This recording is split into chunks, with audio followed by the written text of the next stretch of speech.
Chapter 1. The Dickens Period. Much of our modern difficulty in religion and other things arises merely from this, that we confuse the word indefinable with the word vague. If someone speaks of a spiritual fact as indefinable, we promptly picture something misty, a cloud with indeterminate edges. But this is an error even in commonplace logic. The thing that cannot be defined is the first thing, the primary fact. It is our arms and legs, our pots and pans, that are indefinable. The indefinable is the indisputable. The man next door is indefinable, because he is too actual to be defined. And there are some to whom spiritual things have the same fierce and practical proximity, some to whom God is too actual to be defined. But there is a third class of primary terms. There are popular expressions, which everyone uses, and no one can explain, which the wise man will accept and reverence, as he reverences desire or darkness or any elemental thing. The prigs of the debating club will demand that he should too define his terms, and being a wise man, he will flatly refuse this first inexplicable term, is the most important term of all. The word that has no definition is the word that has no substitute. If a man falls back again and again on some such word as vulgar or manly, do not suppose that the word means nothing, because he cannot say what it means. If he could say what the word means, he would say what it means, instead of saying the word. When the game chicken, that fine thinker, kept on saying to Mr. Toots, "It's mean, that's what it is, it's mean," he was using language in the wisest possible way, for what else could he say? There is no word for mean, except mean. A man must be very mean himself before he comes to defining meanness precisely, because the word is indefinable. The word is indispensable. In everyday talk, or in any of our journals, we may find the loose but important phrase, "Why have we no great men today? Why have we no great men like Thackeray or Carlyle or Dickens?" Do not let us dismiss this expression, because it appears loose or arbitrary. Great does mean something, and the test of its actuality is to be found by noting how instinctively and decisively we do apply it to some men, and not to three others. Above all, how instinctively and decisively we do apply it to 4 or 5 men in the Victorian era, 4 or 5 men of whom Dickens was not the least. The term is found to fit a definite thing. Whatever the word great means, Dickens was what it means. Even the fastidious and unhappy, who cannot read his books without a continuous critical exasperation, would use the word of him without stopping to think. They feel that Dickens is a great writer, even if he is not a good writer. He is treated as a classic, that is, as a king who may now be deserted, but who cannot now be dethroned. The atmosphere of this word clings to him. And the curious thing is that we cannot get it to cling to any of the men of our own generation. Great is the first adjective which the most supercilious modern critic would apply to Dickens, and great is the last adjective that the most supercilious modern critic would apply to himself. We dare not claim to be great men, even when we claim to be superior to them. Is there then any vital meaning in this idea of greatness, or in our laments over its absence in our own time? Some people say, indeed, that this sense of mass is but a mirage of distance, and that men always think dead men great and live men small. They seem to think that the law of perspective in the mental world is the precise opposite to the law of perspective in the physical world. They think that figures grow larger as they walk away. But this theory cannot be made to correspond with the facts. We do not lack great men in our own day, because we decline to look for them in our own day. On the contrary, we are looking for them all day long. We are not, as a matter of fact, mere examples of those who stone the prophets and leave it to their posterity to build their sepulchres. If the world would only produce our perfect prophet, solemn, searching, universal, nothing would give us keener pleasure than to build his sepulchre in our eagerness. We might even bury him alive. Nor is it true that the great men of the Victorian era were not called great in their own time. By many they were called great. From the first, Charlotte Brontë held this heroic language about Thackeray. Ruskin held it about Carlyle. A definite school regarded Dickens as a great man from the first days of his fame. Dickens certainly belonged to this school. In reply to this question, why have we no great men today, many modern explanations are offered: advertisement, cigarette smoking, the decay of religion, the decay of agriculture, 2. 5. Much humanitarianism, too little humanitarianism, the fact that people are educated insufficiently, the fact that they are educated at all these are reasons given. If I give my own explanation, it is not for its intrinsic value, it is because my answer to the question, why have we no great men, is a short way of stating the deepest and most catastrophic difference between the age in which we live and the early 19th century, the age under the shadow of the French Revolution, the age in which Dickens was born. The soundest of the Dickens critics, a man of genius, Mr. George Gissing, opens his criticism by remarking that the world in which Dickens grew up was a hard and cruel world. He notes its gross feeding, its fierce sports, its fighting and foul humor, and all this he summarizes in the words hard and cruel. It is curious how different are the impressions of men to me. This old English world seems infinitely less hard and cruel than the world described in Gissing's own novel's course. External customs are merely relative and easily assimilated. A man soon learnt to harden his hands and harden his head. Faced with the world of Gissing, he can do little but harden his heart. But the fundamental difference between the beginning of the 19th century and the end of its sixth is a difference simple but enormous. The first period was full of evil things, but it was full of hope. The second period, the fin de siècle, was even full in some sense of good things, but it was occupied in asking what was the good of good things. Joy itself became joyless, and the fighting of Cobbett was happier than the feasting of Walter Pater. The men of Cobbett's day were sturdy enough to endure and inflict brutality, but they were also sturdy enough to alter it. This hard and cruel age was after all the age of reform. The gibbet stood up black above them, but it was black against the dawn. This dawn against which the gibbet and all the old cruelties stood out so black and clear was the developing idea of liberalism, the French Revolution. It was a clear and a happy philosophy, and only against such philosophies do evils appear evident at all. The optimist is a better reformer than the pessimist, and the man who believes life to be excellent is the man who alters it. Most it seems a paradox, yet the reason of it is very plain. The pessimist can be enraged at evil, but only the optimist can be surprised at it. From the reformer is required a simplicity of surprise. He must have the faculty of a violent and virgin astonishment. It is not enough that he should think injustice distressing. He must think injustice absurd, an anomaly in existence. Matter less for tears than for a shattering laughter. On the other hand, the pessimists at the end of the century could hardly curse even the blackest thing, for they could hardly see it against its black and eternal background. Nothing was bad, because everything was bad. Life in prison was infamous like life anywhere else. The fires of persecution were vile like the stars we perpetually find. This paradox of a contented discontent. Dr. Johnson takes too sad a view of humanity, but he is also too satisfied. A conservative Rousseau takes too rosy a view of humanity, but he causes a revolution. Swift is angry, but a Tory Shelley is happy, and a rebel Dickens the optimist satirizes the fleet, and the fleet is gone. Gissing, the pessimist, satirizes suburbia, and suburbia remains. Mr. Gissing's era, then, about the early Dickens period, we may put thus: in calling it hard and cruel, he omits the wind of hope and humanity that was blowing through it. It may have been full of inhuman institutions, but it was full of humanitarian people, and this humanitarianism was very much the better in my view, because it was a rough and even rowdy humanitarianism. It was free from all the faults that cling to the name. It was, if you will, a coarse humanitarianism. It was a shouting, fighting, drinking philanthropy, a noble thing. But in any case, this atmosphere was the atmosphere of the Revolution, and its main idea was the idea of human equality. I am not concerned here to defend the egalitarian idea against the solemn and babyish attacks made upon it by the rich and learned of today. I am merely concerned to state one of its practical consequences, one of the actual and certain consequences of the idea that all men are equal is immediately to produce very great men, I would say superior men, only that the hero thinks of himself as great, but not as superior. This has been hidden from us of late by a foolish worship of sinister and exceptional men, men without comradeship or any infectious virtue. This type of Caesar does exist. There is a great man who makes every man feel small, but the real great man is the man who makes every man feel great.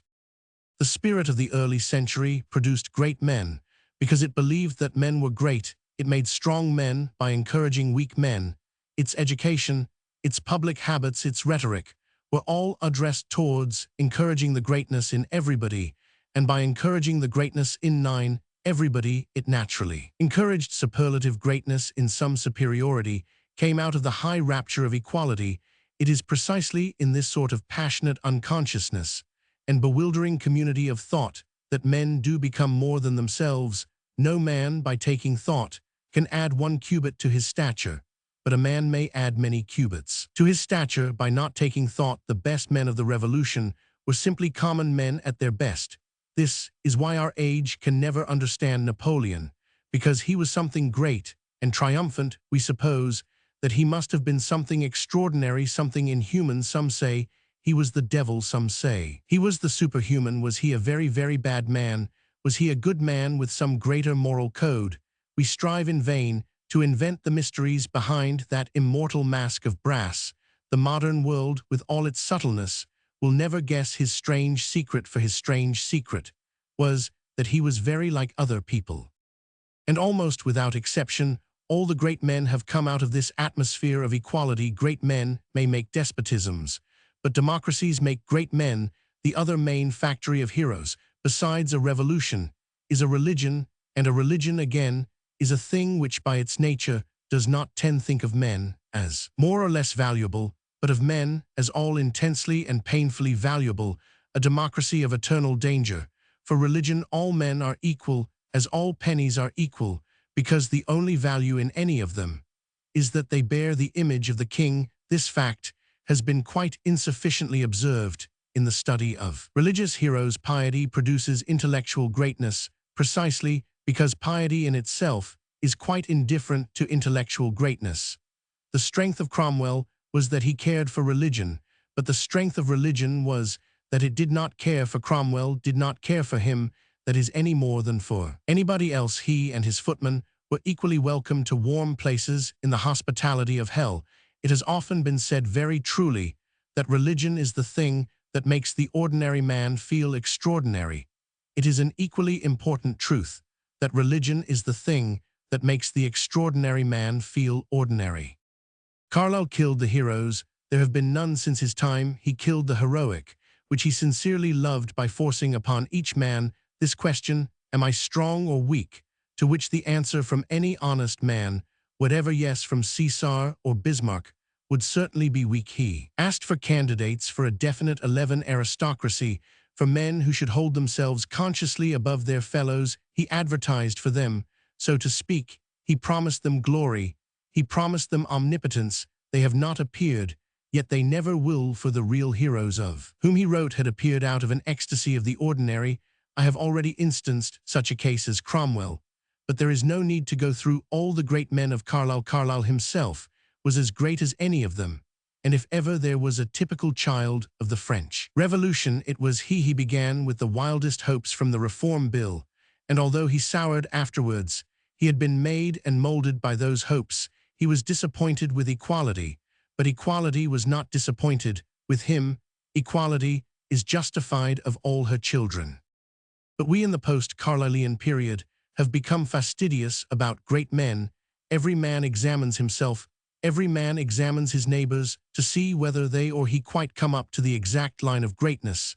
The answer is naturally no, and many a man calls himself contentedly a minor poet, who would then have been inspired to be a major prophet. We are hard to please, and of little faith. We can hardly believe that there is such a thing as a great man. They could hardly believe there was such a thing as a small one. But we are always praying that our eyes may behold greatness, instead of praying that our hearts may be filled with it.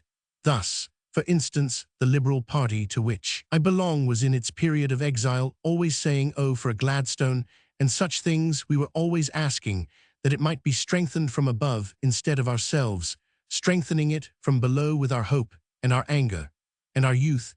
Every man was waiting for a leader. Every man ought to be waiting for a chance to lead. If a God does come upon the earth, he will descend at the sight of the brave. Our protestations and litanies are of no avail. Our new moons and our Sabbaths are an abomination. The great man will come when all of us are feeling great, not when all of us are feeling small. He will ride in at some splendid moment when we all feel that we could do without him. We are then able to answer in some manner the question, why have we no great men? We have no great men chiefly because we are always looking for them. We are connoisseurs of greatness, and connoisseurs can never be great. We are fastidious. That is, we are small. When Diogenes went about with a lantern looking for 13 an honest man, I am afraid he had very little time to be honest himself. And when anybody goes about on his hands and knees looking for a great man to worship, he is making sure that one man at any rate shall not be great. Now the error of Diogenes is evident. The error of Diogenes lay in the fact that he omitted to notice that every man is both an honest man and a dishonest man. Diogenes looked for his honest man inside every crypt and cavern, but he never thought of looking inside the thief. And that is where the founder of Christianity found the honest man. He found him on a gibbet and promised him paradise, just as Christianity looked for the honest man inside the thief. Democracy looked for the wise man inside the fool. It encouraged the fool to be wise. We can call this thing sometimes optimism, sometimes equality. The nearest name for it is encouragement. It had its exaggerations, failure to understand original sin notions, that education would make all men good, the childlike, yet pedantic philosophies of human perfectibility. But the whole was full of a faith in the infinity of human souls, which is in itself not only Christian but orthodox.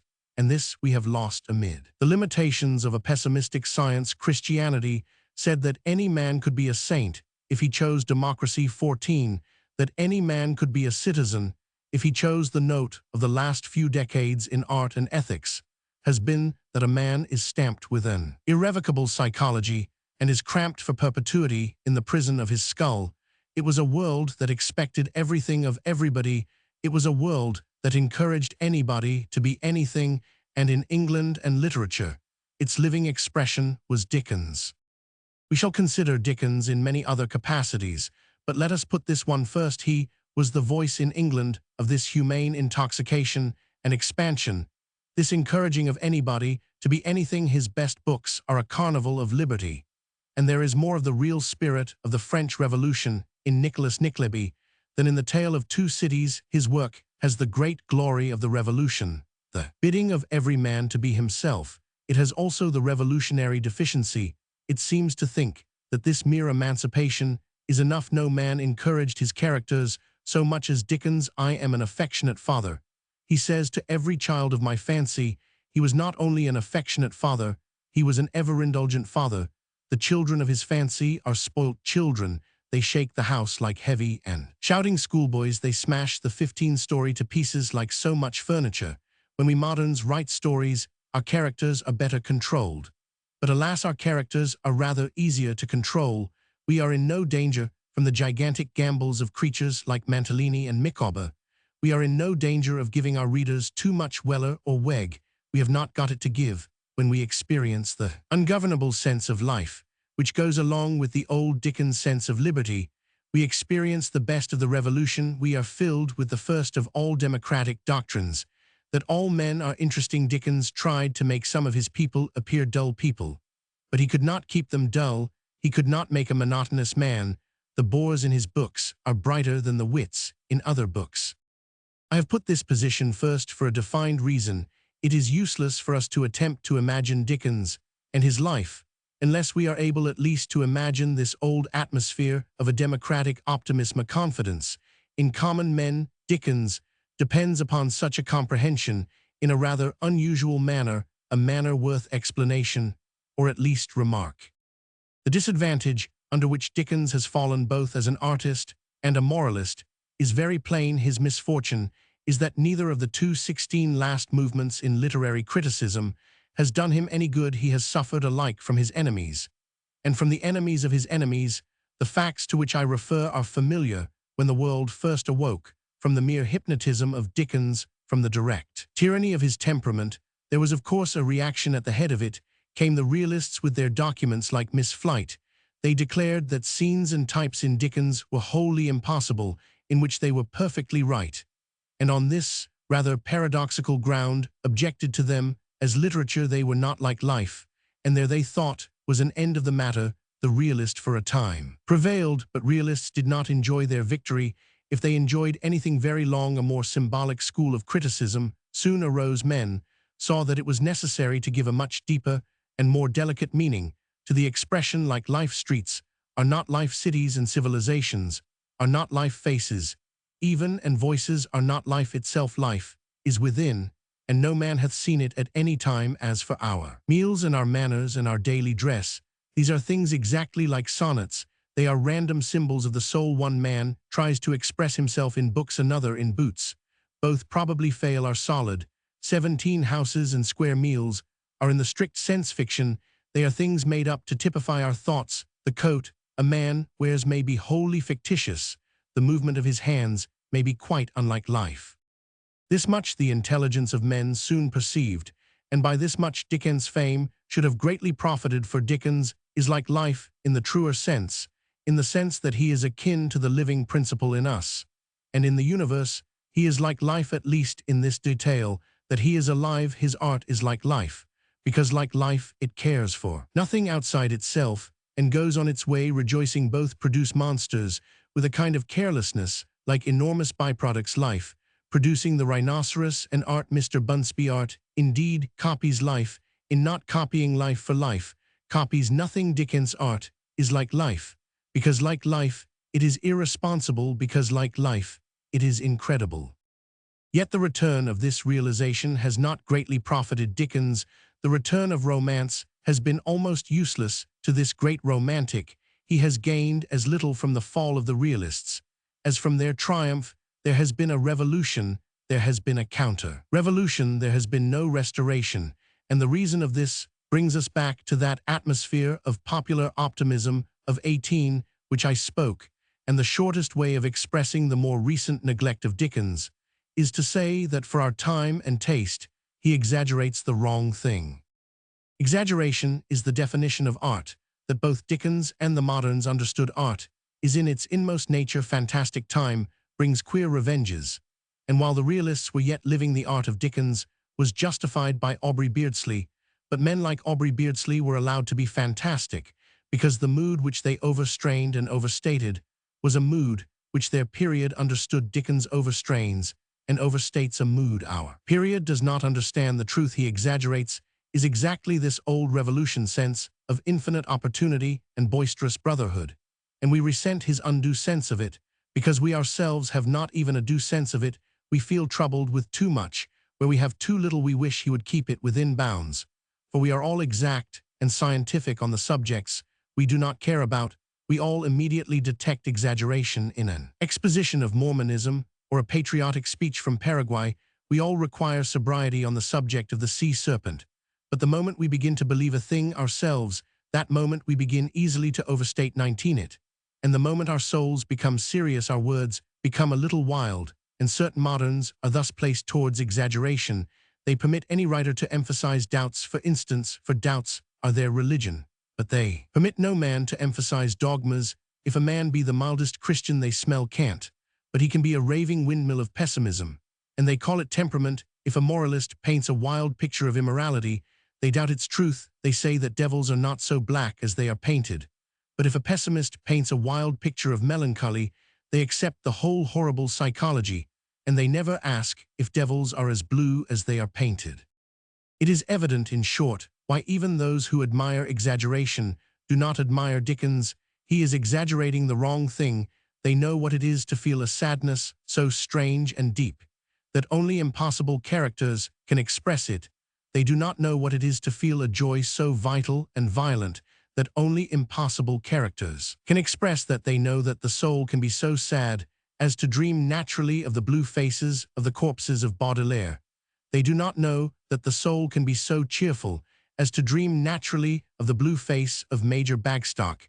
They know that there is a point of depression at which one believes in Tintagiles. They do not know that there is a point of exhilaration at which one believes in Mr. Wegg. To them, the impossibilities of Dickens seem much more impossible than they really are, because they are already attuned to the opposite impossibilities of Maeterlinck. For every mood, there is an appropriate impossibility, a decent and tactful impossibility fitted to the frame of mind. Every train of thought may end in an ecstasy, and all roads lead to Elfland, but few now walk far enough along the street of Dickens to find the place where the Cockney villas grow so comic that they become poetical. People do not know how far mere good spirits will go. For instance, we never think as the old folklore did of good spirits reaching to the spiritual world. We see this in the complete absence from modern popular supernaturalism of the old popular mirth. We hear plenty today of the wisdom of the spiritual world, but we do not hear, as our fathers did, of the folly of the spiritual world, of the tricks of the gods and the jokes of the patron saints. Our popular tales tell us of a man who is so wise that he touches the supernatural like Dr. Nicola, but they never tell us, like the popular tales of the past, of a man who 21 was so silly that he touched the supernatural like Bottom the Weaver. We do not understand the dark and transcendental sympathy between fairies and fools. We understand a devout occultism, an evil occultism, a tragic occultism, but a farcical occultism is beyond us. Yet a farcical occultism is the very essence of the Midsummer Night's Dream. It is also the right and credible essence of the Christmas Carol. Whether we understand it depends upon whether we can understand that exhilaration is not a physical accident, but a mystical fact, that exhilaration can be infinite like sorrow, that a joke can be so big that it breaks the roof of the stars. By simply going on being absurd, a thing can become godlike. There is but one step from the ridiculous to the sublime. Dickens was great because he was immoderately possessed with all this. If we are to understand him at all, we must also be moderately possessed with it. We must understand this old limitless hilarity and human confidence, at least enough to be able to endure it when it is pushed a great deal too far. For Dickens did push it too far. He did push the hilarity to the point of incredible character drawing. He did push the human confidence to the point of an unconvincing sentimentalism.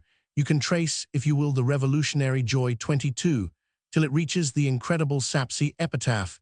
You can trace the revolutionary Hope till it reaches the repentance of Dami. There is plenty to carp at in this man. If you are inclined to carp, you may easily find him vulgar if you cannot see that he is divine. And if you cannot laugh with Dickens, undoubtedly you can laugh at him. I believe myself that this braver world of his will certainly return, for I believe that it is bound up with realities like morning and the spring. But for those who beyond remedy regard it as an error, I put this appeal before any other observations on Dickens. First, let us sympathize, if only for an instant, with the hopes of the Dickens period, with that cheerful trouble of change. If democracy has disappointed you, do not think of it as a burst bubble, but at least as a broken heart, an old love affair. Do not sneer at the time when the creed of humanity was on its honeymoon. Treat it with the dreadful reverence that is due to youth. For you, perhaps a drearier philosophy has covered and eclipsed the earth. The fierce poet of the Middle Ages wrote, "Abandon hope, all ye who enter here over the gates of the lower world." The emancipated poets of today have written it over the gates of this world. But if we are to understand the story which follows, we must erase 23, that apocalyptic writing.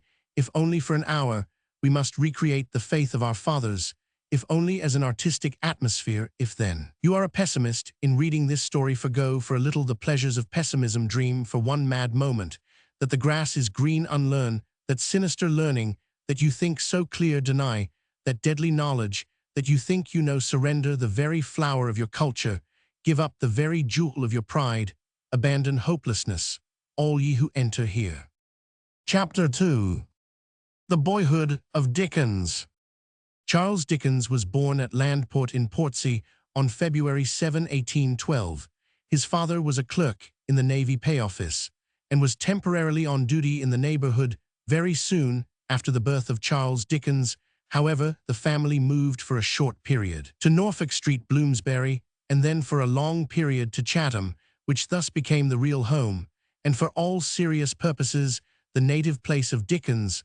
The whole story of his life moves like a Canterbury pilgrimage along the great roads of Kent. John Dickens, his father, was as stated a clerk, but such mere terms of trade tell us little of the tone or status of a family. Browning's father, to take an instance at random, would also be described as a clerk and a man of the middle class, but the Browning family and the Dickens family have the color of two different civilizations. The difference cannot be conveyed merely by saying that Browning stood many strata above Dickens. It must also be conveyed that Browning belonged 25 to that section of the middle class, which tends in the small social sense to rise the Dickenses to that section, which tends in the same sense to fall. If Browning had not been a poet, he would have been a better clerk than his father and his son, probably a better and richer clerk than he. But if they had not been lifted in the air by the enormous accident of a man of genius, the Dickenses, I fancy, would have appeared in poorer and poorer places as inventory clerks, as caretakers, as addressers of envelopes, until they melted into the masses of the poor. Yet at the time of Dickens' birth and childhood, this weakness in their worldly destiny was in no way apparent. Especially, it was not apparent to the little Charles himself. He was born and grew up in a paradise of small prosperity.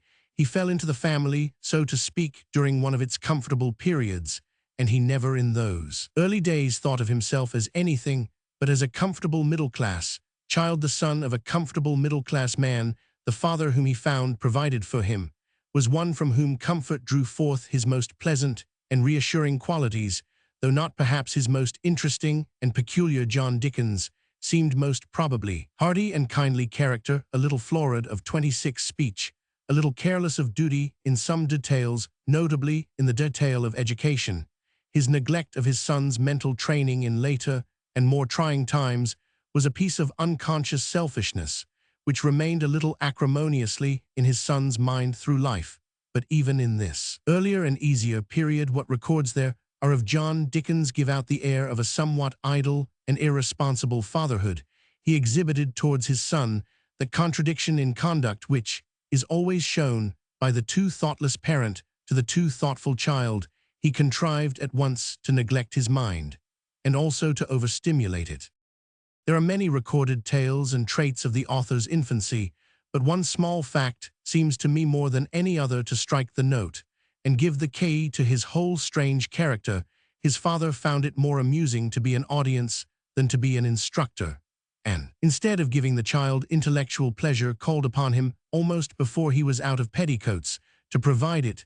Some of the earliest glimpses we have of Charles Dickens show him to us perched on some chair or table singing comic songs in an atmosphere of perpetual applause, so almost as soon as he can toddle, he steps into the glare of the footlights. He never stepped out of it.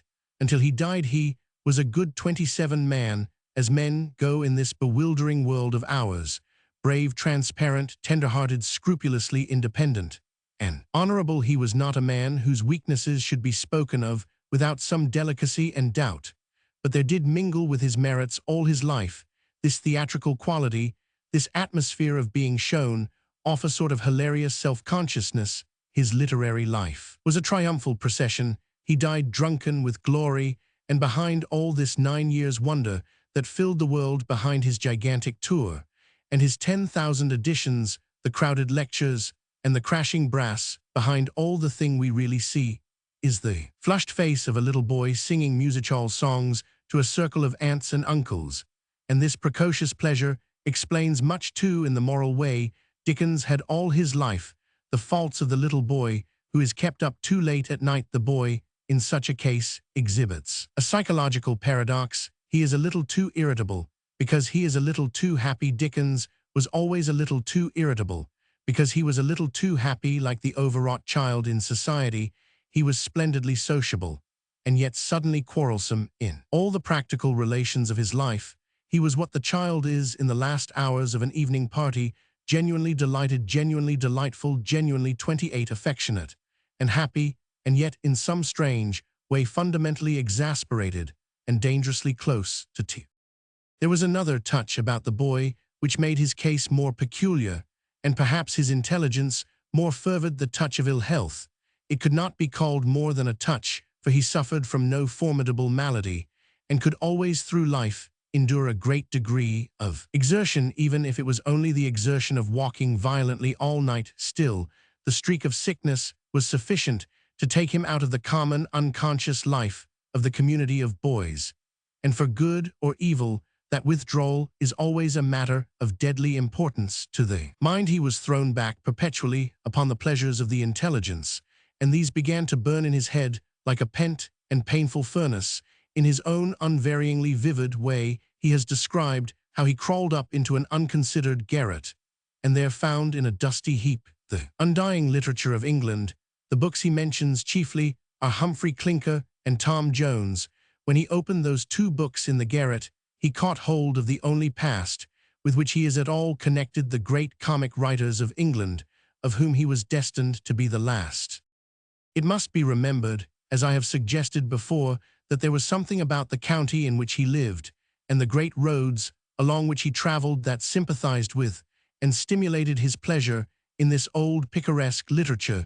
The groups that came along the road that passed through his town and out of it were of the motley laughable type that tumbled into ditches or beat down the doors of taverns under the escort of Smollett and Fielding. In our time, the main roads of Kent have upon them very often a perpetual procession of tramps and tinkers unknown on the quiet hills of Sussex, and it may have been so also in Dickens' boyhood. In his neighbourhood were definite memorials of yet older and yet greater English comedy. From the height of Gad's Hill, at which he stared unceasingly, there looked down upon him the monstrous ghost of Falstaff, who might well have been the spiritual father of all Dickens' adorable knaves. Falstaff, the great mountain of English laughter and English sentimentalism, the great healthy humane English humbug, not to be matched among the nations. At this eminence of Gad's Hill Dickens used to stare even as a boy, with the steady purpose of some day making it his own. It is characteristic of the consistency which underlies the superficially erratic career of Dickens that he actually did live to make it his own. The truth is that he was a precocious child, precocious not only on the more poetical, but on the more prosaic side of life. He was ambitious as well as enthusiastic. No one can ever know what visions they were that crowded into the head of the clever little brat as he ran about the streets of Chatham or stood glowering at Gad's Hill, but I think that quite mundane visions had a very considerable share in the matter. He longed to go to school, a strange wish to go to college, to make a name, nor did he merely aspire to these things, the great number of them. He also expected, he regarded himself as a child of good position, just about to enter on a life of good luck. He thought his home and family a very good springboard or jumping-off place from which to fling himself to the positions which he desired to reach. And almost as he was about to spring, the whole structure broke under him, and he and all that belonged to him disappeared into a darkness far below. Everything had been struck down, as with the finality of a thunderbolt. His lordly father was a bankrupt, and in the Marshalsea prison his mother was in a mean home in the north of London, wildly proclaiming herself the principal of 31, a girls' school to which nobody would go, and he himself, the conqueror of the world, and the prospective purchaser of Gad's Hill, passed some distracted and bewildering days in pawning the household necessities to Fagins in foul shops, and then found himself somehow or other one of a row of ragged boys in a great dreary factory, pasting the same kinds of labels on to the same kinds of blacking bottles from morning till night. Although it seemed sudden enough to him, the disintegration had, as a matter of fact, of course, been going on for a long time. He had only heard from his father dark and melodramatic allusions to a deed which, from the way it was mentioned, might have been a claim to the crown or a compact with the devil, but which was in truth an unsuccessful documentary attempt on the part of John Dickens to come to a composition with his creditors. And now, in the lurid light of his sunset, the character of John Dickens began to take on those purple colors which have made him under another name absurd and immortal. It required a tragedy to bring out this man's comedy. So long as John Dickens was in easy circumstances, he seemed only an easy man, a little long and luxuriant in his phrases, a little careless in 32, his business routine. He seemed only a wordy man who lived on bread and beef like his neighbors. But as bread and beef were successively taken away from him, it was discovered that he lived on words. For him to be involved in a calamity only meant to be cast for the first part in a tragedy. For him, blank ruin was only a subject for blank verse. Henceforth, we feel scarcely inclined to call him John Dickens at all. We feel inclined to call him by the name through which his son celebrated this preposterous and sublime victory of the human spirit over circumstances. Dickens, in David Copperfield, called him Wilkins Micawber. In his personal correspondence, he called him the prodigal father. Young Charles had been hurriedly flung into the factory by the more or less careless good nature of James, Lambert, a relation of his mother's. It was a blacking factory, supposed to be run as a rival to Warren's by another, and original Warren, both practically conducted by another of the Lamberts. It was situated near Hungerford Market. Dickens worked there drearily like one, stunned with disappointment to a child excessively intellectualized, and at this time, I fear excessively egotistical. The coarseness of the whole thing worked the rooms, the boys, the language was 33, a sort of bestial nightmare. Not only did he scarcely speak of it then, but he scarcely spoke of it afterwards. Years later, in the fullness of his fame, he heard from Forster. Man had spoken of knowing him. On hearing the name, he somewhat curtly acknowledged it, and spoke of having seen the man once. Forster, in his innocence, answered that the man said he had seen Dickens many times in a factory by Hungerford Market. Dickens was suddenly struck with a long and extraordinary silence. Then he invited Forster, as his best friend, to a particular interview, and with every appearance of difficulty and distress, told him the whole story for the first and the last time. A long while after that he told the world some part of the matter in the account of Murdstone and Grinby's in David Copperfield. He never spoke of the whole experience except once or twice, and he never spoke of it otherwise than as a man might speak of hell.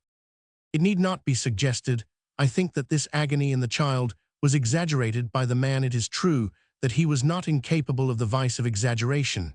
If it be a vice, there was about him much vanity and a certain virulence in his version of many things upon the whole. Indeed, it would hardly be too much to say that he would 34 have exaggerated any sorrow he talked about, but this was a sorrow with a very strange position in Dickens' life. It was a sorrow he did not talk about upon this particular dark spot. He kept a sort of deadly silence for 20 years. An accident revealed part of the truth to the dearest of all his friends. He then told the whole truth to the dearest of all his friends. He never told anybody else. I do not think that this arose from any social sense of disgrace, if he had it. Slightly at the time, he was far too self-satisfied a man to have taken it seriously in after life. I really think that his pain at this time was so real and ugly that the thought of it filled him with that sort of impersonal but unbearable shame with which we are filled, for instance, by the notion of physical torture of something that humiliates humanity. He felt that such agony was something obscene. Moreover, there are two other good reasons for thinking that his sense of hopelessness was very genuine. First of all, this starless outlook is common in the calamities of boyhood. The bitterness of boyish distresses does not lie in the fact that they are large. It lies in the fact that we do not know that they are small. About any early disaster, there is a dreadful finality. A lost child can suffer like a lost soul. It is currently said that hope goes with youth and lends to youth its wings of a butterfly, but I fancy that hope is the last gift given to man, and the only gift not given to youth. Youth is preeminently the period in which a man can be lyric, fanatical, poetic, but youth is the period in which a man can be hopeless. The end of every episode is the end of the world, but the power of hoping through everything, the knowledge that the soul survives its adventures. That great inspiration comes to the middle-aged. God has kept that good wine until now. It is from the backs of the elderly gentlemen that the wings of the butterfly should burst. There is nothing that so much mystifies the young as the consistent frivolity of the old. They have discovered their indestructibility. They are in their second and clearer childhood, and there is a meaning in the merriment of their eyes. They have seen the end of the world. First, then, the desolate finality of Dickens' childish mood makes me think it was a real one. And there is another thing to be remembered. Dickens was not a saintly child, after the style of Little Dorrit or Little Nell. He had not at this time, at any rate, set his heart wholly upon higher things, even upon things such as personal tenderness or loyalty. He had been, and was 36, unless I am very much mistaken, sincerely, stubbornly, bitterly ambitious. He had, I fancy, a fairly clear idea previous to the downfall of all his family's hopes of what he wanted to do in the world, and of the mark that he meant to make. There, in no dishonorable sense, but still in a definite sense, he might in early life be called worldly, and the children of this world are in their generation infinitely more sensitive than the children of light. A saint after repentance will forgive himself for a sin.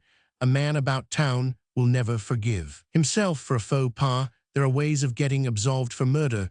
There are no ways of getting absolved for upsetting the soup. this thin-skinned quality in all very mundane people, is a thing too little remembered, and it must not be wholly forgotten in connection with a clever, restless lad who dreamed of a destiny that part of his distress which concerned himself and his social standing was among the other parts of it the least noble, but perhaps it was the most painful, for pride is not only, as the modern world fails to understand a sin to be condemned, it is also, as it understands even less weakness to be very much commiserated. A very vitalizing touch is given in one of his own reminiscences. His most unendurable moment did not come in any 37 bullying in the factory or any famine in the streets. It came when he went to see his sister, Fanny, take a prize at the Royal Academy of Music. I could not bear to think of myself beyond the reach of all such honorable emulation and success. The tears ran down my face. I felt as if my heart were rent. I prayed, when I went to bed that night, to be lifted out of the humiliation and neglect in which I was. I never had suffered so much before. There was no envy. This I do not think that there was, though the poor little wretch could hardly have been blamed. If there had been, there was only a furious sense of frustration, a spirit like a wild beast in a cage. It was only a small matter in the external and obvious sense. It was only Dickens prevented from being Dickens. If we put these facts together, that the tragedy seemed final, and that the tragedy was concerned with the supersensitive matters of the ego and the gentleman, I think we can imagine a pretty genuine case of internal depression. And when we add to the case of the internal depression the case of the external oppression, the case of the material circumstances by which he was surrounded, we have reached a sort of midnight all day. He worked on insufficient food at a factory. It is sufficient to say that it afterwards appeared 38 in his works, as Murdstone and Grinby's at night. He returned disconsolately to a lodging-house for such lads, kept by an old lady. It is sufficient to say that she appeared afterwards as Mrs. Pipchin once a week. Only he saw anybody for whom he cared a straw. That was when he went to the Marshalsea prison, and that gave his juvenile pride half manly and half snobbish bitter annoyance of another kind. Add to this, finally, that physically he was always very weak and never very well. Once he was struck down in the middle of his work with sudden bodily pain. The boy who worked next to him, a coarse and heavy lad named Bob Fagin, who had often attacked Dickens on the not unreasonable ground of his being a gentleman, suddenly showed that enduring sanity of compassion which Dickens was destined to show so often in the characters of the common and unclean Fagin, made a bed for his sick companion out of the straw in the workroom, and filled empty blacking bottles with hot water all day.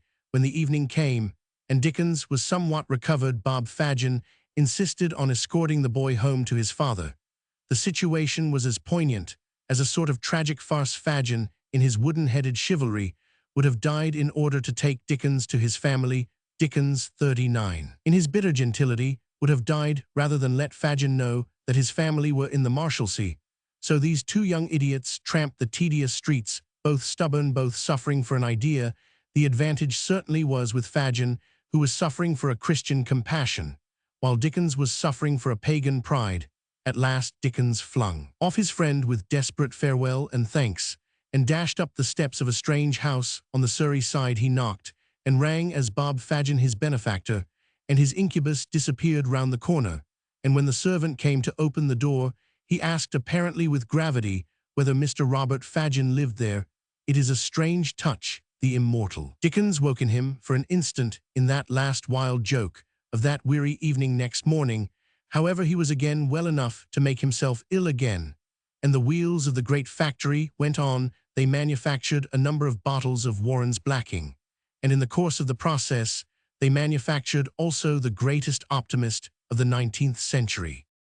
This boy who dropped down groaning at his work, who was hungry 4 or 5 times a week, whose best feelings and worst feelings were alike flayed alive, was the man on whom 2 generations, 40 of comfortable critics, have visited the complaint that his view of life was too rosy to be anything but unreal afterwards. And in its proper place, I shall speak of what is called the optimism of Dickens, and of whether it was really too cheerful or too smooth. But this boyhood of his may be recorded now as a mere fact. If he was too happy, this was where he learnt it. If his school of thought was a vulgar optimism, this is where he went to school. if he learnt to whitewash the universe, it was in a blacking factory that he learnt it. As a fact, there is no shred of evidence to show that those who have had sad experiences tend to have a sad philosophy.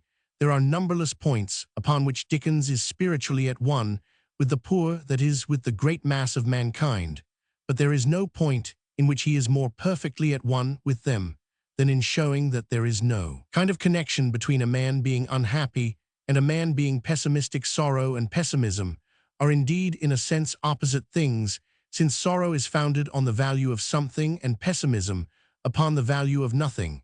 And in practice, we find that those poets or political leaders who come from the people and whose experiences have really been searching and cruel are 41 the most sanguine people in the world. These men out of the old agony are always optimists. They are sometimes offensive optimists. A man like Robert Burns, whose father, like Dickens' father, goes bankrupt, whose whole life is a struggle against miserable external powers and internal weaknesses, yet more miserably a man whose life begins grey and ends black. Burns does not merely sing about the goodness of life, he positively rants and cants about it. Rousseau, whom all his friends and acquaintances treated almost as badly as he treated them. Rousseau does not grow merely eloquent, he grows gushing and sentimental about the inherent goodness of human nature. Charles Dickens, who was most miserable at the receptive age, when most people are most happy, is afterwards happy. When all men weep, circumstances break men's bones. It has never been shown that they break men's optimism. These great popular leaders do all kinds of desperate things. Under the immediate scourge of tragedy, they become drunkards, they become demagogues, they become morphomaniacs, they never become pessimists. Most unquestionably, there are ragged and unhappy men whom we could easily understand being pessimists. But as a matter of fact, they are not pessimists. Most unquestionably. 42. There are whole dim hordes of humanity whom we should promptly pardon if they cursed God, but they don't. The pessimists are aristocrats like Byron. The men who curse God are aristocrats like Swinburne. But when those who starve and suffer speak for a moment, they do not profess merely an optimism, they profess a cheap optimism. They are too poor to afford a dear one. They cannot indulge in any detailed or merely logical defense of life that would be to delay the enjoyment of it. These higher optimists, of whom Dickens was one, do not approve of the universe. They do not even admire the universe. They fall in love with it. They embrace life too closely to criticize or even to see its existence. To such men has the wild beauty of a woman, and those love her with most intensity who love her with least cause. Chapter 3. The Youth of Dickens.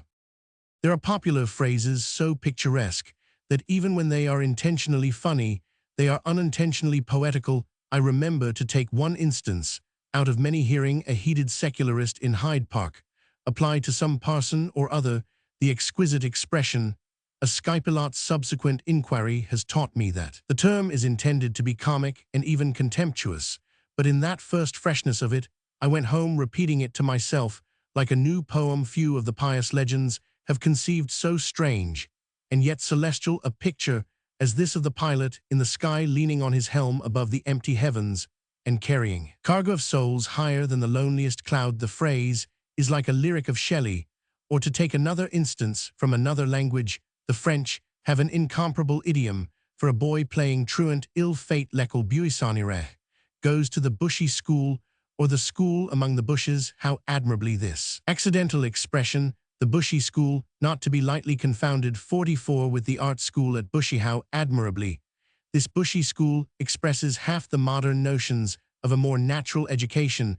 The two words express the whole poetry of Wordsworth, the whole philosophy of Thoreau, and are quite as good literature as either. Now, among a million of such scraps of inspired slang, there is one which describes a certain side of Dickens better than pages of explanation. The phrase, appropriately enough, occurs at least once in his works, and that on a fitting occasion, when Job Trotter is sent by Sam on a wild chase after Mr. Perker, the solicitor. Mr. Perker's clerk condoles with Job upon the lateness of the hour, and the fact that all habitable places are shut up. "My friend," says Mr. Perker's clerk, "you've got the key of the street." Mr. Perker's clerk, who was a flippant and scornful young man, may perhaps be pardoned if he used this expression in a flippant and scornful sense.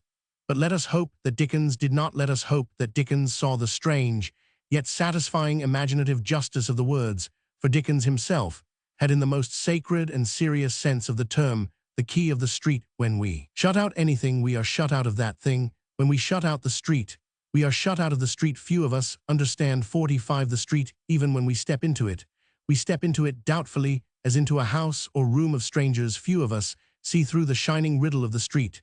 The strange folk that belong to the street, unlithe streetwalker or the street Arab, the nomads who generation after generation have kept their ancient secrets in the full blaze of the sun of the street at night. Many of us know even less. The street at night is a great house locked up. But Dickens had, if ever man had the key of the street, his earth was the stones of the street, his stars were the lamps of the street, his hero was the man in the street. He could open the inmost door of his house, the door that leads into that secret passage, which is lined with houses and roofed with stars.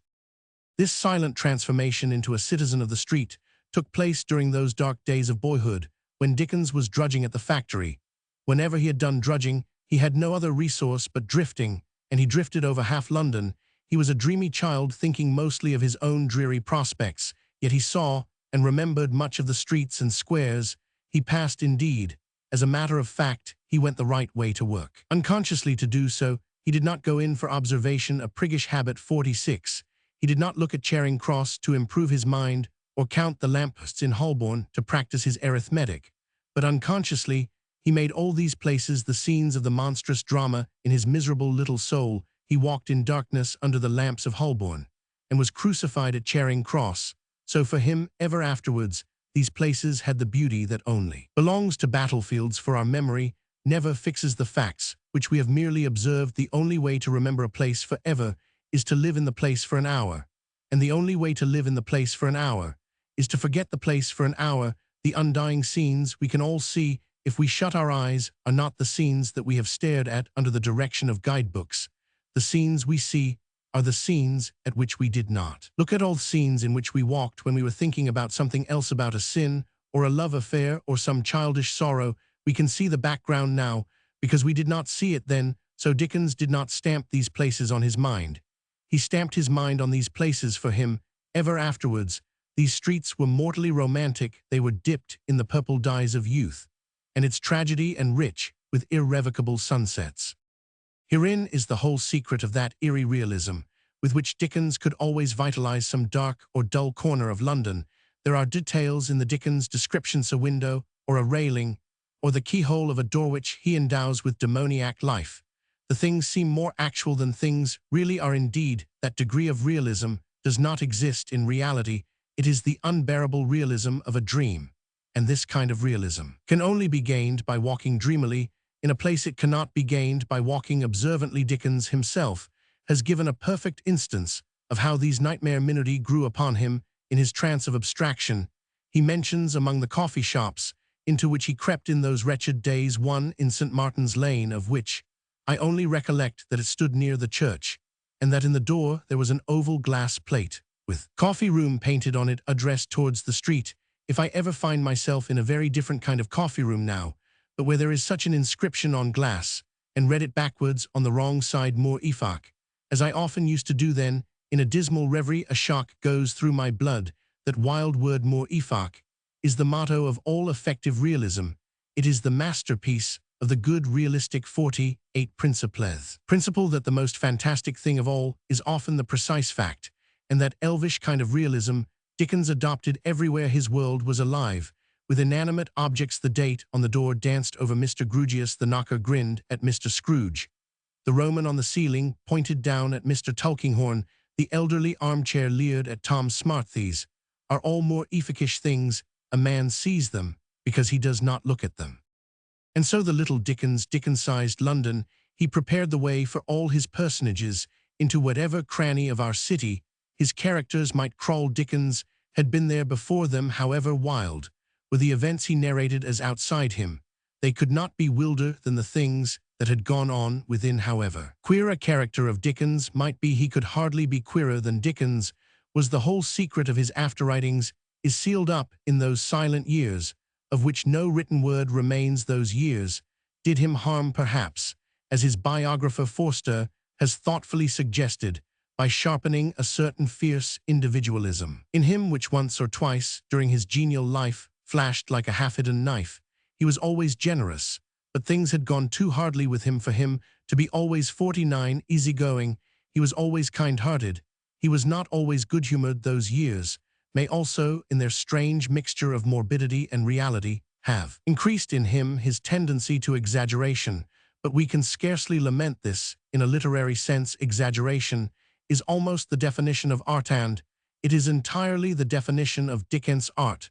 Those years may have given him many moral and mental wounds from which he never recovered, but they gave him the key of the street. There is a weird contradiction in the soul of the born optimist. He can be happy and unhappy at the same time. With Dickens, the practical depression of his life at this time did nothing to prevent him from laying up those hilarious memories, of which all his books are made. No doubt, he was genuinely unhappy. In the poor place where his mother kept school, nevertheless, it was there that he noticed the unfathomable quaintness of the little servant whom he made into the Marchioness. No doubt, he was comfortless enough at the boarding-house of Mrs. Roylance, but he perceived with a dreadful joy that Mrs. Roylance's name was Pipchin. There seems to be no incompatibility between taking in tragedy and giving out comedy. They are able to run parallel in the same 50 personality.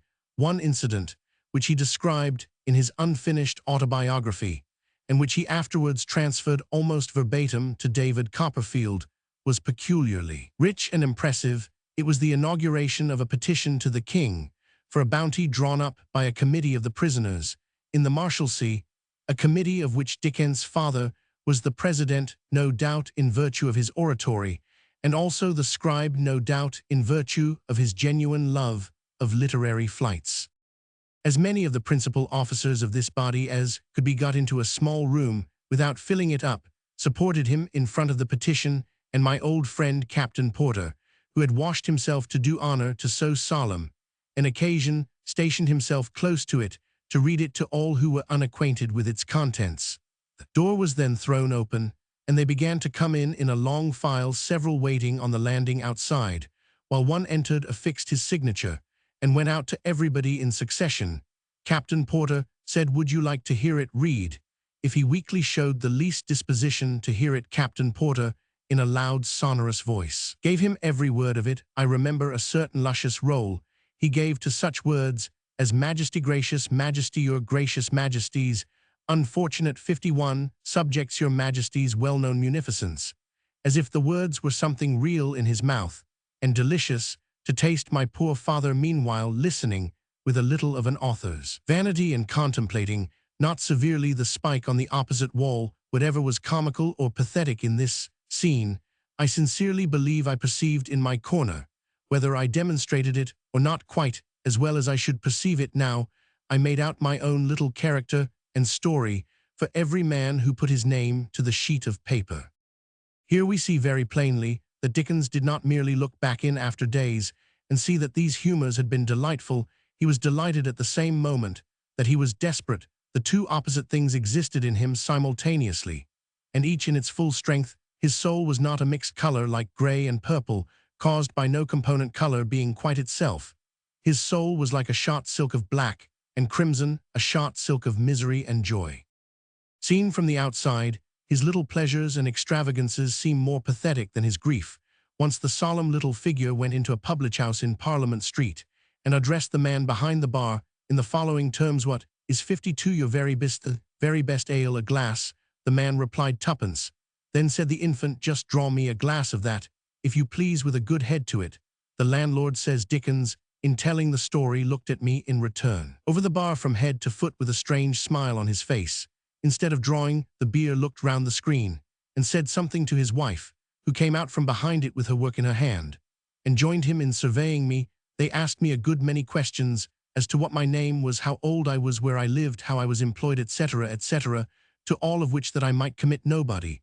I invented appropriate answers.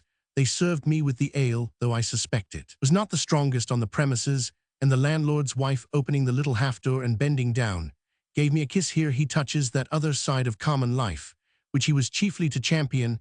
He was to show that there is no ale like the ale of a poor man's festival, and no pleasures like the pleasures of the poor at other places of refreshment.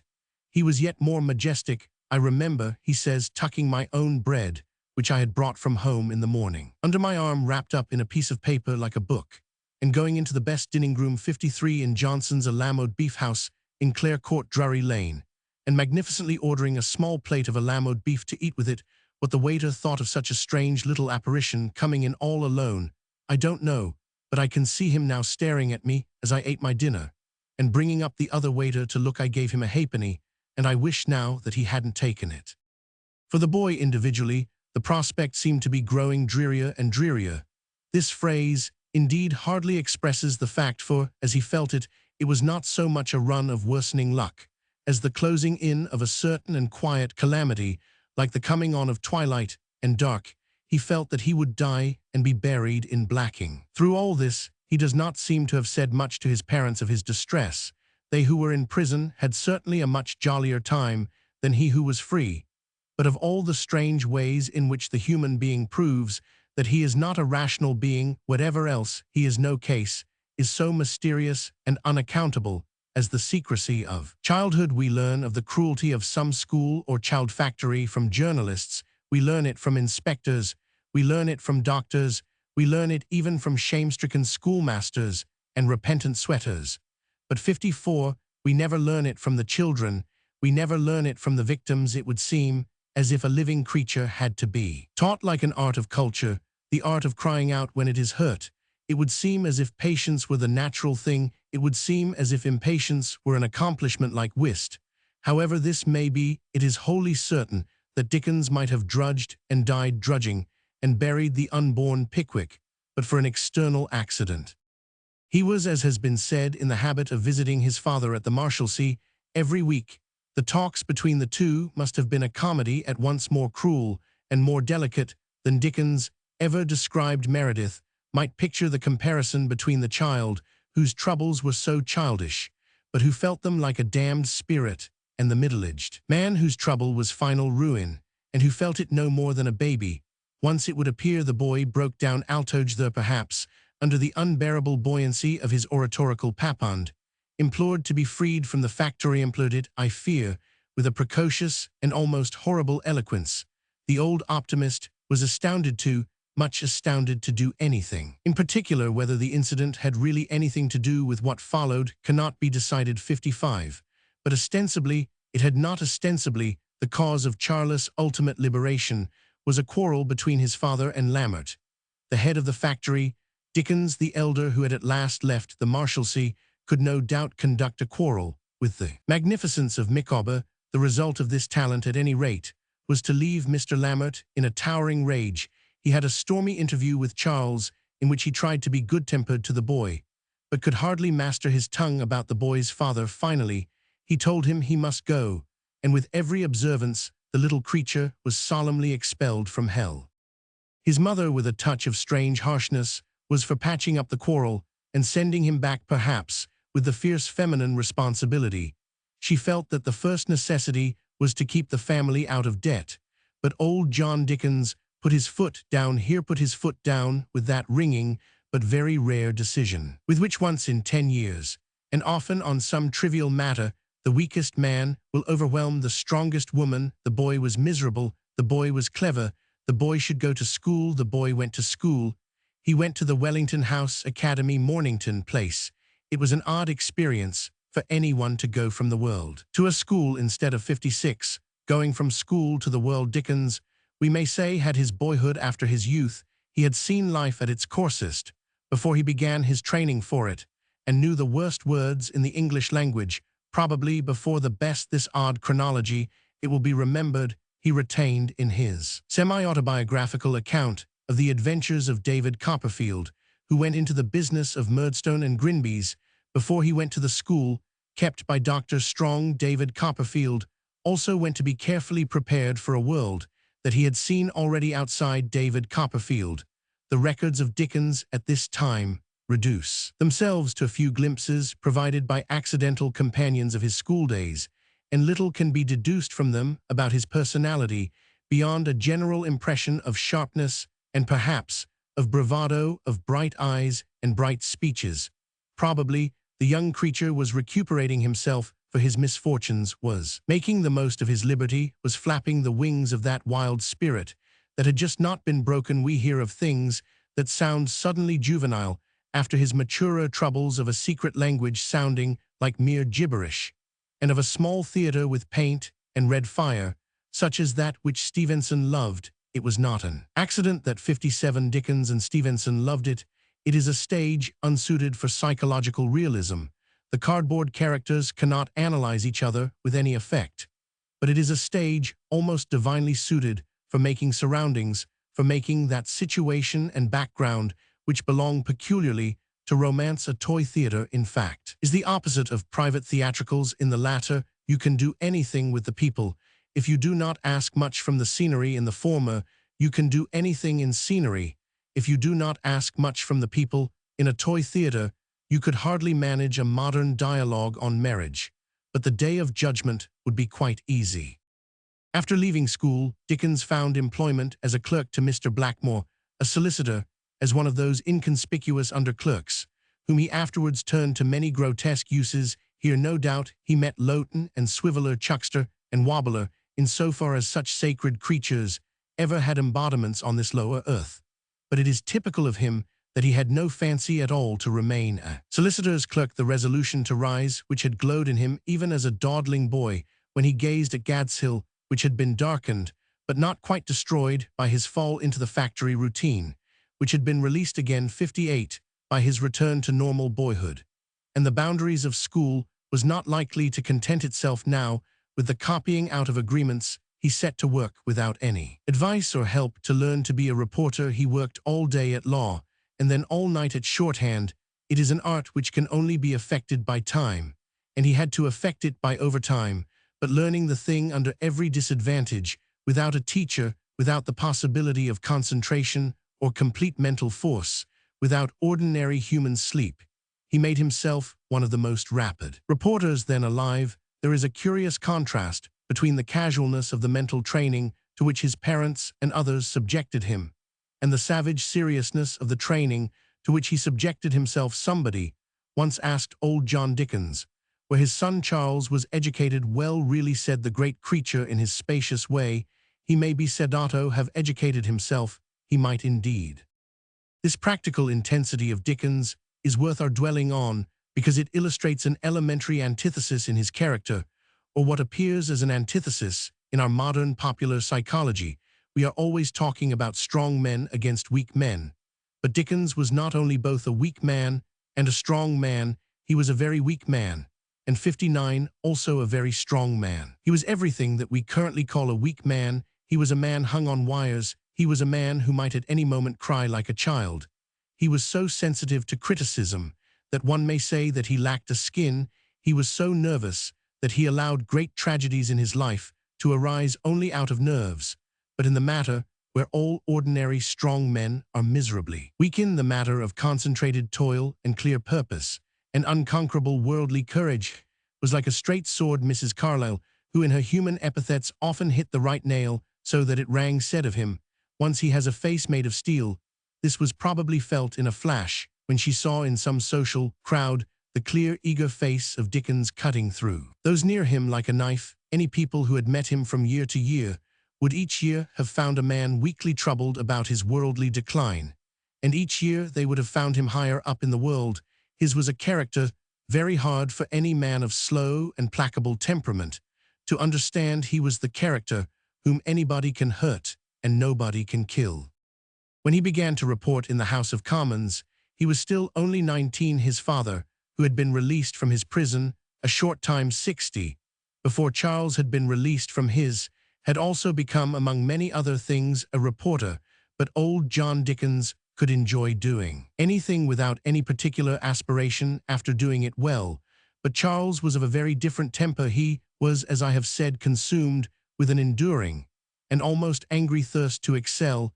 He learnt shorthand with a dark self-devotion, as if it were a sacred hieroglyph. Of this self-instruction, as of everything else, he has left humorous and illuminating phrases. He describes how after he had learnt the whole exact alphabet, there then appeared a procession of new horrors called arbitrary characters. most despotic characters I have ever known who insisted, for instance, that a thing like the beginning of a cobweb meant expectation and that a pen and ink skyrocket stood for disadvantageous. He concludes it was almost heartbreaking, but it is significant that somebody else, a colleague of his, concluded there never was such a shorthand writer. Dickens succeeded in becoming a shorthand writer, succeeded in becoming a reporter, succeeded ultimately in becoming a highly effective journalist. He was appointed as a reporter of the speeches in Parliament, first by the True Sun, then by the Mirror of Parliament, and last by the 61 Morning Chronicle. He reported the speeches very well, and if we must analyze his internal opinions, much better than they deserved, for it must be remembered that this lad went into the reporters' gallery full of the triumphant radicalism, which was then the rising tide of the world. He was, it must be confessed, very little overpowered by the dignity of the Mother of Parliaments. He regarded the House of Commons, much as he regarded the House of Lords, as a sort of venerable joke. It was perhaps, while he watched pale with weariness from the reporters' gallery, that there sank into him a thing that never left him, his unfathomable contempt for the British Constitution. Then perhaps he heard from the government benches the immortal apologies of the Circumlocution Office. Then would the noble lord or right honourable gentleman in whose department it was to defend the Circumlocution Office put an orange in his pocket and make a regular field day of the occasion. Then would he come down to that house with a slap upon the table and meet the honourable gentleman foot to foot. Then would he be there to tell that honourable gentleman that the Circumlocution Office was not only blameless in this matter, but was commendable in this matter, was extollable to the skies in 62. This matter. Then would he be there to tell that honourable gentleman that although the Circumlocution Office was invariably right, and wholly right, it never was so right as in this matter. Then would he be there to tell the honourable gentleman that it would have been more to his honour, more to his credit, more to his good taste, more to his good sense, more to half the dictionary of commonplaces, if he had left the Circumlocution Office alone, and never approached this matter. Then would he keep one eye upon a coach or crammer from the Circumlocution Office below the bar, and smash the honourable gentleman with the Circumlocution Office account of this matter. And although one of two things always happened, namely either that the Circumlocution Office had nothing to say, and said it, or that it had something to say of which the noble lord or right honourable gentleman blundered one half, and forgot the other, the Circumlocution Office was always voted immaculate by an accommodating majority. We are now generally told that Dickens has destroyed these abuses, and that this is no longer a true picture of public life. Such, at any rate, is the Circumlocution Office account of this matter, but Dickens, as a good radical, would, I fancy, much prefer that we should continue his battle 63 than that we should celebrate his triumph, especially when it has not come. England is still ruled by the great Barnacle family. Parliament is still ruled by the great Barnacle, Trinitithe, solemn old Barnacle, who knew that the Circumlocution Office was a protection, the sprightly young Barnacle who knew that it was a fraud, and the bewildered young Barnacle who knew nothing about it. From these three types our cabinets, a still exclusively recruited people, talk of the tyrannies and anomalies which Dickens denounced as things of the past, like the Star Chamber. They believe that the days of the old stupid optimism and the old brutal indifference are gone forever. In truth, this very belief is only the continuance of the old stupid optimism and the old brutal indifference.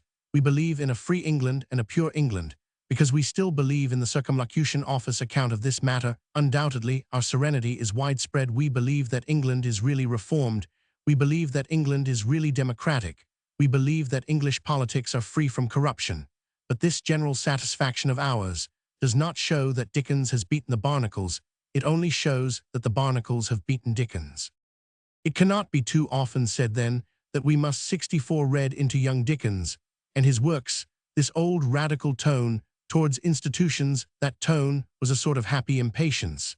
And when Dickens had to listen for hours to the speech of the noble lord in defense of the Circumlocution Office, when that is he had to listen to what he regarded as the last vaporings of a vanishing oligarchy, the impatience rather predominated over the happiness. His incurably restless nature found more pleasure in the wandering side of journalism. He went about wildly in postchaises to report political meetings for the Morning Chronicle, and what gentlemen they were to serve, he exclaimed, in such things at the old Morning Chronicle, great or small. It did not matter, I have had to charge for half a dozen breakdowns in half a dozen times as many miles. I have had to charge for the damage of a greatcoat from the drippings of a blazing wax candle in riding through the smallest hours of the night in a swift flying carriage and pair, and again, I have often transcribed for the printer from my shorthand notes important public speeches in which the strictest accuracy was required, and a mistake in which would have been to a young man severely compromising writing. On the palm of my hand, by the light of a dark lantern in a post-chaise, and 4 galloping 65 through a wild country, and through the dead of the night, at the then surprising rate of 15 miles an hour, the whole of Dickens' life goes with the throb of that nocturnal gallop, all its real wildness shot through with an imaginative wickedness he afterwards uttered in the drive of Jonah's Chuzzlewit through the storm. All this time, and indeed from a time of which no measure can be taken, the creative part of his mind had been in a stir or even a fever. While still a small boy, he had written for his own amusement some sketches of queer people. He had met notably one of his uncle's barber, whose principal hobby was pointing out what Napoleon ought to have done in the matter of military tactics. He had a notebook full of such sketches. He had sketches not only of persons, but of places which were to him almost more personal than persons. In the December of 1833, he published one of these fragments in the old monthly magazine. This was followed by 9 others in the same paper. And when the paper, which was a romantically radical venture run by a veteran soldier of Bolivar itself, collapsed, Dickens continued the series in the Evening Chronicle, an offshoot of the morning paper of the same name. These were the pieces afterwards published and known as the Sketches 66 by Boz. And with them, Dickens enters literature. He also enters many other things about this time. He enters manhood, and among other things, marriage. A friend of his on the Chronicle, George Hogarth, had several daughters. With all of them, Dickens appears to have been on terms of great affection. This sketch is wholly literary, and I do not feel it necessary to do more than touch upon such incidents as his marriage, just as I shall do no more than touch upon the tragedy that ultimately overtook it. But it may be suggested here that the final misfortunes were in some degree due to the circumstances attending the original action, a very young man fighting his way and excessively poor, with no memories for years past that were not monotonous and mean, and with his strongest and most personal memories quite ignominious and unendurable, was suddenly thrown into the society of a whole family of girls. I think it does not overstate his weakness, and I think it partly constitutes his excuse to say that he fell in love with all of them, as sometimes happens in the undeveloped youth. An abstract femininity simply intoxicated him, and again, I think we shall not be mistakenly accused of harshness if we put the point in this way, that by a kind of accident he got hold of the wrong sister in 67. What came afterwards, he was enormously to blame, but I do not think that his was a case of cold division from a woman whom he had once seriously and singly loved. He had been bewildered in a burning haze. I will not say even of first love, but of first flirtations. His wife's sisters stimulated him before he fell in love with his wife, and they continued to stimulate him long after he had quarreled with her forever. This view is strikingly supported by all the details of his attitude towards all the other members of the sacred house of Hogarth. One of the sisters remained, of course, his dearest friend till death. Another, who had died, he worshipped as a saint, and he always asked to be buried in her grave. He was married on April 2, 1836. Forster remarks that a few days before the announcement of their marriage in the Times, the same paper contained another announcement that on the 31st would be published the first number of a work called The Posthumous Papers of the Pickwick Club. It is the beginning of his career. The sketches, apart from splendid splashes of humor here and there, are not manifestations of the man of genius. We might almost say that this book is one of the few books by Dickens which would not standing alone have made his fame, and yet standing alone it did make his fame. His contemporaries could see a new spirit in it. Were we familiar with the larger fruits of that spirit, can only see a continuation of the prosaic and almost wooden wit of the comic books of that day. But in any case, we should hardly look in the man's first book, for the fullness of his contribution to letters. Youth is almost everything else, but it is hardly ever original. We read of young men bursting on the old world with a new message, but youth in actual experience is the period of imitation and even obedience. Subjectively, its emotions may be furious and headlong, but its only external outcome is a furious imitation and a headlong obedience. As we grow older, we learn the special thing we have to do. As a man goes on towards the grave, he discovers gradually a philosophy he can really call fresh, a style he can really call his own. And as he becomes an older man, he becomes a newer writer. Ibsen, in his youth, wrote almost classic plays about Vikings. It was in his old age that he began to break windows and throw fireworks. The only fault, it was said, of Browning's first poems was that they had too much beauty of imagery and too little wealth of thought. The only fault, that is, of Browning's first poems was that they were not Browning's. In one way, however, the sketches by Baz do stand out very symbolically in the life of Dickens. They constitute, in a manner, the dedication of him to his especial task, the sympathetic and yet exaggerated painting of the poorer middle class.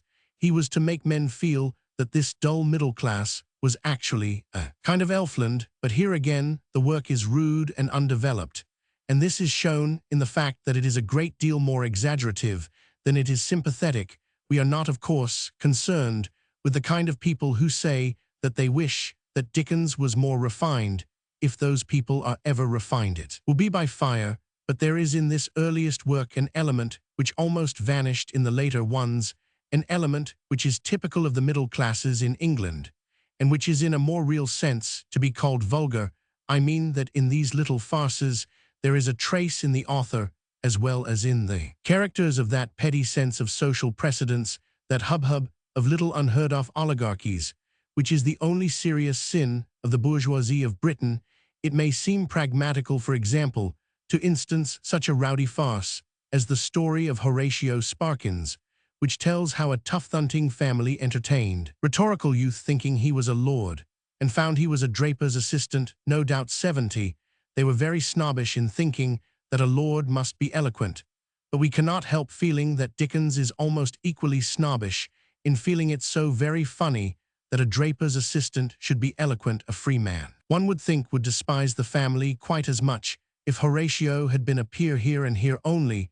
There is just a touch of the vulgarity of the only vulgarity of the world, out of which Dickens came, for the only element of lowness that there really is in our populace is exactly that they are full of superiorities and very conscious of class shades imperceptible to the eyes of others, but as hard and haughty as a Brahmin caste separate one kind of charwoman from another kind of charwoman. Dickens was destined to show, with inspired symbolism, all the immense virtues of the democracy. He was to show them as the most humorous part of our civilization, which they certainly are. He was to show them as the most promptly and practically compassionate part of our civilization, which they certainly are. The democracy has 100 exuberant good qualities. The democracy has only one outstanding sin: it is not democratic. Chapter 4. The Pickwick Papers.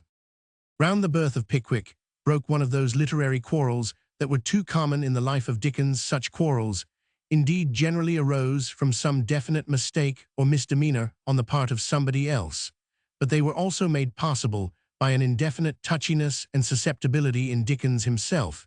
He was so sensitive on points of personal authorship and responsibility that even his sacred sense of humor deserted him. He turned people into mortal enemies whom he might have turned very easily into immortal jokes. It was not that he was lawless in a sense, it was that he was too legal, but he did not understand the principle of de minimis non curat lex. Anybody could draw him, any fool could make a fool of him, any obscure madman who chose to say that he had written the whole of Martin Chuzzlewit, any pennyliner who chose to say that Dickens wore no shirt collar, could call forth the most passionate and public denials, as of a man pleading not guilty to witchcraft 72 or high treason. Hence, the letters of Dickens are filled with a certain singular type of quarrels and complaints, in which one cannot say that he was on the wrong side, but merely that even in being on the right side he was in the wrong place. He was not only a generous man, he was even a just man. To have made against anybody a charge or claim which was unfair would have been insupportable to him. His weakness was that he found the unfair claim or charge, however small, equally insupportable when brought against himself.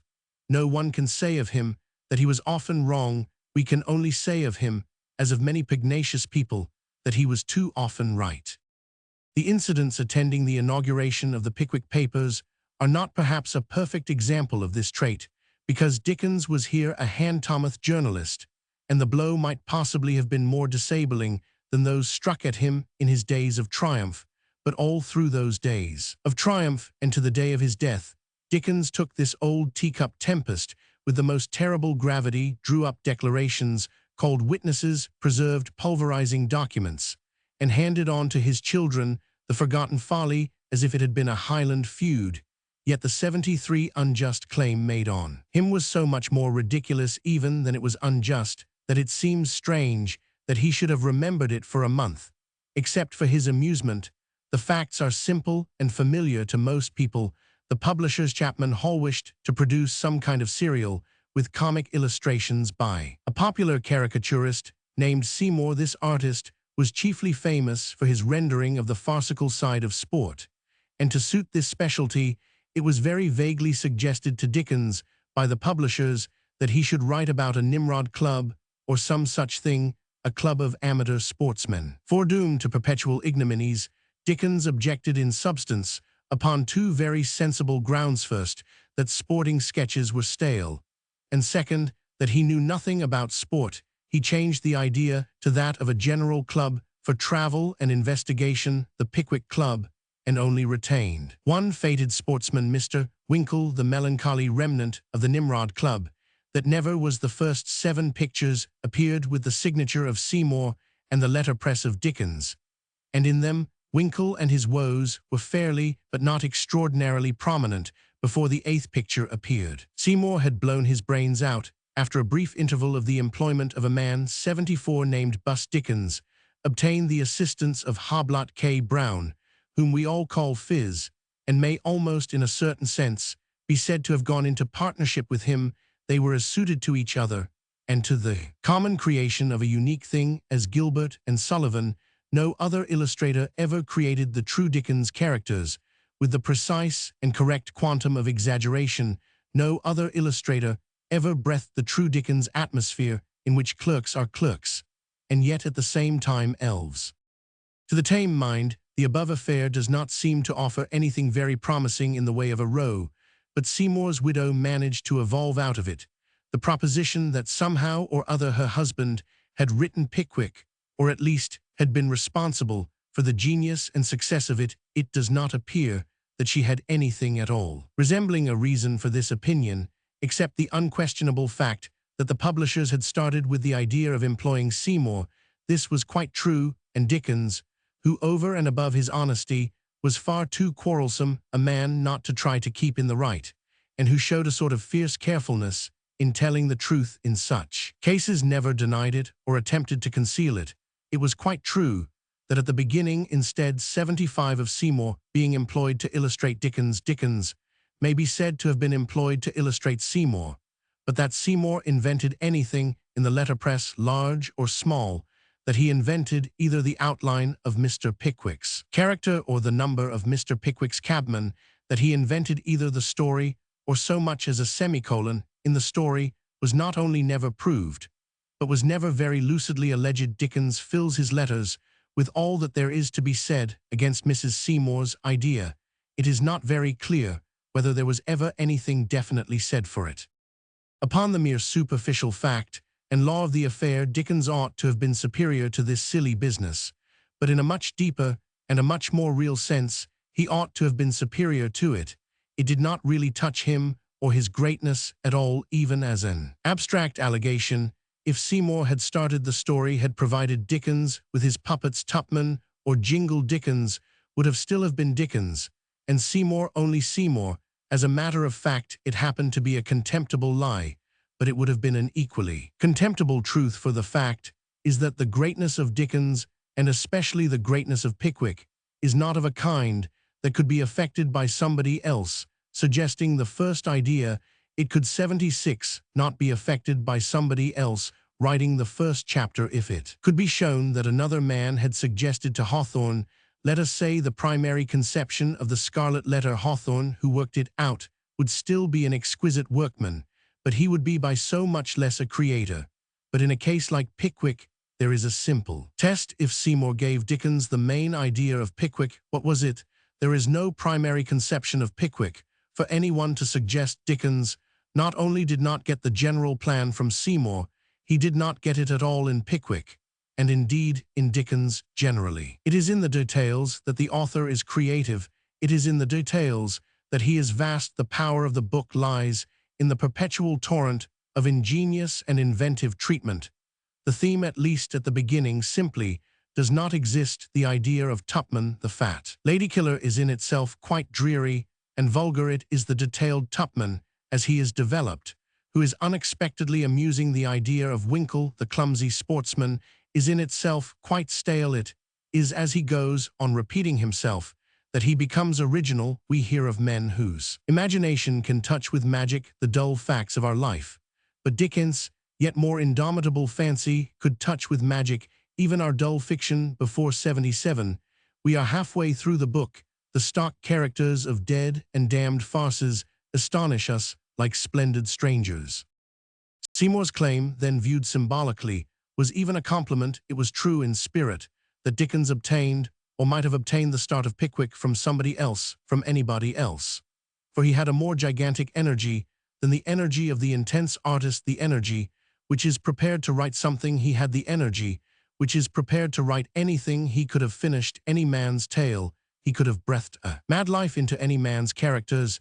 If it had been true that Seymour had planned out Pickwick, if Seymour had fixed the chapters and named and numbered the characters, his slave would have shown, even in these shackles, such a freedom as would have shaken the world. If Dickens had been forced to make his incidents out of a chapter in a child's reading book, or the names in a scrap of newspaper, he would have turned them in 10 pages into creatures of his own. Seymour, as I say, was in a manner right in spirit. Dickens would at this time get his materials from anywhere, in the sense that he cared little what materials they were. He would not have stolen.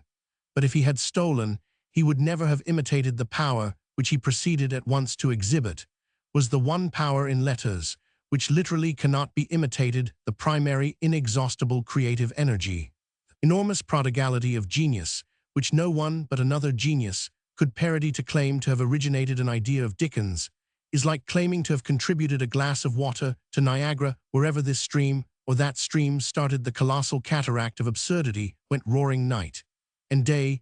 The volume of his invention overwhelmed all doubt of his inventiveness. Dickens was evidently a great man, unless he was 1,000 men.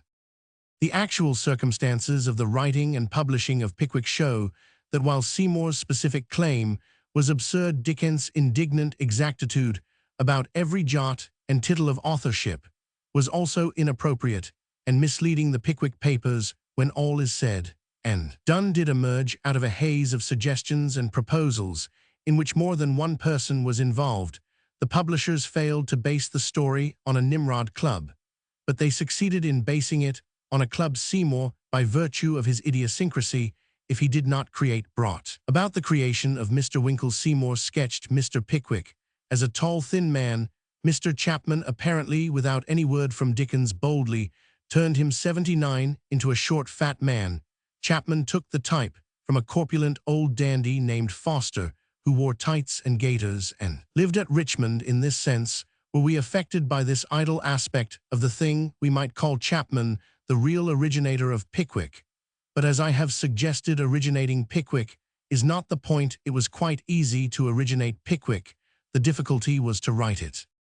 However such things may be, there can be no question of the result of this chaos. In the Pickwick Papers, Dickens sprang suddenly from a comparatively low level to a very high one, to the level of sketches by Bars. He never afterwards descended to the level of the Pickwick Papers.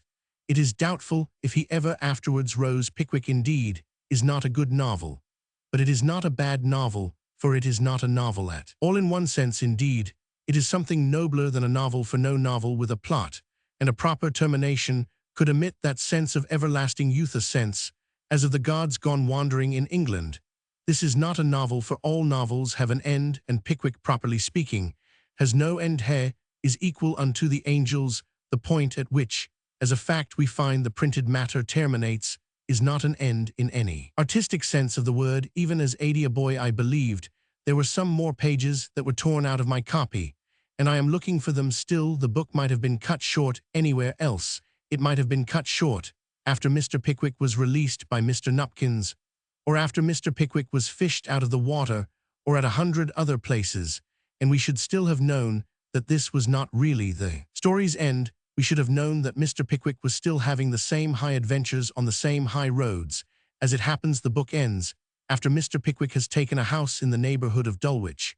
But we know he did not stop there. We know he broke out, that he took again the road of the high adventures. We know that if we take it ourselves in any acre of England, we may come suddenly upon him in a lane. But this relation of Pickwick to the strict form of fiction demands a further word, which should indeed be said in any case before the consideration of any or all of the Dickens tales. Dickens' work is not to be reckoned in novels at all. Dickens' work is to be reckoned always by characters, sometimes by groups, oftener by episodes, but never by novels. You cannot discuss whether Nicholas Nickleby is a good novel or whether Our Mutual Friend is a bad novel. Strictly, there is no such novel as Nicholas Nickleby. There is no such novel as Our Mutual Friend. They are simply lengths cut from the flowing and mixed substance called Dickens A substance, of which any given length will be certain to contain a given proportion of brilliant and of bad stuff. You can say, according to your opinions, the Crummles part is perfect, or the Boffins are a mistake, just as a man watching a river go by him could count here a floating flower and there a streak of scum. But you cannot artistically divide the output into books. The best of his work can be found in the worst of his works. The Tale of Two Cities is a good novel. Little Dorrit is not a good novel, but the description of the circumlocution office in Little Dorrit is quite as good as the description of Tellson's Bank in The Tale of Two Cities. The Old Curiosity Shop is not so good as David Copperfield, but Swiveller is quite as good as Micawber, nor is there any reason why these superb creatures as a general rule should be in one novel any more than another. There is no reason why Sam Weller, in the course of his wanderings, should not wander into Nicholas Nickleby.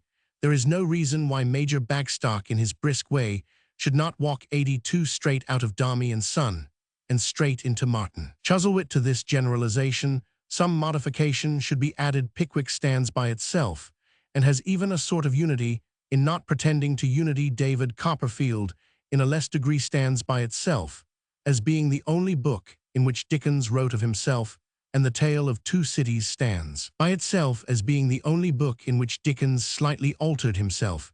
But as a whole, this should be firmly grasped, that the units of Dickens, the primary elements, are not the stories, but the characters who affect the story, more often still the characters who do not affect the stories.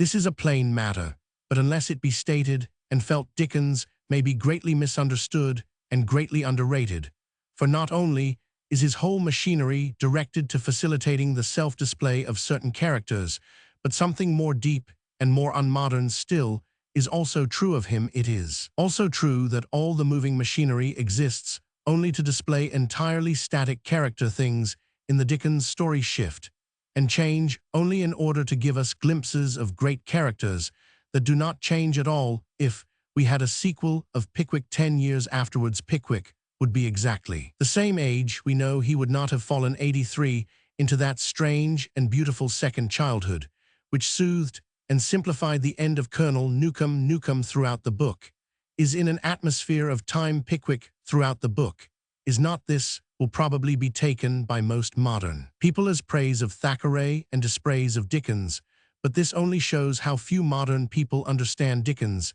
It also shows how few understand the faiths and the fables of mankind. The matter can only be roughly stated in one way. Dickens did not strictly make a literature, he made a mythology. For a few years our corner of Western Europe has had a fancy for this thing we call fiction, that is, for writing down our own lives or similar lives in order to look at them. But though we call it fiction, it differs from older literatures chiefly in being less fictitious. It imitates not only life, but the limitations of life. It not only reproduces life, it reproduces death. But outside us, in every other country, in every other age, there has been going on from the beginning a more fictitious kind of fiction. I mean the kind now called folklore. The literature of the people, our modern novels, which deal with men as they are chiefly produced by a small and educated section of the society, but this other literature deals with men 84 greater than they are with demigods and heroes, and that is far too important a matter to be trusted to the educated classes. The fashioning of these portents is a popular trade, like ploughing or bricklaying. The men who made hedges, the men who made ditches, were the men who made deities. Men could not elect their kings, but they could elect their gods. So we find ourselves faced with a fundamental contrast between what is called fiction and what is called folklore. The one exhibits an abnormal degree of dexterity, operating within our daily limitations. The other exhibits quite normal desires, extended beyond those limitations. Fiction means the common things as seen by the uncommon people. Fairy tales mean the uncommon things as seen by the common people. As our world advances through history towards its present epoch, it becomes more specialist, less democratic, and folklore turns gradually into fiction. But it is only slowly that the old elfin fire fades into the light of common realism. For ages after our characters have dressed up in the clothes of mortals, they betray the blood of the gods. Even our phraseology is full of relics of this, when a modern novel is devoted to the bewilderments of a weak young clerk who cannot decide which woman he wants to marry, or which new 85 religion he believes in. We still give this knock-kneed cad the name of the hero's name, which is the crown of Achilles. The popular preference for story with a happy ending is not, or at least, was not a mere sweet-stuff optimism. It is the remains of the old idea of the triumph of the dragon slayer, the ultimate apotheosis of the man beloved of heaven. But there is another and more intangible trace of this fading supernaturalism, trace very vivid to the reader, but very elusive to the critic. It is a certain air of endlessness in the episodes, even in the shortest episodes sense, that although we leave them, they still go on. Our modern attraction to short stories is not an accident of form. It is the sign of a real sense of fleetingness and fragility. It means that existence is only an impression, and perhaps only an illusion. A short story of today has the air of a dream. It has the irrevocable beauty of a falsehood. We get a glimpse of grey streets of London, red plains of India. As in an opium vision, we see people arresting people with fiery and appealing faces. But when the story is ended, the people are ended. We have no instinct of anything ultimate and enduring behind the episodes. The moderns, in a word, describe life in short stories because they are possessed with 86, the sentiment that life itself is an uncommonly short story, and perhaps not a true one. But in this elder literature, even in the comic literature, indeed especially in the comic literature, the reverse is true. The characters are felt to be fixed things of which we have fleeting glimpses, that is, they are felt to be divine. Uncle Toby is talking forever as the elves are dancing. Forever we feel that whenever we hammer on the house of Falstaff, Falstaff will be at home. We feel it as a pagan would feel, that if a cry broke the silence, after ages of unbelief, Apollo would still be listening in his temple. These writers may tell short stories, but we feel they are only parts of a long story, and herein lies the peculiar significance, the peculiar sacredness, even of penny dreadfuls, and the common printed matter made for our errand boys here in dim and desperate forms, under the ban of our base culture, stormed at by silly magistrates, sneered at by silly schoolmastershire. Is the old popular literature still popular? Here is the unmistakable voluminousness, the 1001 tales of Dick Deadshot, like the 1001 tales of Robin Hood. Here is the splendid and static boy, the boy who remains a boy through 1,000 volumes and 1,000 years. Here in mean alleys and dim shops, shadowed 87, and shamed by the police, mankind is still driving its dark trade in heroes and elsewhere, and in all other ages in braver fashion under cleaner skies. The same eternal tattling goes on, and the whole mortal world is a factory of immortals. Dickens was a mythologist rather than a novelist.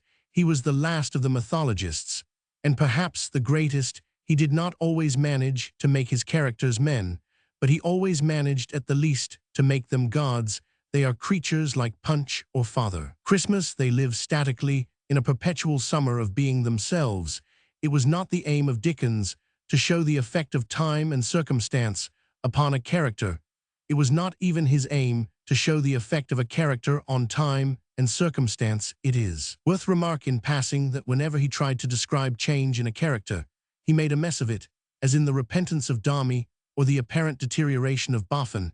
It was his aim to show character hung in a kind of happy void in a world apart from times, and essentially apart from circumstance, though the phrase may seem odd in connection with the godlike horseplay of Pickwick. But all the Pickwickian events, wild as they often are, were only designed to display the 88 greater wildness of souls, sometimes merely to bring the reader within touch. So to speak of that wildness, the author would have fired Mr. Pickwick out of a cannon to get him to Wardle's by Christmas.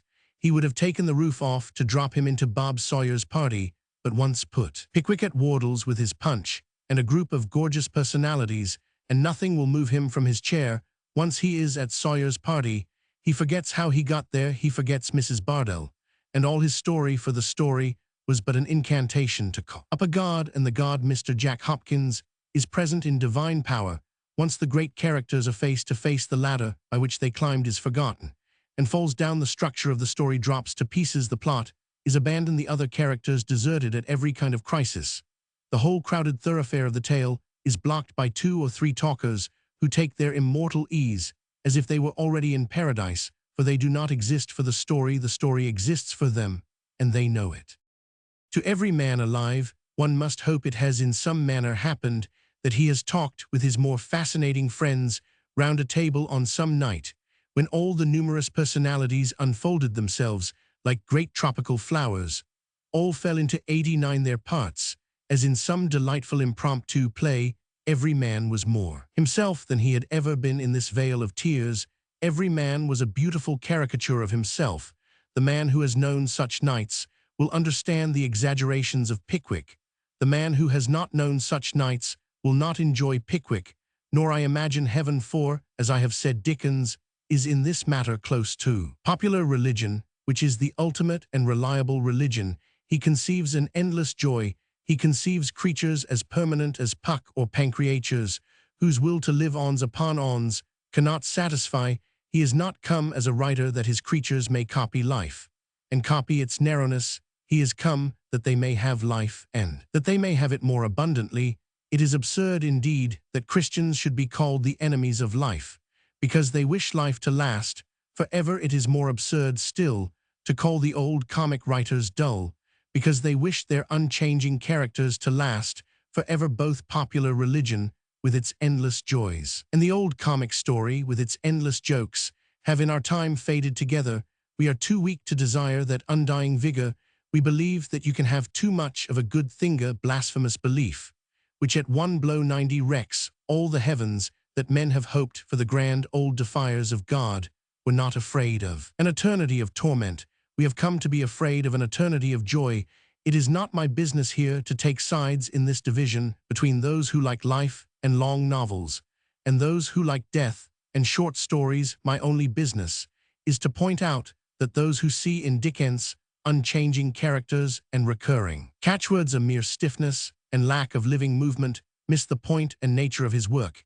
His tradition is another tradition altogether. His aim is another aim altogether. To those of the modern novelists who trace the alchemy of experience and the autumn tints of character, he is there like the common people of all ages to make deities. He is there, as I have said, to exaggerate life in the direction of life. The spirit he at bottom celebrates is that of 2 friends drinking wine together and talking through the night.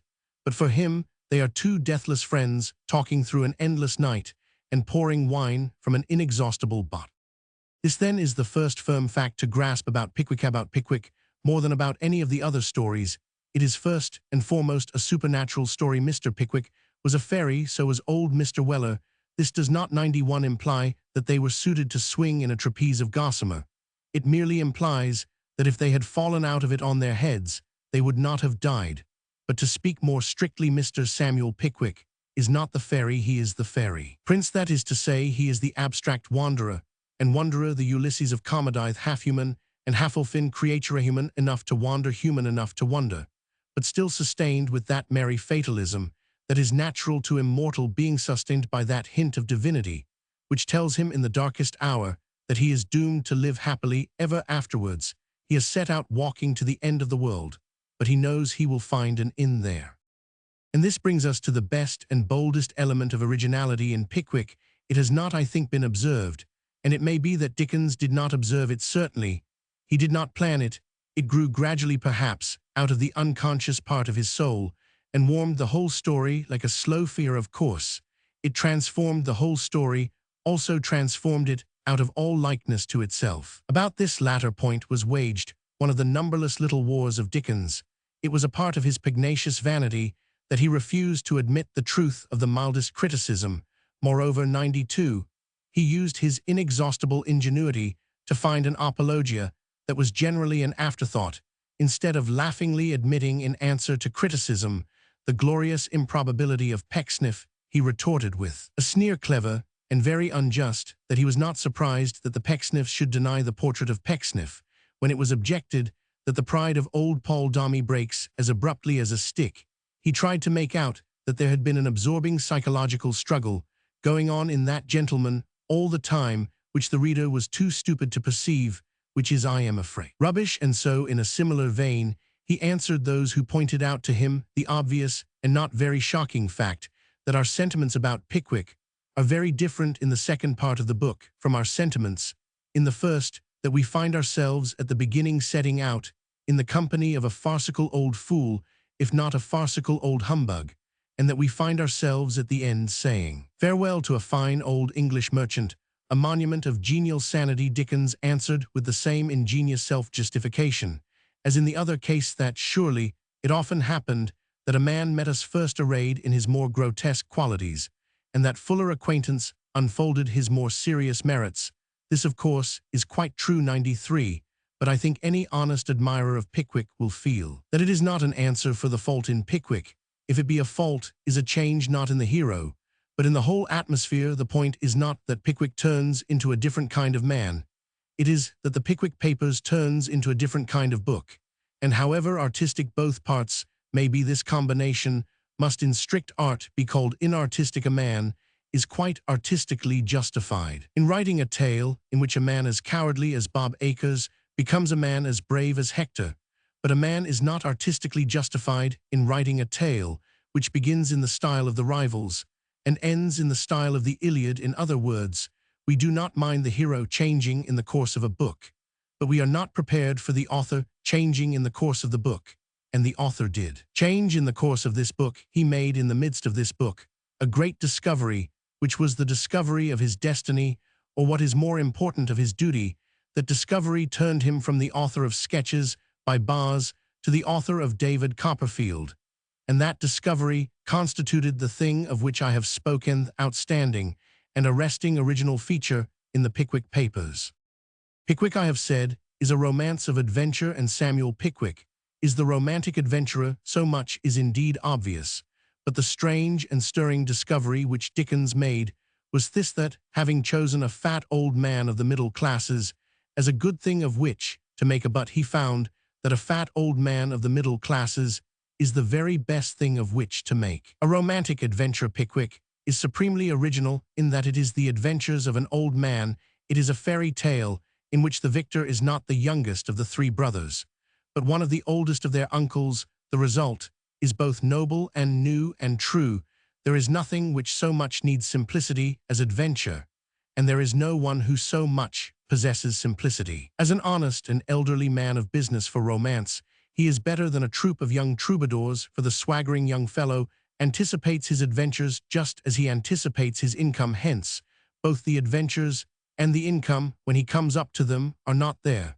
But a man in late middle age has grown used to the plain necessities, and his first holiday is a second youth. A good man, as Thackeray said with such thorough and searching truth, grows simpler as he grows older. Samuel Pickwick in his youth was 95, probably an insufferable young coxcomb. He knew then, or thought he knew, all about the confidence tricks of swindlers like Jingle. He knew then, or thought he knew, all about the amatory designs of sly ladies like Mrs. Bardell. Years and real life have relieved him of this idle and evil knowledge.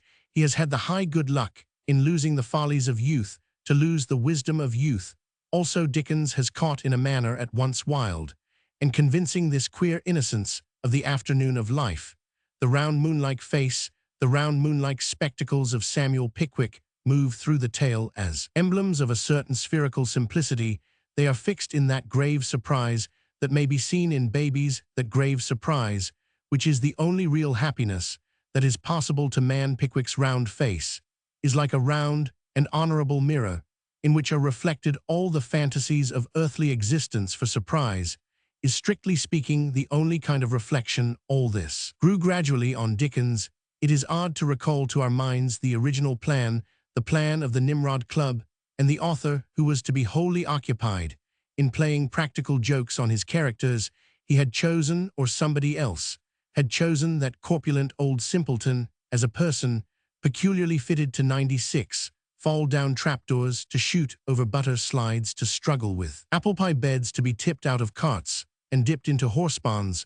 But Dickens only discovered, as he went on, how fitted the fat old man was to rescue ladies, to defy tyrants, to dance, to leap, to experiment with life, to be a deus ex machina, and even a knight-errant. Dickens made this discovery. Dickens went into the Pickwick Club to scoff, and Dickens remained to pray. Molière and his marquises are very much amused when Roman 1000 Jourdain, the fat old middle-class fellow, discovers with delight that he has been talking prose all his life. I have often wondered whether Molière saw how in this fact Roman 1000 Jourdain towers above them all and touches the stars. He has the freshness to enjoy fresh fact, the freshness to enjoy an old one. He can feel that the common thing, prose, is an accomplishment like verse. And it is an accomplishment like verse. It is the miracle of language. He can feel the subtle taste of water and roll it on his tongue like wine. His simple vanity and veracity, his innocent love of living, his ignorant love of learning, are things far fuller of romance than the weariness and foppishness of the sniggering cavaliers. When he consciously speaks prose, he unconsciously 97 thinks poetry. It would be better for us all if we were as conscious that supper is supper, or that life is life, as this true romantic was that prose is actually prose. Roman 1000 Jourdain is here the type. Mr. Pickwick is elsewhere the type of this true and neglected thing, the romance of the middle classes. It is the custom in our little epic to sneer at the middle classes. Cockney artists profess to find the bourgeoisie dull, as if artists had any business to find anything dull. Decadents talk contemptuously of its conventions and its set tasks. It never occurs to them that conventions and set tasks are the very way to keep that greenness in the grass and that redness in the rose switch they had lost forever. Stevenson, in his incomparable Lantern Bearers, describes the ecstasy of a schoolboy in the mere fact of buttoning dark lantern under a dark greatcoat. If you wish for that ecstasy of the schoolboy, you must have the boy, but you must also have the school's strict opportunities and defined hours are the very outline of that enjoyment. A man like Mr. Pickwick has been at school all his life, and when he comes out, he astonishes the youngsters. His heart, as that acute psychologist Mr. Weller points out, had been born later than his body. It will be remembered that Mr. Pickwick also, when 98, on the escapade of Winkle and Miss Allen, took immoderate pleasure in the performances of a dark lantern, which was not dark enough, and was nothing but a nuisance to everybody. His soul also was with Stevenson's boys on the grey sands of Haddington, talking in the dark by the sea. He also was of the League of the Lantern Bearers. Stevenson, I remember, says that in the shops of that town they could purchase penny Pickwicks, that remarkable cigar. Let us hope they smoked them, and that the rotund ghost of Pickwick hovered over the rings of smoke. Pickwick goes through life with that godlike gullibility which is the key to all adventures. The greenhorn is the ultimate victor in everything. It is he that gets the most out of life. Because Pickwick is led away by Jingle, he will be led to the White Hart Inn and see the only Weller cleaning boots in the courtyard. Because he is bamboozled by Dodson and Fogg, he will enter the prison house like a paladin and rescue the man and the woman who have wronged him most. His soul will never starve for exploits or excitements. Who is wise enough to be made a fool of? He will make himself happy in the traps that have been laid for him. He will roll in their nets and sleep. All doors will fly open to him who has a 99 mildness more defiant than mere courage. The whole is unerringly expressed in one fortunate phrase, will be always taken in. To be taken in everywhere is to see the inside of everything. It is the hospitality of circumstance. With torches and trumpets like a guest, the greenhorn is taken in by life, and the skeptic is cast out by it. Chapter 5. The Great Popularity. There is one aspect of Charles Dickens which must be of interest even to that subterranean race, which does not admire his books even if we are not interested in Dickens as a great event in English literature. We must still be interested in him as a great event in English history. If he had not his place with Fielding and Thackeray, he would still have his place with Wat Tyler and Wilkes, for the man led a mob. He did what no English statesman perhaps has really done. He called out the people. He was popular, in a sense of which we moderns have not even a notion. In that sense, there is no popularity now. There are no popular authors today. We call such authors as Mr. Guy Boothby or Mr. William Le Queux popular authors. But this is popularity altogether in a weaker sense, not only in quantity, but in quality. The old popularity was positive, the new is negative. There is a great deal of difference between the eager man who wants to read a book and the tired man who wants a book to read. One man reading a Le Queux mystery wants to get to the end of it. A man reading the Dickens novel wished that it might never end. Men read a Dickens story 6 times because they knew it so well. If a man can read a Le Queux story 6 times, it is only because he can forget it 6 times. In short, the Dickens novel was popular not because it was an unreal world, but because it was a real world. A world in which the soul could live. The modern Shaka, at its very best, is an interlude in life. But in the days when Dickens' work was coming out in serial, people talked as if real life were itself the interlude between one issue of Pickwick and another. In reaching the period of the publication of Pickwick, we reach this sudden apotheosis of Dickens. Henceforward, he filled the literary world in a way hard to imagine. Fragments of that huge fashion remain in our daily language, in the talk of every trade or public question. Are embedded the wrecks of that enormous religion. Men give out the airs of Dickens without even opening his books, just as Catholics can live in a tradition of Christianity without having looked at the New Testament. The man in the street has more memories of Dickens, whom he has not read, than of Marie Corelli, whom he has. There is 102 nothing in any way parallel to this omnipresence and vitality in the great comic characters of Boz. There are no modern Bumbles and Pecksniffs, no modern Gamps and Micawbers. Mr. Rudyard Kipling, to take an author of a higher type than those before mentioned, is called, and called justly, a popular author. That is to say, he is widely read, greatly enjoyed, and highly remunerated. He has achieved the paradox of at once making poetry and making money. But let anyone who wishes to see the difference try the experiment of assuming the Kipling characters to be common property, like the Dickens characters. Let anyone go into an average parlor and allude to Strickland as he would allude to Mr. Bumble, the beadle. Let anyone say that somebody is a perfect Learoyd, as he would say a perfect Pecksniff. Let anyone write a comic paragraph for a halfpenny paper and allude to Mrs. Hawksby instead of to Mrs. Gamp. He will soon discover that the modern world has forgotten its own fiercest booms more completely than it has forgotten this formless tradition from its fathers. The mere dregs of it come to more than any contemporary excitement. The gleaning of the grapes of Pickwick is more than the whole vintage of Soldiers 3. There is one instance, and I think only one of 3 exception to this generalization. There is one figure in our popular literature which would really be recognized by the populace. Ordinary men would understand you if you referred currently to Sherlock Holmes. Sir Arthur Conan Doyle would no doubt be justified in rearing his head to the stars, remembering that Sherlock Holmes is the only really familiar figure in modern fiction. But let him droop that head again with a gentle sadness, remembering that if Sherlock Holmes is the only familiar figure in modern fiction, Sherlock Holmes is also the only familiar figure in the Sherlock Holmes tales. Not many people could say offhand what was the name of the owner of Silver Blaze, or whether Mrs. Watson was dark or fair. But if Dickens had written the Sherlock Holmes stories, every character in them would have been equally arresting and memorable. A Sherlock Holmes would have cooked the dinner for Sherlock Holmes. A Sherlock Holmes would have driven his cab.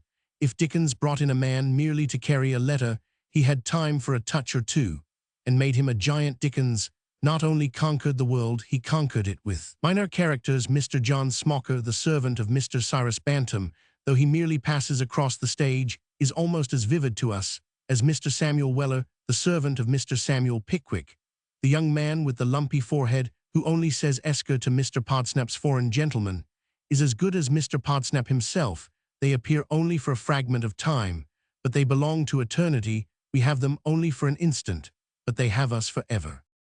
In dealing with Dickens, then, we are dealing with a man whose public success was a marvel, and almost a monstrosity, and here I perceive that my friend, the purely artistic critic primed with Flaubert and Turgenev, can contain himself no longer. He leaps to his feet, upsetting his cup of cocoa, and asks contemptuously what all this has to do with criticism. Why begin your study of an author, he says, with trash about popularity?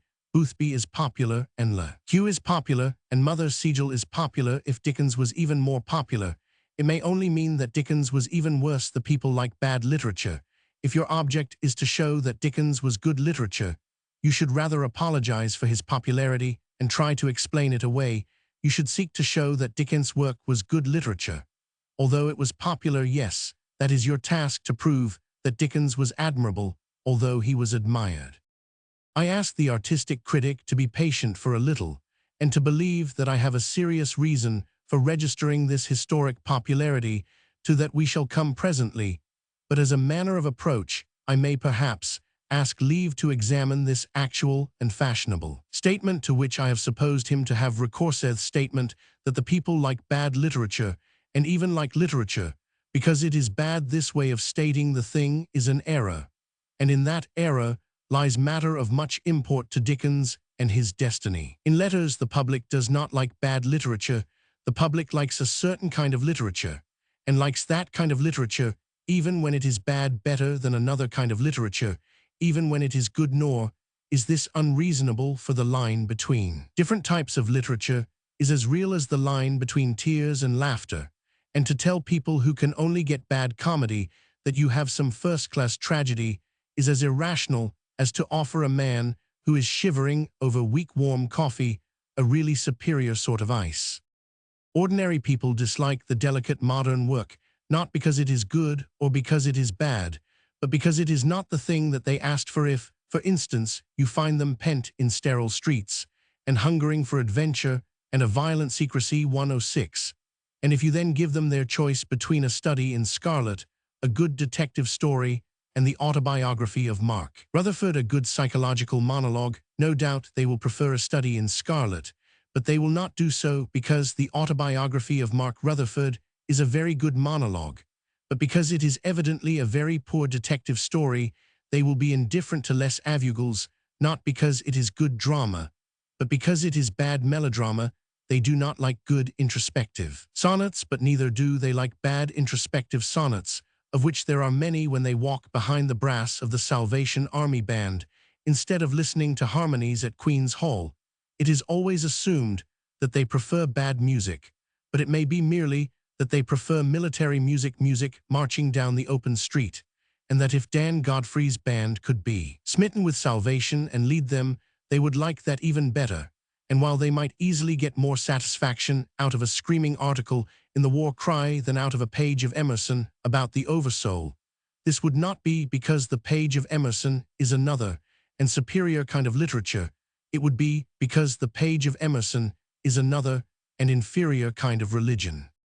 Dickens stands first as a defiant monument of what happens when a great literary genius has a literary taste akin to that of the community, for this kinship was deep and spiritual. Dickens was not like our ordinary demagogues and journalists. Dickens did not write what the people wanted. Dickens wanted what the people wanted. And with this was connected that other fact which must never be forgotten, and which I have more than once insisted on, that Dickens and his school had a hilarious faith in democracy and thought of the service of it as a sacred priesthood. Hence, there was this vital point in his popularism, that there was no condescension in it. The belief that the rabble will only read rubbish can be read between the lines of all our contemporary writers, even of those writers whose rubbish the rabble reads. Mr. Fergus Hume has no more respect for the populace than Mr. George Moore. The only difference lies between those writers who will consent to talk down to the people and those writers who will not consent to talk down to the people. But Dickens never talked down to the people. He talked up to the people. He approached the people like a deity and poured out his riches and his blood. This is what makes the immortal bond between him and the masses of 108 men. He had not merely produced something they could understand, but he took it seriously and toiled and agonized to produce it. They were not only enjoying one of the best writers, They were enjoying the best he could do, his raging and sleepless nights, his wild walks in the darkness. His notebooks crowded his nerves in rags. All this extraordinary output was but a fit sacrifice to the ordinary man.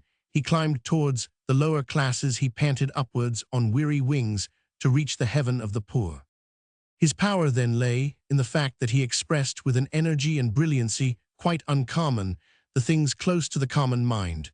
But with this mere phrase, the common mind, we collide with a current era commonness, and the common mind are now generally spoken of as meaning in some manner inferiority, and the inferior mind the mind of the mere mob. But the common mind means the mind of all the artists and heroes, or else it would not be common Plato, had the common mind Dante, had the common mind, or that mind was not common. Commonness means the quality common to the saint, and the sinner to the philosopher, and the fool, and it was this that Dickens grasped and developed in everybody. There is a certain thing 109 that loves babies, that fears death, that likes sunlight, that thing enjoys Dickens. And everybody does not mean uneducated crowds.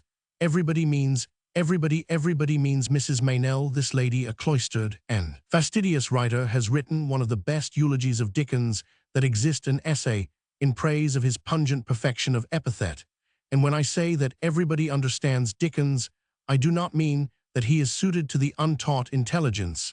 I mean that he is so plain that even scholars can understand him.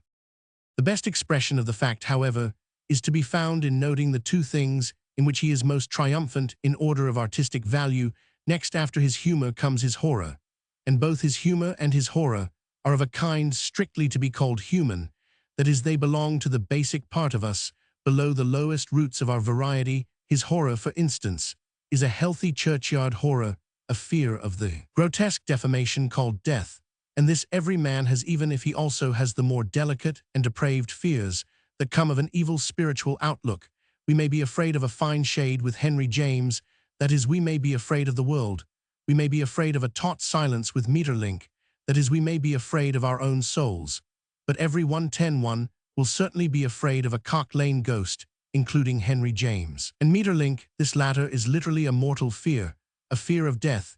It is not the immortal fear or fear of damnation, which belongs to all the more refined intellects of our day. In a word, Dickens does, in the exact sense, make the flesh creep. He does not, like the decadents, make the soul crawl, and the creeping of the flesh on being reminded of its fleshly failure is a strictly universal thing, which we can all feel, while some of us are as yet uninstructed in the art of spiritual crawling. In the same way, the Dickens mirth is a part of man and universal. All men can laugh at broad humor, even the subtle humorists, even the modern flaneur, who can smile at a particular combination of green and yellow, would laugh at Mr. Lamell's request for Mr. Fledgeby's nose.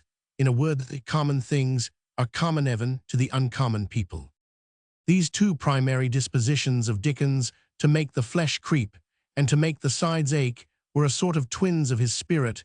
They were never far apart, and the fact of their affinity is interestingly exhibited in the first two novels.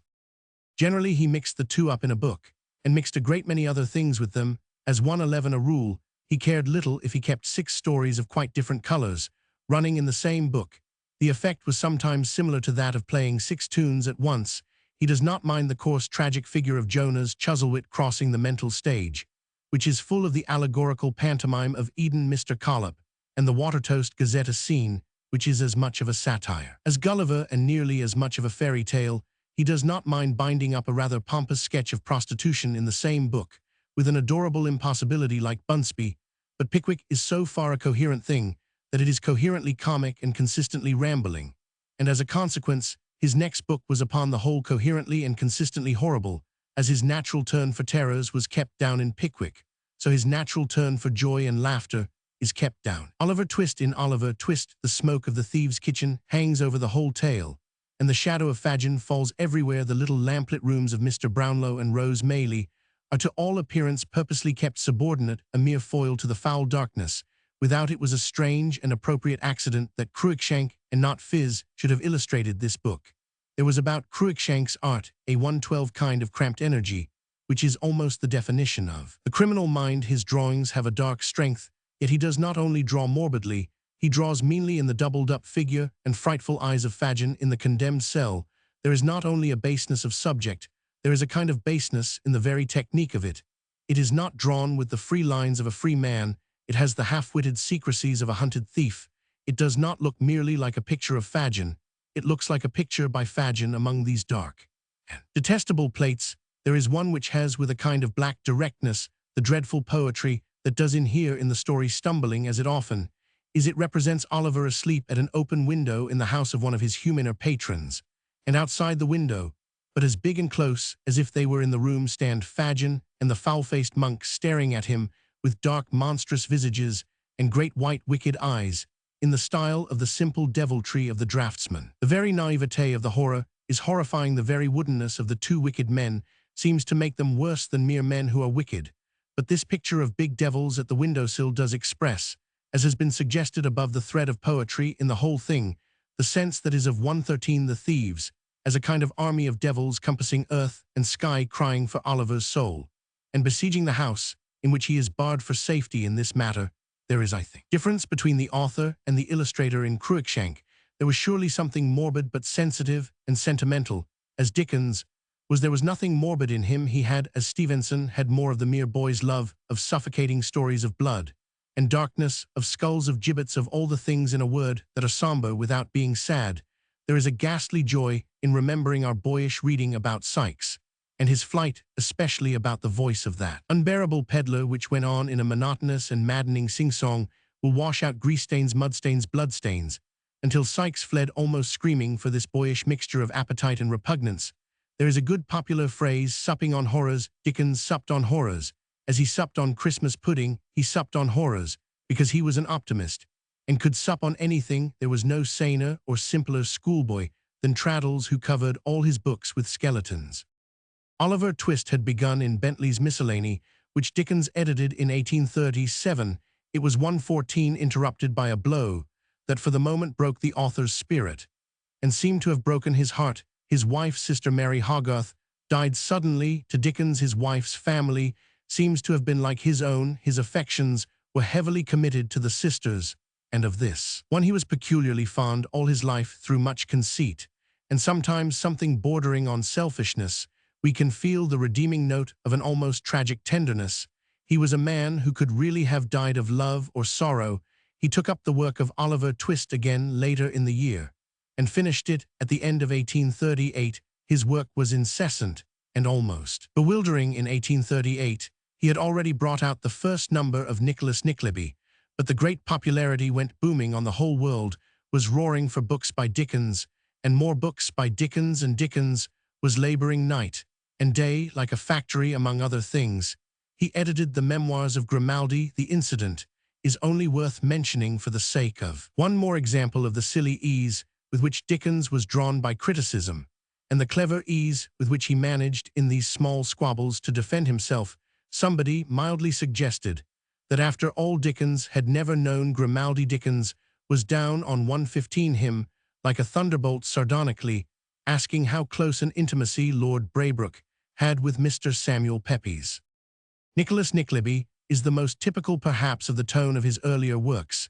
It is in form a very rambling, old-fashioned romance, the kind of romance in which the hero is only a convenience for the frustration of the villain. Nicholas is what is called in theatricals a stick, but any stick is good enough to beat a squeers with. That strong thwack, that simplified energy, is the whole object of such a story, and the whole of this tale is full of a kind of highly picturesque platitude. The wicked aristocrats, Sir Mulberry Hawk, Lord Frederick Verisopht, and the rest are inadequate versions of the fashionable profligate. But this is not, as some suppose, because Dickens in his vulgarity could not comprehend the refinement of patrician vice.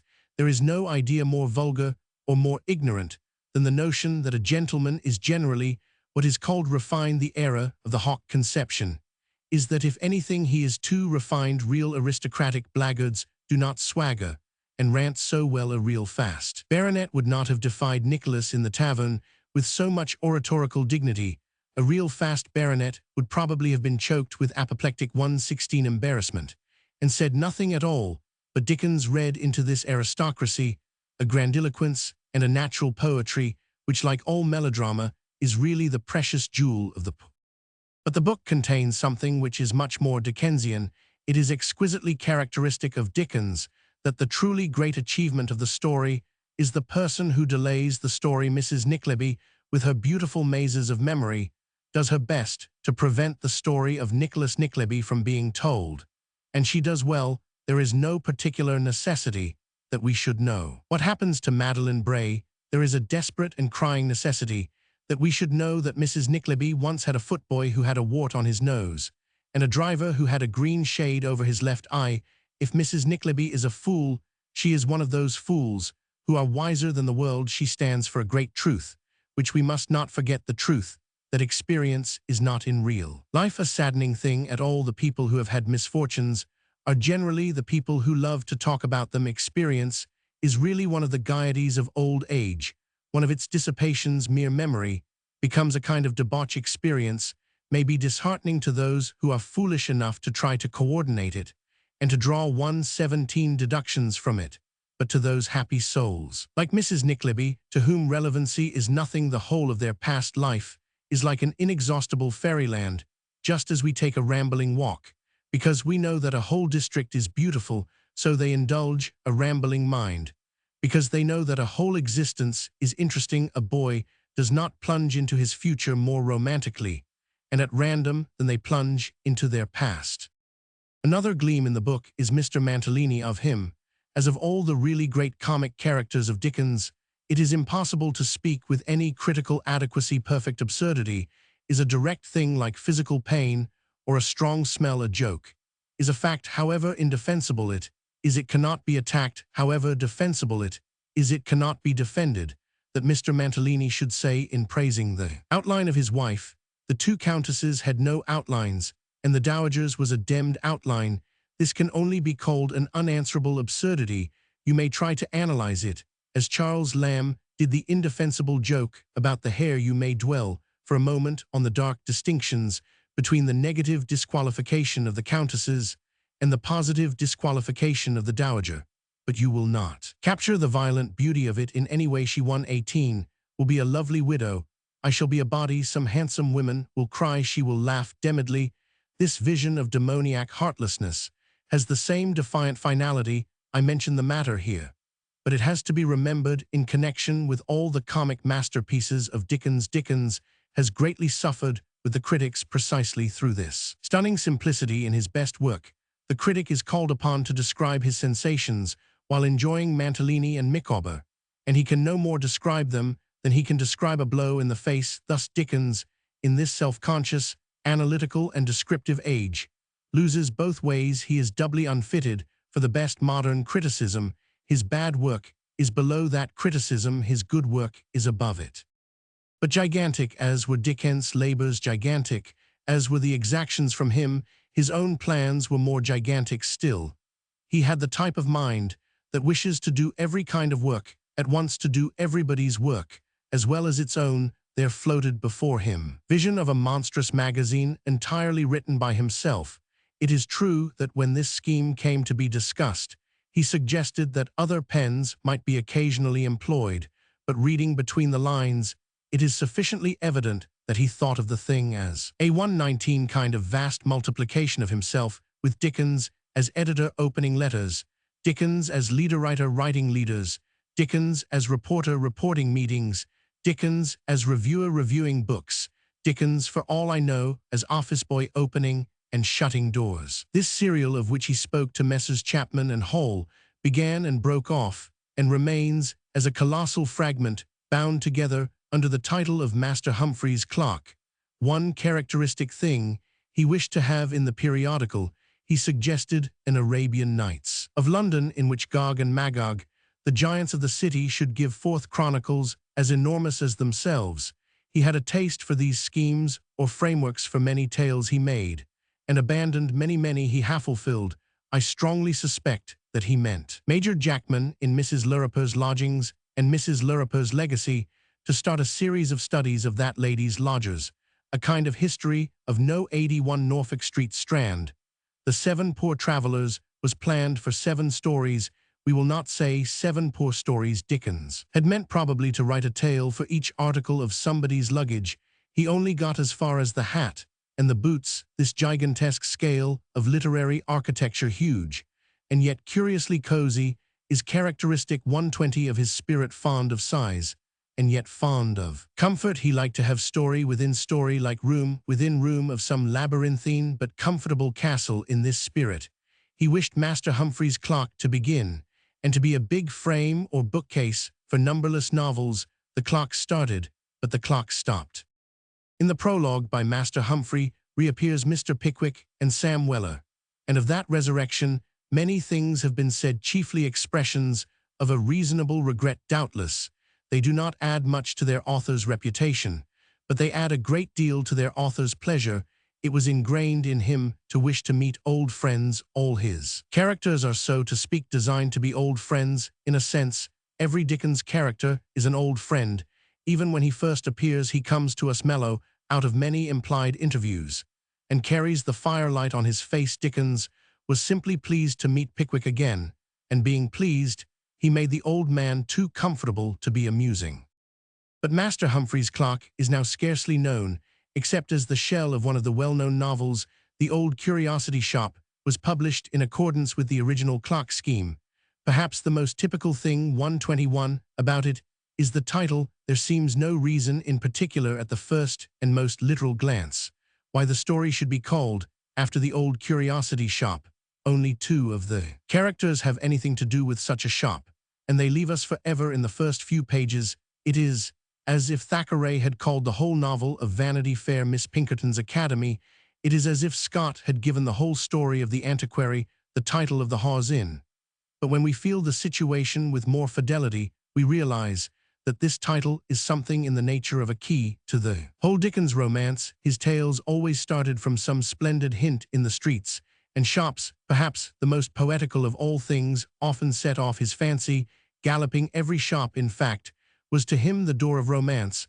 Among all the huge serial schemes of which we have spoken, it is a matter of wonder that he never started an endless periodical called The Street and divided it into shops. He could have written an exquisite romance called The Baker's Shop, another called The Chemist's Shop, another called The Oil Shop, to keep company with the Old Curiosity Shop. Some incomparable baker he invented and forgot, some gorgeous chemist, might have been some more than mortal oilman. 122 is lost to us forever. This Old Curiosity Shop, he did happen to linger by its tale, he did happen to tell. Around Little Nell, of course, a controversy raged, and rages. Some implored Dickens not to kill her at the end of the story, some regret that he did not kill her at the beginning. To me, the chief interest in this young person lies in the fact that she is an example, and the most celebrated example, of what must have been, I think, a personal peculiarity, perhaps a personal experience of Dickens. There is, of course, no paradox at all in saying that if we find in a good book a wildly impossible character, it is very probable indeed that it was copied from a real person. This is one of the commonplaces of good art criticism, for although people talk of the restraints of fact and the freedom of fiction, the case for most artistic purposes is quite the other way. Nature is as free as air. Art is forced to look probable. There may be a million things that do happen, and yet only one thing that convinces us as likely to happen out of a million possible things. There may be only one appropriate thing. I fancy, therefore, that many stiff, unconvincing characters are copied from the wild freak show of real life, and in many parts of Dickens' work there is evidence of some peculiar 123 affection on his part for a strange sort of little girl, a little girl with a premature sense of responsibility and duty, a sort of saintly precocity. Did he know some little girl of this kind? Did she die perhaps, and remain in his memory in colors too ethereal and pale? In any case, there are a great number of them in his works. Little Dorrit was one of them, and Florence Darmy with her brother, and even Agnes in infancy, and of course Little Nell. And in any case, one thing is evident: whatever charm these children may have, they have not the charm of childhood. They are not little children, they are little mothers. The beauty and divinity in a child lie in his not being worried, not being conscientious, not being like Little Nell. Little Nell has never any of the sacred bewilderment of a baby. She never wears that face beautiful, but almost half-witted, with which a real child half understands that there is evil in the universe. As usual, however little as the story has to do with the title, the splendid and satisfying pages have even less to do with the story. Dick Swiveller is perhaps the noblest of all the noble creations of Dickens. He has all the overwhelming absurdity of Mantalini, with the addition of being human and credible. For he knows he is absurd. His highfalutin is not done, because he seriously thinks it right and proper like that of Mr. Snodgrass, nor is it done, because he thinks it will serve his turn like that of Mr. Pecksniff. For both these beliefs are improbable. It is done because he really loves highfalutin, because he has a lonely literary pleasure in exaggerative language. Great draughts of words are to him like great draughts of wine, pungent and yet refreshing, light, and yet leaving him in a glow, in unerring instinct for the perfect folly of a phrase. He has no equal even among the giants of Dickens, I am sure, says Miss Wackles when she had been flirting with Cheggs, the market gardener, and reduced Mr. Swiveller to Byronic renunciation. I am sure I am very sorry, if sorry, said Mr. Swiveller, sorry, in the possession of a Cheggs, the abyss of bitterness is unfathomable. Scarcely less precious is the pose of Mr. Swiveller when he imitates the stage brigand. After crying some wine, here ho, he hands the flagon to himself with profound humility, and receives it haughtily. Perhaps the very best scene in the book is that between Mr. Swiveller and the single gentleman with whom he endeavors to remonstrate for having remained in bed all day. We cannot have single gentlemen coming into the place and sleeping 125 like double gentlemen without paying extra. An equal amount of slumber was never got out of one bed, and if you want to sleep like that you must pay for a double-bedded room. His relations with the Marchioness are at once purely romantic and purely genuine. There is nothing even of Dickens' legitimate exaggerations about them. A shabby, larky, good-natured clerk would, as a matter of fact, spend hours in the society of a little servant girl. If he found her about the house, it would arise partly from a dim kindliness, and partly from that mysterious instinct which is sometimes called mistakenly a love of low company. That mysterious instinct which makes so many men of pleasure find something soothing in the society of uneducated people, particularly uneducated women. It is the instinct which accounts for the otherwise unaccountable popularity of barmaids. And still the pot of that huge popularity boiled. In 1840, another novel was demanded, and Barnaby Rudge supplied it. Is chiefly of interest as an embodiment of that other element in Dickens, the picturesque, or even the pictorial. Barnaby Rudge, the idiot with his rags and his feathers, and his raven, the bestial hangman, the blind Mobile, make a picture, though they hardly make a 126 novel one touch. There is in it of the richer and more humorous Dickens, the boy conspirator, Mr. Sim Tappertit, but he might have been treated with more sympathy, with as much sympathy, for instance, as Mr. Dick Swiveller, for he is only the romantic gutter-snipe, the bright boy at the particular age when it is most fascinating to found a secret society and most difficult to keep a secret. And if ever there was a romantic gutter-snipe on earth, it was Charles Dickens. Barnaby Rudge is no more an historical novel than Sim's Secret League was a political movement, but they are both beautiful creations when all is said. However, the main reason for mentioning the work here is that it is the next bubble in the pot, the next thing that burst out of that whirling, seething head. The tide of it rose and smoked and sang till it boiled over the pot of Britain and poured over all America. In the January of 1842, he set out for the United States. Chapter 6. Dickens and America. The essential of Dickens' character was the conjunction of common sense with uncommon sensibility. The two things are not indeed in such an antithesis as is commonly imagined. Great English literary authorities, such as Jane Austen and Mr. Chamberlain, have put the word sense and the word sensibility in a kind of opposition to each other. But not only are they not opposite words, they are actually the same word. They both mean receptiveness or approachability by the facts outside us. To have a sense of color is the same as to have a sensibility to color. A person who realizes that beefsteaks are appetizing shows his sensibility. A person who realizes that moonrise is romantic shows his sense. But it is not difficult to see the meaning and need of the popular distinction between sensibility and sense, particularly in the form called common sense. Common sense is sensibility duly distributed in all normal directions. Sensibility has come to mean a specialized sensibility. In one this is unfortunate 128. For it is not the sensibility that is bad, but the specializing that is the lack of sensibility to everything else. A young lady who stays out all night to look at the stars should not be blamed for her sensibility to starlight, but for her insensibility to other people. A poet who recites his own verses from 10 to 5, with the tears rolling down his face, should decidedly be rebuked for his lack of sensibility. His lack of sensibility to those grand rhythms of the social harmony, crudely called manners for all politeness, is a long poem, since it is full of recurrences, this balance of all the sensibilities we call sense. And it is in this capacity that it becomes of great importance as an attribute of the character of Dickens. Dickens, I repeat, had common sense and uncommon sensibility. That is to say, the proportion of interests in him was about the same as that of an ordinary man, but he felt all of them more excitedly. This is a distinction not easy for us to keep in mind, because we hear today chiefly of two types: the dull man who likes ordinary things mildly, and the extraordinary man who likes extraordinary things wildly. But Dickens liked quite ordinary things. He merely made an extraordinary fuss about them.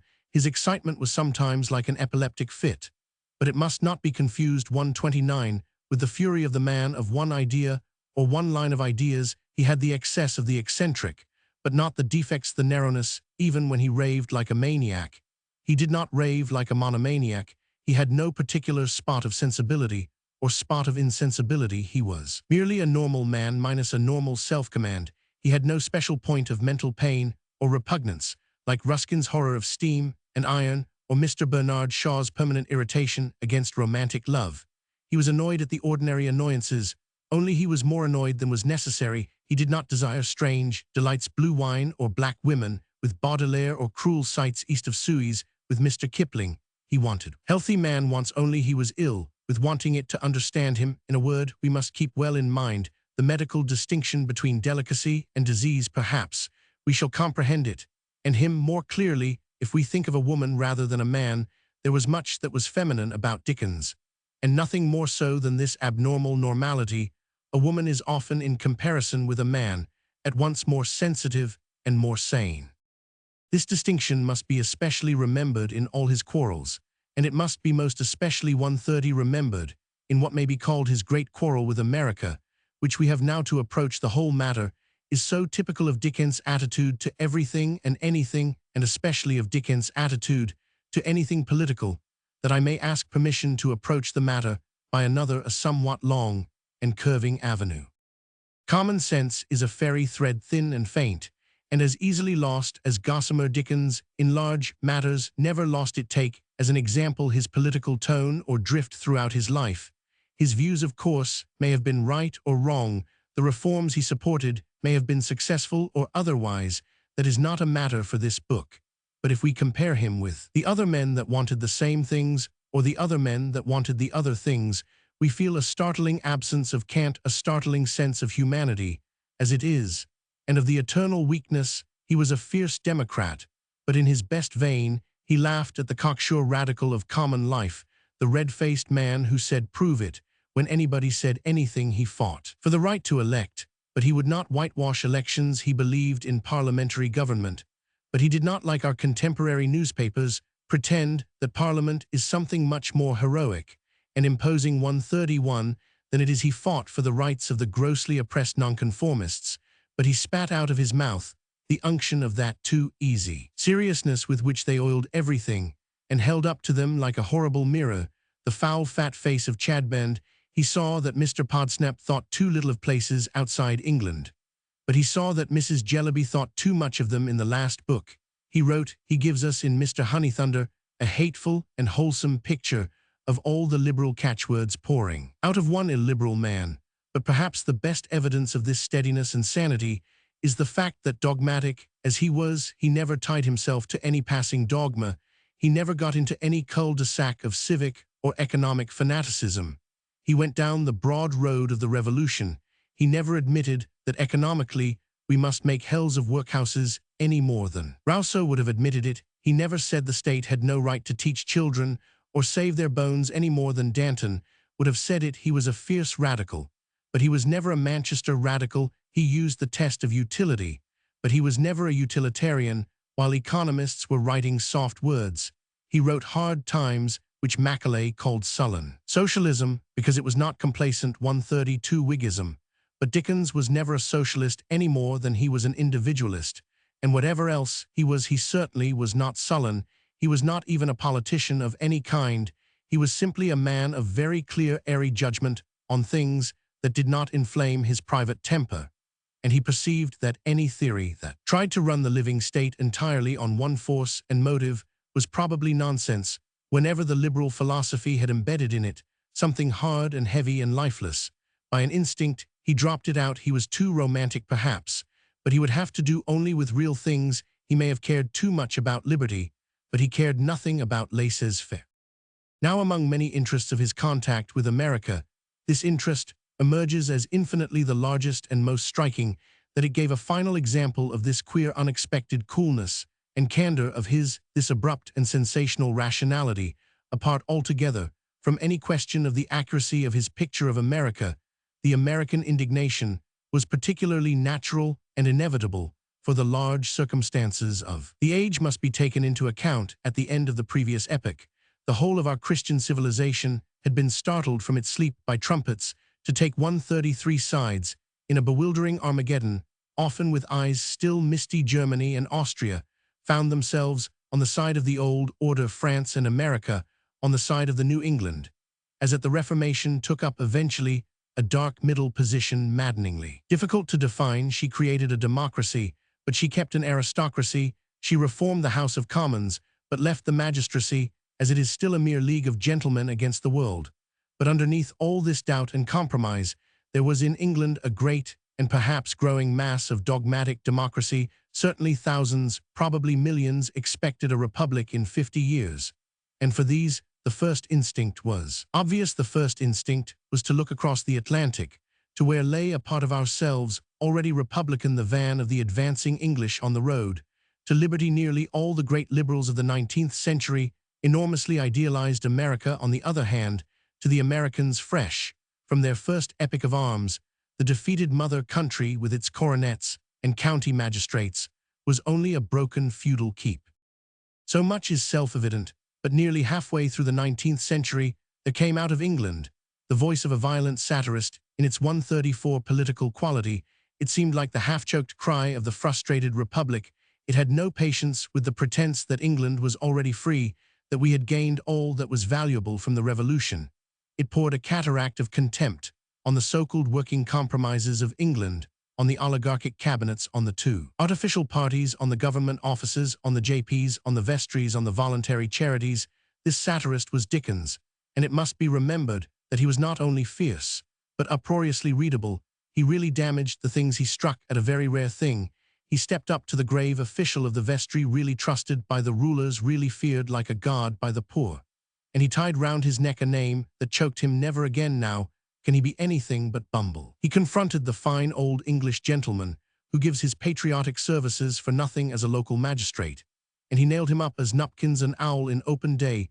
For to this satire there is literally no answer. It cannot be denied that a man like Nupkins can be and is a magistrate so long as we adopt the amazing method of letting the rich man of a district actually be the judge in it.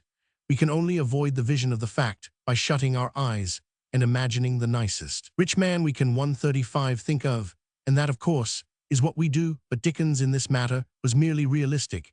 He merely asked us to look on Nupkins, on the wild, strange thing that we had made. Thus Dickens seemed to see England not at all as the country where freedom slowly broadened down from precedent to precedent, but as a rubbish heap of 17th century bad habits abandoned by everybody else. That is, he looked at England almost with the eyes of an American Democrat.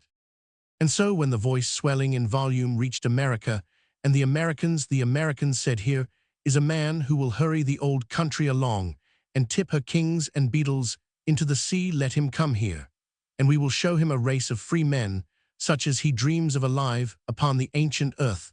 Let him come here and tell the English of the divine democracy towards which he drives them. There he has a monarchy and an oligarchy to make game of. Here is a republic for him to praise, It seemed indeed a very natural sequel that having denounced undemocratic England as the wilderness, he should announce democratic America as the promised land. Any ordinary person would have prophesied that as he had pushed his rage at the old order almost to the edge of rant, he would push his encomium 136 of the new order almost to the edge of cant. Amid a roar of Republican idealism, compliments, hope, and anticipatory gratitude, the great Democrat entered the great democracy. He looked about him. He saw complete America, unquestionably progressive, unquestionably self-governing. Then, with a more than American coolness and a more than American impudence, he sat down and wrote Martin Chuzzlewit, that tricky and perverse sanity of his had mutinied again. Common sense is a wild thing, savage and beyond rules, and it had turned on them and rent them. The main course of action was as follows, and it is right to record it before we speak of the justice of it. When I speak of his sitting down and writing Martin Chuzzlewit, I use, of course, an elliptical expression. He wrote the notes of the American part of Martin Chuzzlewit while he was still in America, but it was a later decision, presumably, that such impressions should go into a book, and it was little better than an afterthought that they should go into Martin Chuzzlewit. Dickens had an uncommonly bad habit, artistically speaking, of altering a story in the middle, as he did in the case of our mutual friend, and it is on record that he only sent young Martin to America because he did not know what else 137 to do with him, and because, to say truth, the sales were falling off. But the first action which Americans regarded as an equally hostile one was the publication of American Notes, the history of which should first be given. His notion of visiting America had come to him as a very vague notion even before the appearance of the old curiosity shop, but it had grown in him through the whole ensuing period in the plaguing and persistent way that ideas did grow in him and live with him. He contended against the idea in a certain manner. He had much to induce him to contend against it. Dickens was by this time not only a husband, but a father, the father of several children, and their existence made a difficulty in itself. His wife, he said, cried whenever the project was mentioned, but it was a point in him that he could never with any satisfaction part with a project. He had that restless optimism, that kind of nervous optimism which would always tend to say yes, which is stricken with an immortal repentance. If ever it says no, the idea of seeing America might be doubtful, but the idea of not seeing America was dreadful. To miss this opportunity would be a sad thing. He says, God willing, I think it must be managed somehow. It was managed somehow. First of all, he wanted to take his children, as well as his wife. Final obstacles to this fell upon him, but they did not frustrate him. A serious illness fell on him, but that did not frustrate him. He sailed for America in 1842. He landed in America, and he liked it. As John Forster very truly says, it is due to him, as well as to the great country that welcomed him, that his first good impression should be recorded, and that it should be considered independently of any modification it afterwards underwent. But the modification it afterwards underwent was, as I have said above, simply a sudden kicking against cant, that is, against repetition. He was quite ready to believe that all Americans were free men. He would have believed it if they had not all told him, so he was quite prepared to be pleased with America. He would have been pleased with it if it had not been so much pleased with itself. The modification his view underwent did not arise from any modification of America. As he first saw it, his admiration did not change. Because America changed, it changed. Because America did not change, the Yankees enraged him at last, not by saying different things, but by saying the same things. They were a republic, they were a new and vigorous nation.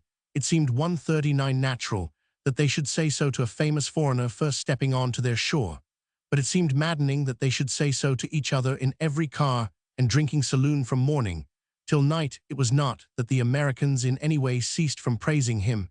It was rather that they went on praising him. It was not merely that their praises of him sounded beautiful when he first heard them. Their praises of themselves sounded beautiful when he first heard them. That democracy was grand, and that Charles Dickens was a remarkable person, were two truths that he certainly never doubted to his dying day. But as I say, it was a soulless repetition that stung his sense of humor out of sleep. It woke like a wild beast for hunting the lion of his laughter. He had heard the truth once too often. He had heard the truth for the 999th time, and he suddenly saw that it was falsehood. It is true that a particular circumstance sharpened and defined his disappointment. He felt very hotly, as he felt everything, whether selfish or unselfish, the injustice of the American piracies of English literature, resulting from the American copyright laws. He did not go to America with any idea of discussing this, when some time afterwards, 140-somebody said that he violently rejected the view as only describable in one of the shortest words in the English language. But his entry into America was almost triumphal. The rostrum, or pulpit, was ready for him. He felt strong enough to say anything. He had been most warmly entertained by many American men of letters, especially by Washington Irving. And in his consequent glow of confidence, he stepped up to the dangerous question of American copyright. He made many speeches attacking the American law and theory of the matter as unjust to English writers, and to American readers the effect appears to have astounded him. I believe there is no country, he writes, on the face of the earth where there is less freedom of opinion on any subject in reference to which there is a broad difference of opinion than in this. There, I write the words with reluctance, disappointment, and sorrow, but I believe it from the bottom of my soul. The notion that I, a man alone by myself in America, should venture to suggest to the Americans that there was one point on which they were neither just to their own countrymen nor to us, actually struck the boldest. Dumb Washington Irving Prescott Hoffman Bryant Halleck Dana Washington Alstonevery man, who writes in 141, "This country is devoted to the question, and not one of them dares to raise his voice and complain of the atrocious state of the law. The wonder is that a breathing man can be found with temerity enough to suggest to the Americans the possibility of their having done wrong. I wish you could have seen the faces that I saw down both sides of the table at Hartford when I began to talk about Scott. I wish you could have heard how I gave it out. My blood so boiled when I thought of the monstrous injustice that I felt as if I were 12 feet high when I thrust it down their throats." That is almost a portrait of Dickens. We can almost see the erect little figure, its face and hair like a flame. For such reasons, among others, Dickens was angry with America. But if America was angry with Dickens, there were also reasons for it. I do not think that the rage against his copyright speeches was, as he supposed, merely national insolence and self-satisfaction. America is a mystery to any good Englishman. But I think Dickens managed somehow to touch it on a queer nerve.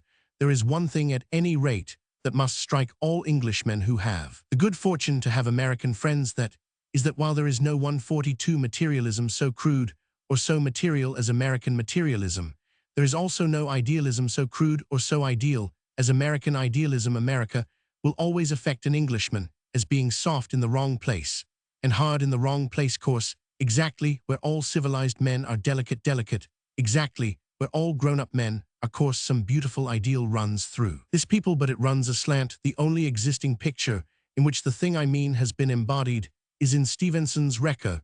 In the blundering delicacy of Jim Pinkerton, America has a new delicacy, a coarse rank refinement. But there is another way of embodying the idea, and that is to say this, that nothing is more likely than that the Americans thought it very shocking in Dickens, the divine author, to talk about being done out of money. Nothing would be more American than to expect a genius to be too heightened for trade. It is certain that they deplored his selfishness in the matter. It is probable that they deplored his indelicacy. A beautiful young dreamer, with flowing brown hair, ought not to be even conscious of his copyrights. For it is quite unjust to say that the Americans worship the dollar. They really do worship intellect, an author of the passing superstitions of our time. If America had then this Pinkertonian propriety, this new raw sensibility, Dickens was the man to rasp it. He was its precise opposite. In every way the decencies he did respect were old-fashioned and fundamental. On top of these, he had that lounging liberty and comfort which can only be had on the basis of very old conventions, like the carelessness of gentlemen and the deliberation of rustics. He had no fancy for being strung up to that taut and quivering ideality demanded by American patriots and public speakers. And there was something else also connected especially with the question of copyright and his own pecuniary claims. Dickens was not in the least desirous of being thought too high-souled to want his wages, nor was he, in the least ashamed of asking for them. Deep in him, whether the modern reader likes the quality or no, was a sense very strong in the old radicals, very strong especially in the old English radicals, a sense of personal rights, one's own rights included as something not merely useful, but sacred. He did not think a claim any less just and solemn because it happened to be selfish. He did not divide claims into selfish and unselfish, but into right and wrong. It is significant that when he asked for his money, he never asked for it with that shamefaced cynicism, that 144 sort of embarrassed brutality with which the modern man of the world mutters something about business being business or looking after number one. He asked for his money in a valiant and ringing voice, like a man asking for his honor, while his American critics were moaning and sneering at his interested motives. As a disqualification, he brandished his interested motives like a banner. It is nothing to them, he cries in astonishment, that of all men living I am the greatest loser by it, the copyright law. It is nothing that I have a claim to speak and be heard. The thing they set up as a barrier, he actually presents as a passport. They think that he of all men ought not to speak. Because he is interested, he thinks that he of all men ought to speak, because he is wronged. But this particular disappointment with America in the matter of the tyranny of its public opinion was not merely the expression of the fact that Dickens was a typical Englishman, that is, a man with a very sharp insistence upon individual freedom. It also worked back ultimately to that larger and vaguer disgust of which I have spoken, disgust at the perpetual posturing of the people before a mirror. The tyranny was irritating not so much because of the suffering it inflicted 145 on the minority, but because of the awful glimpses that it gave of the huge and imbecile happiness of the majority. The very vastness of the vain race enraged him, its immensity, its unity, its peace. He was annoyed more with its contentment than with any of its discontents. The thought of that unthinkable mass of millions, every one of them saying that Washington was the greatest man on earth, and that the Queen lived in the Tower of London, rode his riotous fancy like a nightmare. But to the end, he retained the outlines of his original Republican ideal, and lamented over America not as being too liberal, but as not being liberal enough. Among others, he used these somewhat remarkable words: I tremble for a radical coming here, unless he is a radical on principle, by reason and reflection, and from the sense of right. I fear that if he were anything else, he would return home a Tory. I say no more on that head for 2 months from this time, save that I do fear that the heaviest blow ever dealt at liberty will be dealt by this country in the failure of its example on the earth. We are still waiting to see if that prediction has been fulfilled, but nobody can say that it has been falsified. He went west on the great canals, he went south 146, and touched the region of slavery. He saw America superficially indeed, but as a whole, and the great mass of his experience was certainly pleasant, though he vibrated with anticipatory passion against slaveholders, though he swore he would accept no public tribute in the slave country, a resolve which he broke under the pressure of the politeness of the South.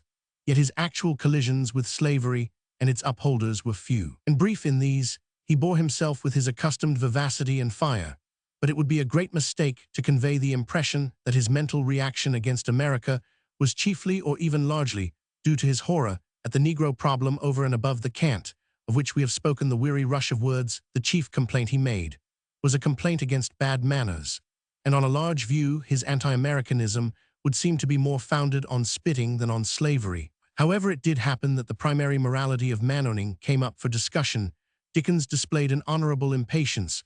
One man full of anti-abolitionist ardor buttonholed him and bombarded him with the well-known argument in defense of slavery that it was not to the financial interest of a slave owner to damage or weaken his own slaves. Dickens, in telling the story of this 147 interview, writes as follows: I told him quietly that it was not a man's interest to get drunk, or to steal, or to game, or to indulge in any other vice, but he did indulge in it for all that cruelty and the abuse of irresponsible power were two of the bad passions of human nature, with the gratification of which considerations of interest or of ruin had nothing whatever to do. It is hardly possible to doubt that Dickens, in telling the man this, told him something sane and logical and unanswerable, but it is perhaps permissible to doubt whether he told it to him quietly.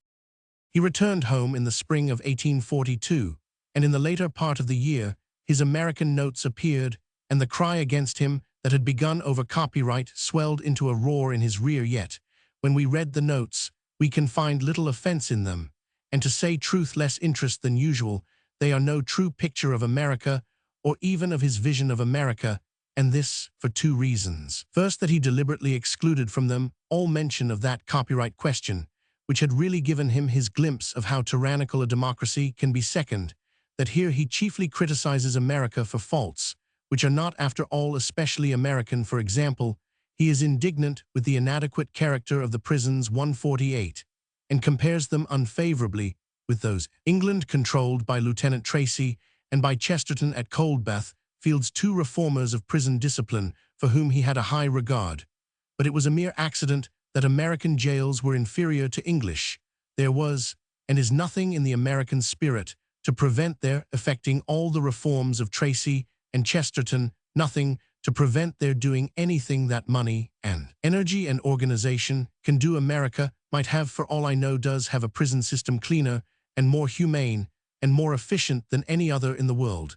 And the evil genius of America might still remain. Everything might remain that makes pogrom or collop irritating or absurd, and against the evil genius of America Dickens was now to strike a second and a very different blow. In January 1843 appeared the first number of the novel called Martin Chuzzlewit. The earlier part of the book and the end, which have no connection with America or the American problem in any case, require a passing word. But except for the two gigantic grotesques on each side of the gateway of the tale, Pecksniff and Mrs. Gamp, Martin Chuzzlewit will be chiefly admired for its American excursion. It is a good 149 satire embedded in an indifferent novel. Mrs. Gamp is indeed a sumptuous study, laid on in those rich, oily, almost greasy colors that go to make the English comic characters, that make the very diction of Falstaff fat and quaking with jolly degradation. Pecksniff also is almost perfect, and much too good to be true. The only other thing to be noticed about him is that here, as almost everywhere else in the novels, the best figures are at their best when they have least to do. Dickens' characters are perfect as long as he can keep them out of his stories. Bumble is divine until a dark and practical secret is entrusted to him, as if anybody but a lunatic would entrust a secret to Bumble. Micawber is noble when he is doing nothing, but he is quite unconvincing when he is spying on Uriah Heep, for obviously neither Micawber nor anyone else would employ Micawber as a private detective. Similarly, while Pecksniff is the best thing in the story is the worst thing in Pecksniff. His plot against old Martin can only be described by saying that it is as silly as old Martin's plot against him. His fall at the end is one of the rare falls of Dickens. Surely, it was not necessary to take Pecksniff so seriously. Pecksniff is a merely laughable character. He is so laughable that he is lovable. Why take such trouble 150 to unmask a man whose mask you have made transparent? Why collect all the characters to witness the exposure of a man in whom none of the characters believe? Why toil and triumph to have the laugh of a man who is only made to be laughed at? But it is the American part of Martin Chuzzlewit which is our concern, and which is memorable. It has the air of a great satire. But if it is only a great slander, it is still great. His serious book on America was merely a squib, perhaps a damp squib. In any case, we all know that America will survive such serious books, but his fantastic book may survive America. It may survive America as the Knights has survived Athens. Martin Chuzzlewit has this quality of great satire, that the critic forgets to ask whether the portrait is true to the original, because the portrait is so much more important than the original. Who cares whether Aristophanes correctly describes Cleon, who is dead, when he so perfectly describes the demagogue who cannot die? Just as little, it may be, will some future age care whether the ancient civilization of the West, the lost cities of New York and St. Louis, were fairly depicted in the colossal monument of Elijah Pogrom. For there is much more in the American 151 episodes than their intoxicating absurdity. There is more than humor in the young man who made the speech about the British lion and said, "I taunt that lion alone, I dare him," or in the other man who told Martin that, when he said that Queen Victoria did not live in the Tower of London, he fell into an error not uncommon among his countrymen. He has his finger on the nerve of an evil which was not only enemies but in himself. The great Democrat has hold of one of the dangers of democracy. The great optimist confronts a horrible nightmare of optimism. Above all, the genuine Englishman attacks a sin that is not merely American, but English, also the eternal complacent iteration of patriotic half-truths, the perpetual buttering of one's self all over with the same stale butter, above all the big defiances of small enemies, or the very urgent challenges to very distant enemies. The cowardice so habitual and unconscious that it wears the plumes of courage. All this is an English temptation, as well as an American one. Martin Chuzzlewit may be a caricature of America. America may be a caricature of England. But in the gravest college in the quietest country house of England, there is the seed of the same essential madness that fills Dickens' book like an asylum with brawling 152 collops and raving Jefferson bricks. That essential madness is the idea that the good patriot is the man who feels at ease about his country. This notion of patriotism was unknown in the little pagan republics, where our European patriotism began. It was unknown in the Middle Ages in the 18th century. In the making of modern politics, a patriot meant a discontented man. It was opposed to the word courtier, which meant an upholder of the status quo in all other modern countries, especially in countries like France and Ireland, where real difficulties have been faced. The word patriot means something like a political pessimist. This view and these countries have exaggerations and dangers of their own. But the exaggeration and danger of England is the same as the exaggeration and danger of the Watertoast Gazette. The thing which is rather foolishly called the Anglo-Saxon civilization is at present soaked through with a weak pride. It uses great masses of men not to procure discussion, but to procure the pleasure of unanimity. It uses masses like bolsters. It uses its organs of public opinion not to warn the public, but to soothe it. It really succeeds not only in ignoring the rest of the world, but actually in forgetting it. And when a civilization really forgets the rest of the 153 worldlets, it fall as something obviously dim and barbaric. Then there is only one adjective for the ultimate fate of that civilization, and that adjective is Chinese.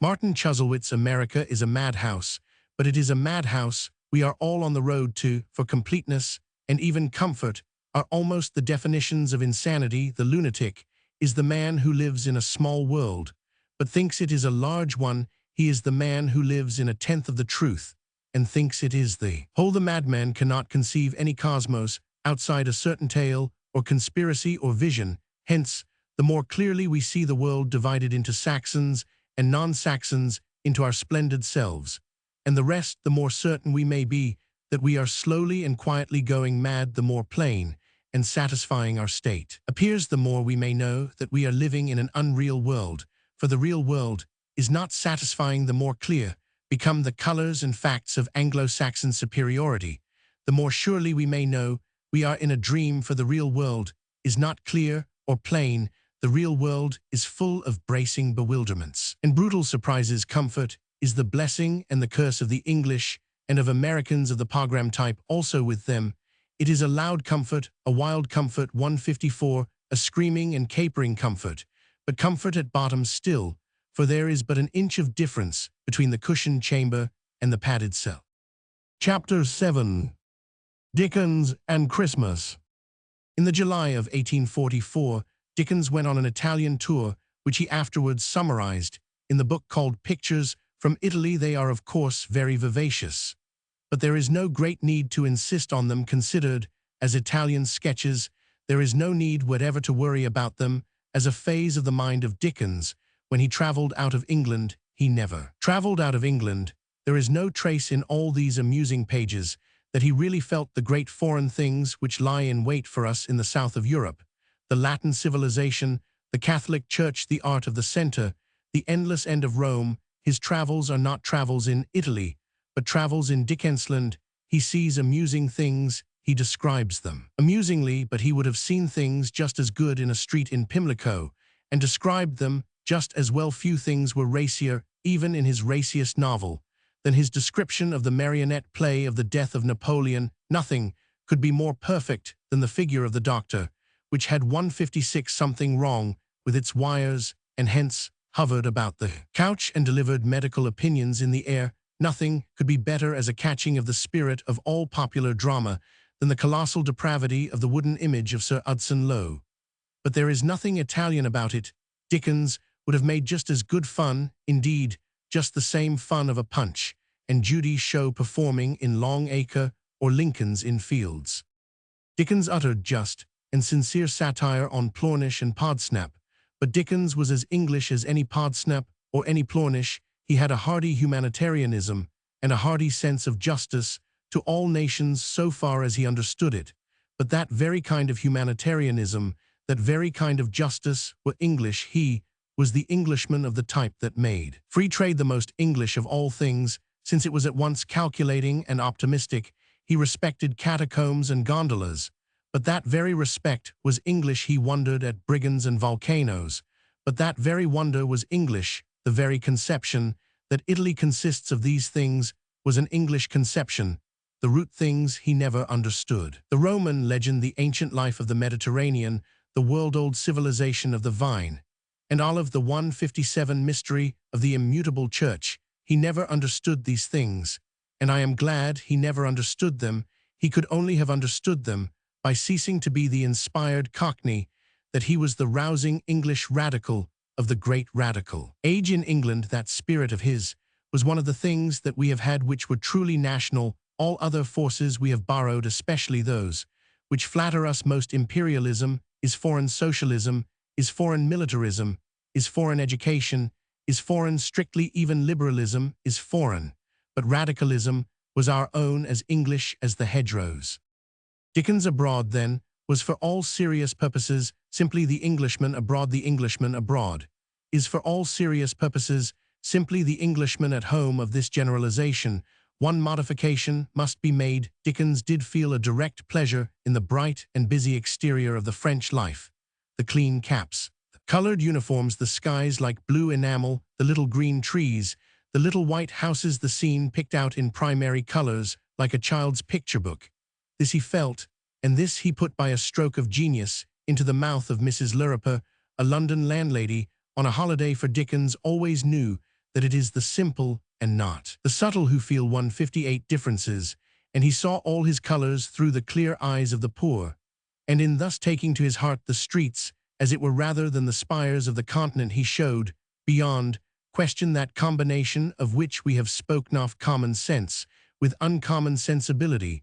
For it is for the sake of the streets and shops and the coats and hats that we should go abroad. They are far better worth going to see than the castles and cathedrals and Roman camps, for the wonders of the world are the same all over the world, at least all over the European world. Castles that throw valleys in shadow, minsters that strike the sky, roads so old that they seem to have been made by the gods. These are in all Christian countries.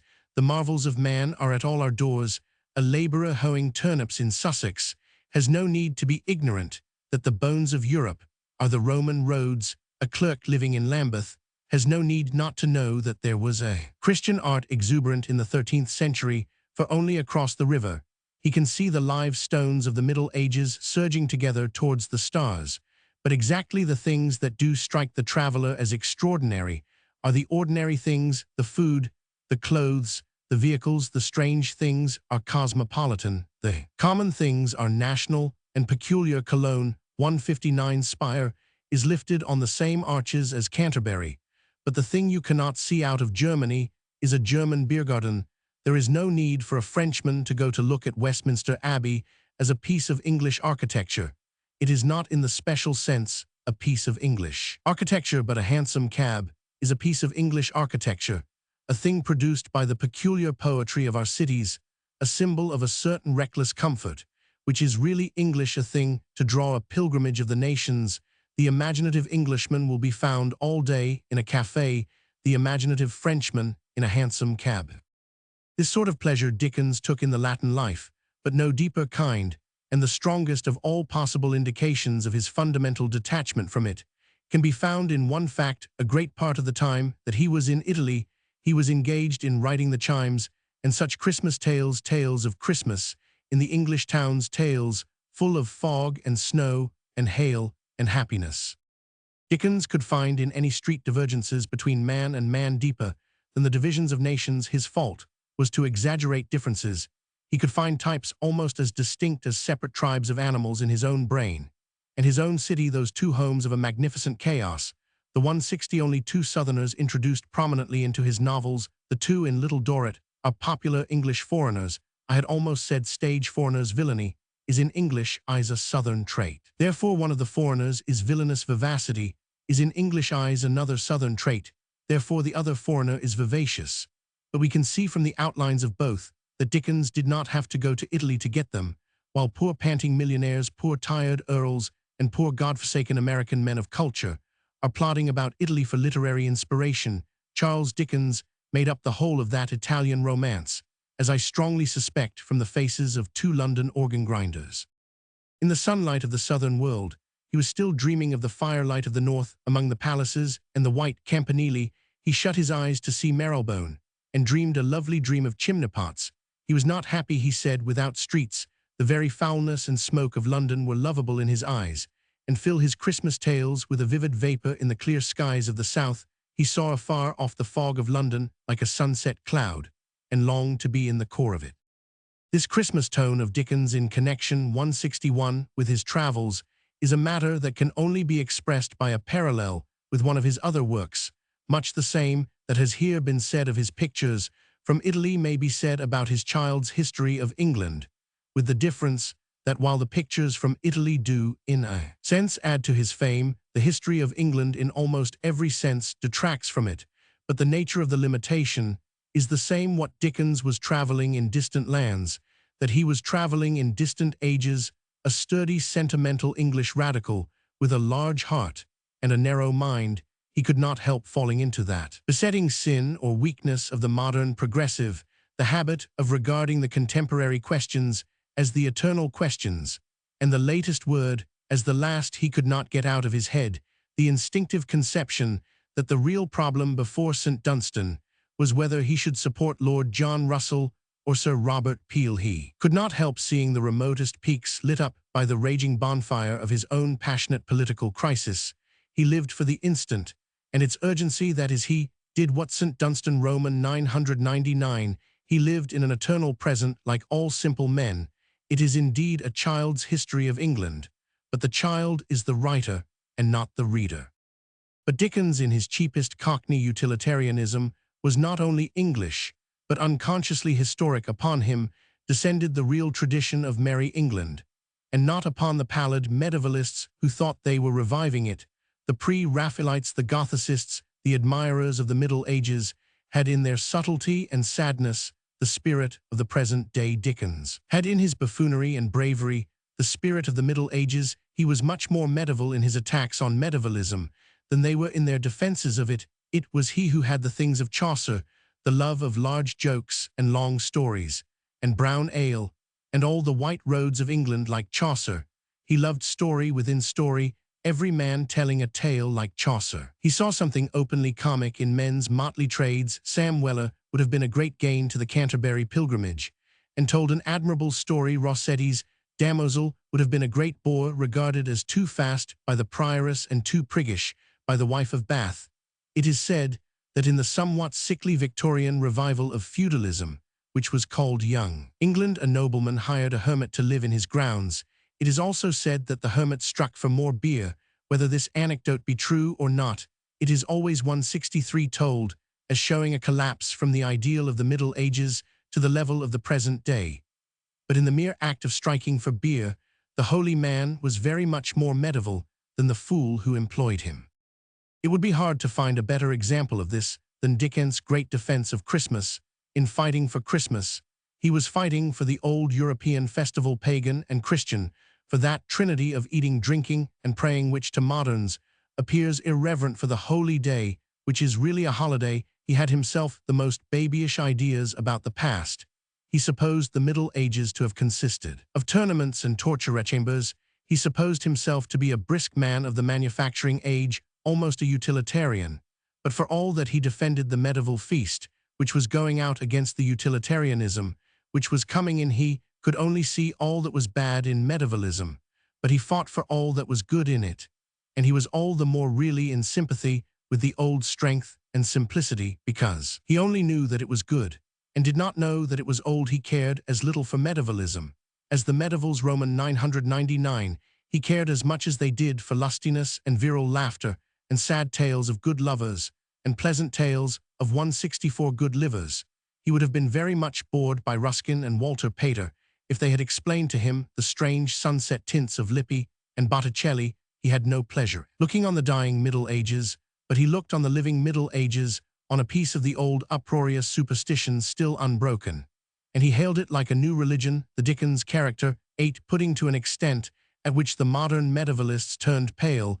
They would do every kind of honor to an old observance, except observing it. They would pay to a church feast every sort of compliment, except feasting. And as I have said, as were his unconscious relations to our European past, so were his unconscious relations to England. He imagined himself to be, if anything, a sort of cosmopolitan, at any rate, to be a champion of the charms and merits of continental lands against the arrogance of our island. But he was in truth very much more a champion of the old and genuine England against that comparatively cosmopolitan England, which we have all lived to see and hear again. The supreme example is Christmas. Christmas is, as I have said, one of numberless old European feasts, of which the essence is the combination of religion with merrymaking. But among those feasts, it is 165 also especially and distinctively English in the style of its merrymaking, and even in the style of its religion, for the character of Christmas, as distinct, for instance, from the continental Easter, lies chiefly in two things. First, on the terrestrial side, the note of comfort rather than the note of brightness, and on the spiritual side, Christian charity rather than Christian ecstasy. And comfort is like charity a very English instinct, nay, comfort is like charity an English merit, though our comfort may and does degenerate into materialism, just as our charity may and does degenerate into laxity and make-believe. This ideal of comfort belongs peculiarly to England. It belongs peculiarly to Christmas above all. It belongs preeminently to Dickens, and it is astonishingly misunderstood. It is misunderstood by the continent of Europe. It is, if possible, still more misunderstood by the English of today on the continent. The restaurateurs provide us with raw beef, as if we were savages, yet old English cooking takes as much care as French, and in England has arisen a parvenu patriotism which represents the English as everything but English, as a blend of Chinese stoicism, Latin militarism, Prussian rigidity, and American bad taste. And so England, whose fault is gentility, and whose 166 virtue is geniality, England, with her tradition of the great gay gentleman of Elizabeth, is represented to the four quarters of the world, as in Mr. Kipling's religious poems, in the enormous image of a solemn cad. And because it is very difficult to be comfortable in the suburbs have voted that comfort is a gross and material thing. Comfort, especially this vision of Christmas comfort, is the reverse of a gross or material thing. It is far more poetical, properly speaking, than the garden of Epicurus. It is far more artistic than the palace of art. It is more artistic because it is based upon a contrast between the fire and wine within the house and the winter and the roaring rains without. It is far more poetical because there is in it a note of defense, almost of war, a note of being besieged by the snow and hail, of making merry in the belly of a fort. The man who said that an Englishman's house is his castle said much more than he meant. The Englishman thinks of his house as something fortified and provisioned, and his very surliness is at root romantic, and this sense would naturally be strongest in wild winter nights, when the lowered portcullis and the lifted drawbridge do not merely bar people out, but bar people in. The Englishman's house is most sacred. 167 Not merely when the king cannot enter it, but when the Englishman cannot get out of it. This comfort, then, is an abstract thing, a principle. The English poor shut all their doors and windows till their rooms reek like the black hole.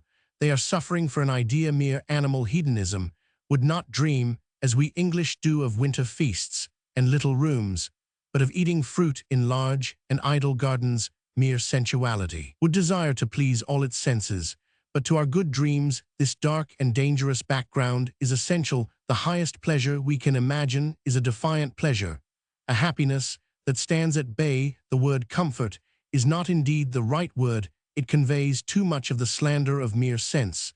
The true word is coziness, a word not translatable. One at least of the essentials of it is smallness, in preference to largeness. Smallness, for smallness' sake. The merrymaker wants a pleasant parlor. He would not give twopence for a pleasant continent in our difficult time. Of course, a fight for mere space has become necessary instead of being greedy for ale and Christmas pudding. We are greedy for mere air, an equally sensual appetite in abnormal conditions. This is wise, and the illimitable veldt is an excellent thing for nervous people. But our fathers 168 were large and healthy enough to make a thing humane, and not worry about whether it was hygienic. They were big enough to get into small rooms. Of this quite deliberate and artistic quality in the close Christmas chamber, the standing evidence is Dickens. In Italy, he created these dim firelit tales, like little dim red jewels, as an artistic necessity.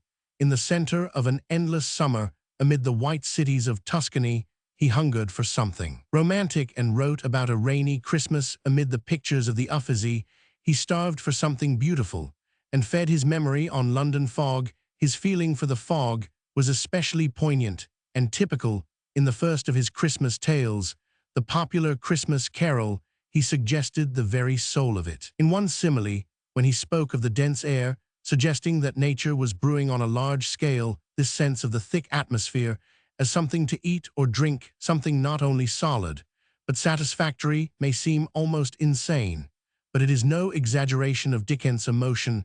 We speak of a fog that you could cut with a knife. Dickens would have liked the phrase as suggesting that the fog was a colossal cake.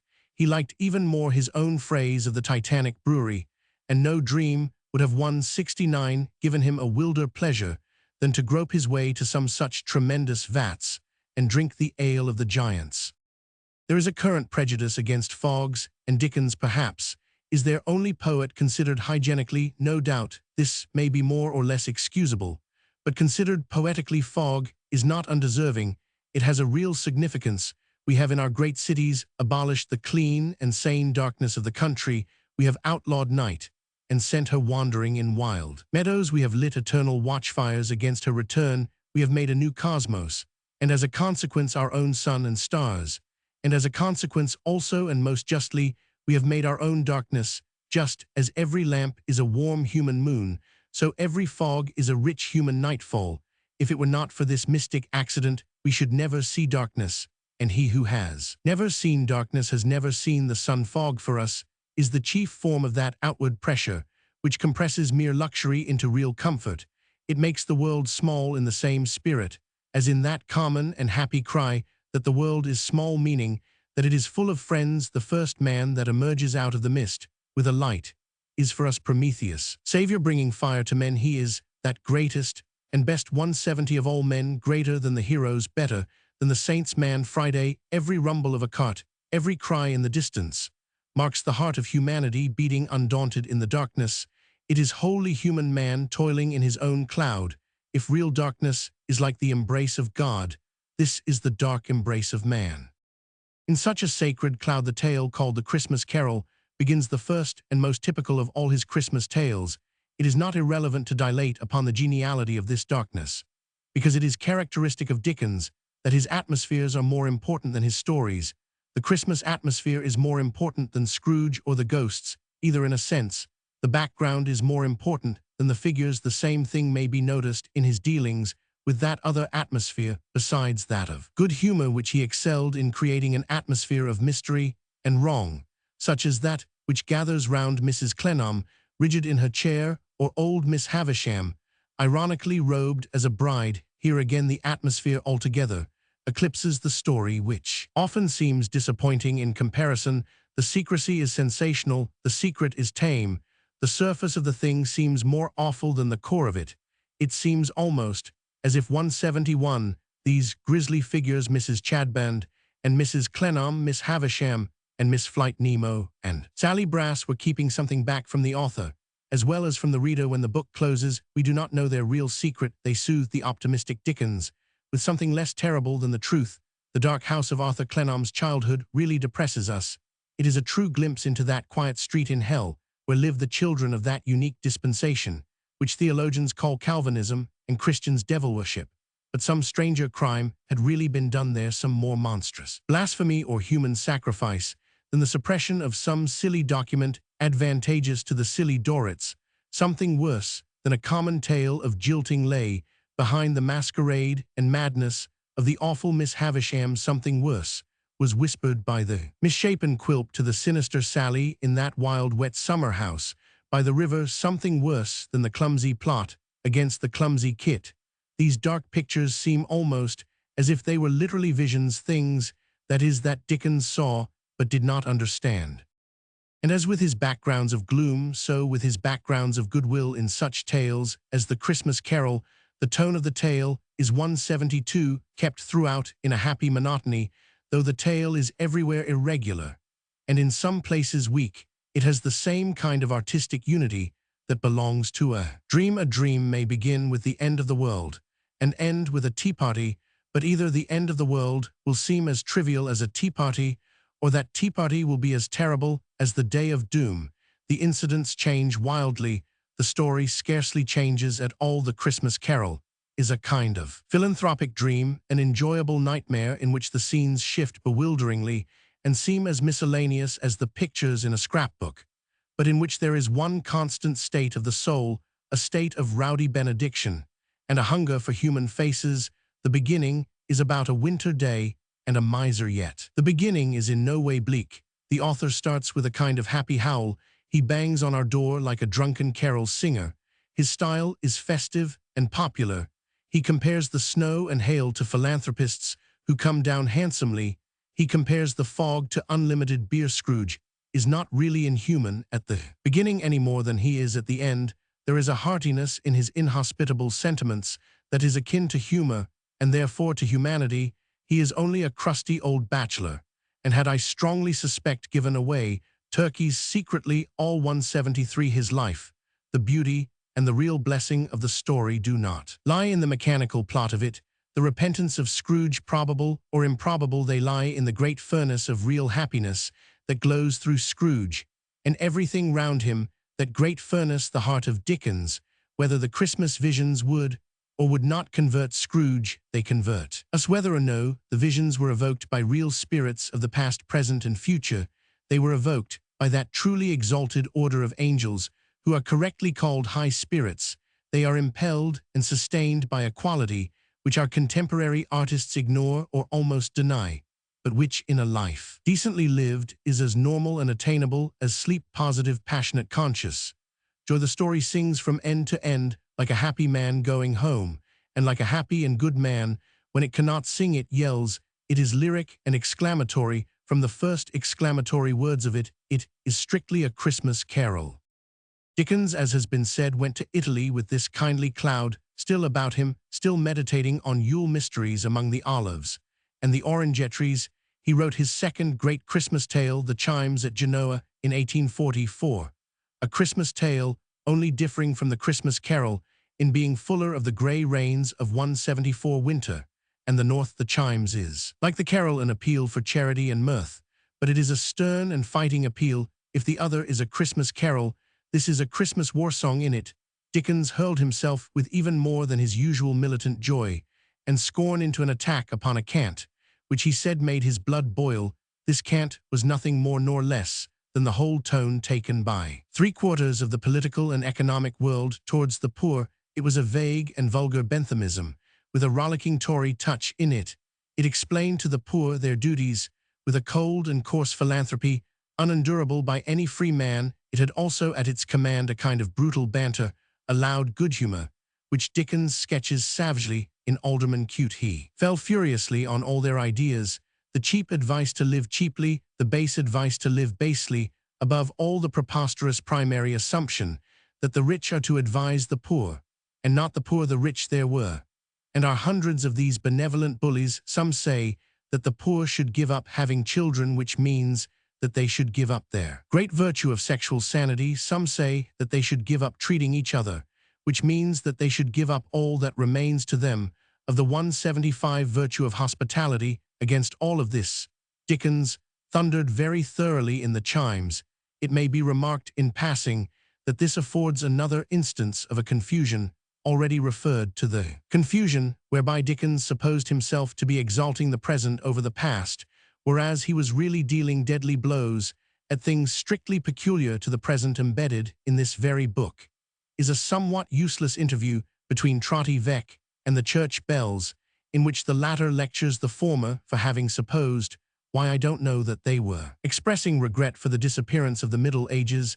there is no reason why Trotty Veck or anyone else should idealize the Middle Ages, but certainly he was the last man in the world to be asked to idealize the 19th century, seeing that the smug and stingy philosophy which poisons his life through the book was an exclusive creation of that century. But as I have said before, the fieriest medievalist may forgive Dickens for disliking the good things the Middle Ages took away, considering how he loved whatever good things the Middle Ages left behind. It matters very little that he hated old feudal castles when they were already old. It matters very much that he hated the new poor law while it was still new.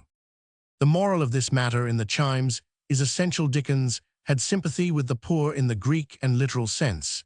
He suffered with them mentally, for the things that irritated them were the things that irritated him. He did not pity the people, or even champion the people, or even merely love the people in this matter.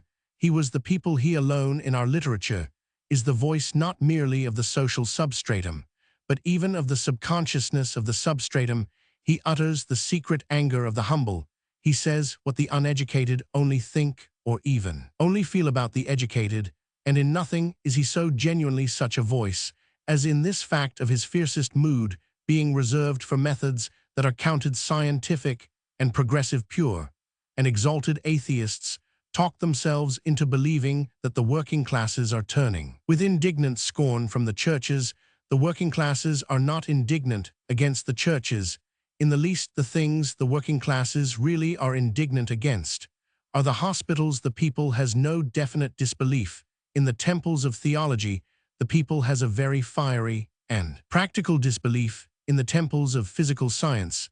The things the poor hate are the modern things, the rationalistic things. Doctors, inspectors, poor law guardians, professional 177 philanthropy. They never showed any reluctance to be helped by the old and corrupt monasteries. They will often die rather than be helped by the modern and efficient workhouse. Of all this anger, good or bad, Dickens is the voice of an accusing energy.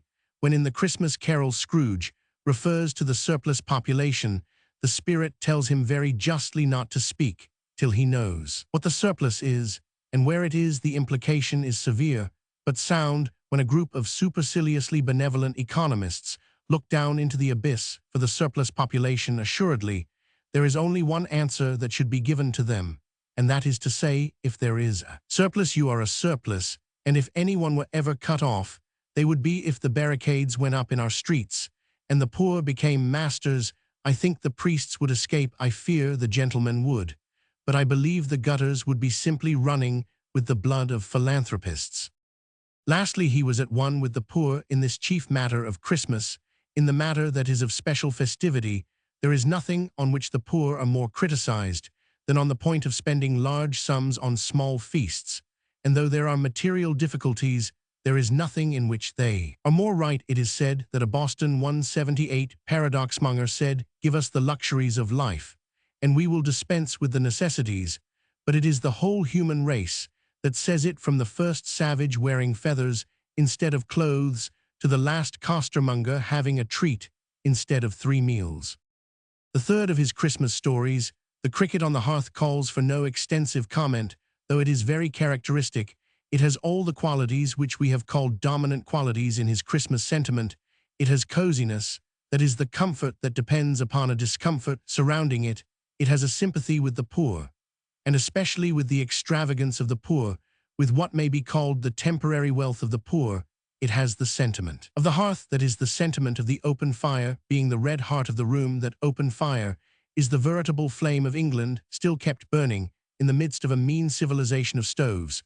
But everything that is valuable in The Cricket on the Hearth is perhaps as well expressed in the title as it is in the story. The tale itself, in spite of some of those inimitable things that Dickens never failed to say, is a little too comfortable to be quite convincing. The Christmas Carol is the conversion of an anti-Christmas character. The Chimes is a 179 slaughter of anti-Christmas characters. The Cricket perhaps fails for lack of this crusading note, for everything has its weak side, and when full justice has been done to this neglected note of poetic comfort, we must remember that it has its very real weak side. The defect of it in the work of Dickens was that he tended sometimes to pile up the cushions until none of the characters could move. He is so much interested in affecting his state of static happiness that he forgets to make a story at all. His princes, at the start of the story, begin to live happily ever afterwards. We feel this strongly in Master Humphrey's Clock, and we feel it sometimes in these Christmas stories. He makes his characters so comfortable that his characters begin to dream and drivel, and he makes his reader so comfortable that his reader goes to sleep. The actual tale of the carrier and his wife sounds somewhat sleepily in our ears. We cannot keep our attention fixed on it, though we are conscious of a kind of warmth from it. As from a great wood fire, we know so well that everything will soon be all right that we do not suspect when the carrier suspects and are not frightened when the gruff Tackleton growls. The sound of the Christmas festivities at the end comes fainter on 180 our ears than did the shout of the Cratchits or the bells of Trotty Veck, all the good figures that followed Scrooge, when he came growling out of the fog, fade into the fog again. Chapter 8. The Time of Transition. Dickens was back in London by the June of 1845. About this time, he became the first editor of the Daily News, a paper which he had largely planned and suggested, and which I trust remembers its semi-divine origin, that his thoughts had been running as suggested in the last chapter somewhat monotonously on his Christmas domesticities, is again suggested by the rather singular fact that he originally wished the Daily News to be called Cricket. Probably he was haunted again with his old vision of a homely tattling periodical, such as had broken off in Master Humphrey's Clock. About this time, however, he was peculiarly unsettled. Almost as soon as he had taken the editorship, he threw it up, and having only recently come back to England, he soon made up his mind to go back to the continent. In the May of 1846, he ran over to Switzerland and tried to write Dombey and Son at Lausanne. Tried to, I say, because his letters are full of an angry impotence. He could 182 not get on. He attributed this especially to his love of London, and his loss of it. The absence of streets and numbers of figures. My figures seemed disposed to stagnate without crowds about them. But he also, with shrewdness, attributed it more generally to the laxer and more wandering life he had led for the last 2 years, the American tour, the Italian tour, diversified, generally speaking, only with slight literary productions. His ways were never punctual or healthy, but they were also never unconscientious as far as work was concerned. If he walked all night, he could write all day. But in this strange exile or interregnum, he did not seem able to fall into any habits, even bad habits. A restlessness beyond all his experience had fallen for a season upon the most restless of the children of men. It may be a mere coincidence, but this break in his life very nearly coincided with the important break in his art. Dombey and Son, planned in all probability some time before, was destined to be the last of a quite definite series, the early novels of Dickens. The difference between the books from the beginning up to Dombey and the books from David Copperfield to the end may be hard to state dogmatically, but is evident to everyone with any literary sense. Very coarsely, 183, the case may be put by saying that he diminished in the story as a whole the practice of pure caricature. Still more coarsely, it may be put in the phrase that he began to practice realism. If we take Mr. Stiggins, say, as a clergyman, depicted at the beginning of his literary career, and Mr. Crisparkle, say, as a clergyman, depicted at the end of it, it is evident that the difference does not merely consist in the fact that the first is a less desirable clergyman than the second. It consists in the nature of our desire for either of them. The glory of Mr. Crisparkle partly consists in the fact that he might really exist anywhere in any country town into which we may happen to stray. The glory of Mr. Stiggins wholly consists in the fact that he could not possibly exist anywhere except in the head of Dickens. Dickens has the secret recipe of that divine dish. In some sense, therefore, when we say that he became less of a caricaturist, we mean that he became less of a creator. That original violent vision of all things which he had seen from his boyhood began to be mixed with other men's milder visions, and with the light of common day he began to understand and practice. Other than his own mad merits began to have some movement towards the merits of other writers, towards the mixed emotion of 184 Thackeray or the solidity of George Eliot. And this must be said for the process, that the fierce wine of Dickens could endure some dilution on the whole. Perhaps his primal personalism was all the better when surging against some saner restraints. Perhaps a flavor of strong Stiggins goes a long way. Perhaps the colossal Crummles might be cut down into 6 or 7 quite credible characters, For my own part, for reasons which I shall afterwards mention, I am in real doubt about the advantage of this realistic education of Dickens. I am not sure that it made his books better, but I am sure it made them less bad. He made fewer mistakes, undoubtedly. He succeeded in eliminating much of the mere rant or cant of his first books. He threw away much of the old padding, all the more annoying perhaps in a literary sense, because he did not mean it for padding, but for essential eloquence. But he did not produce anything actually better than Mr. Chuckster. But then there is nothing better than Mr. Chuckster's certain works of art, such as the Venus of Milo, exhaust our aspiration. Upon the whole, this may perhaps be safely said of the transition. Those who have any doubt about Dickens can have no doubt of the superiority of the later books beyond question. They have less 185 of what annoys us in Dickens. But do not, if you are in the company of any ardent adorers of Dickens, as I hope for your sake you are, do not insist too urgently and exclusively on the splendor of Dickens' last works, or they will discover that you do not like him.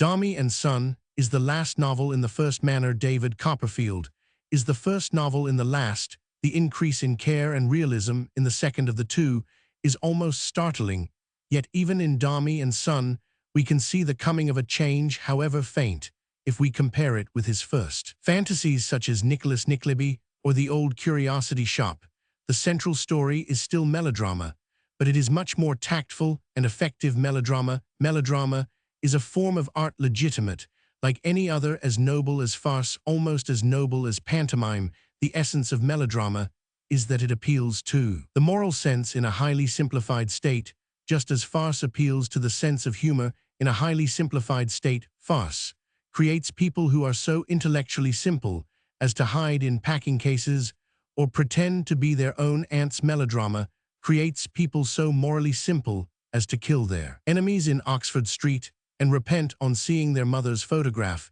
The object of the simplification in farce 186 and melodrama is the same and quite artistically legitimate, the object of gaining a resounding rapidity of action which subtleties would obstruct, and this can be done well or Roman. 99. The simplified villain can be a spirited charcoal sketch, or a mere black smudge. Carker is a spirited charcoal sketch.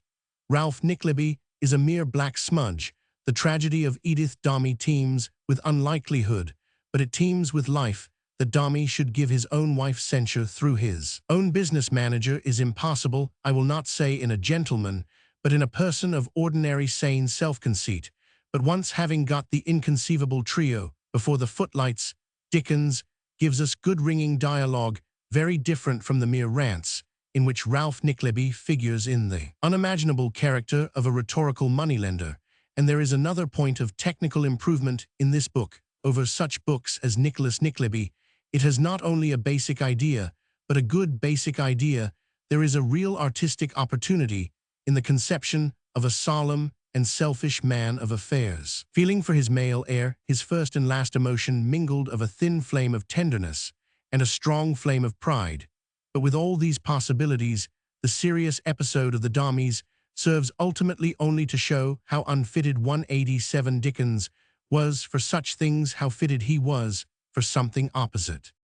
The incurable poetic character, the hopelessly non-realistic character of Dickens' essential genius, could not have a better example than the story of the Dombeys. For the story itself is probable.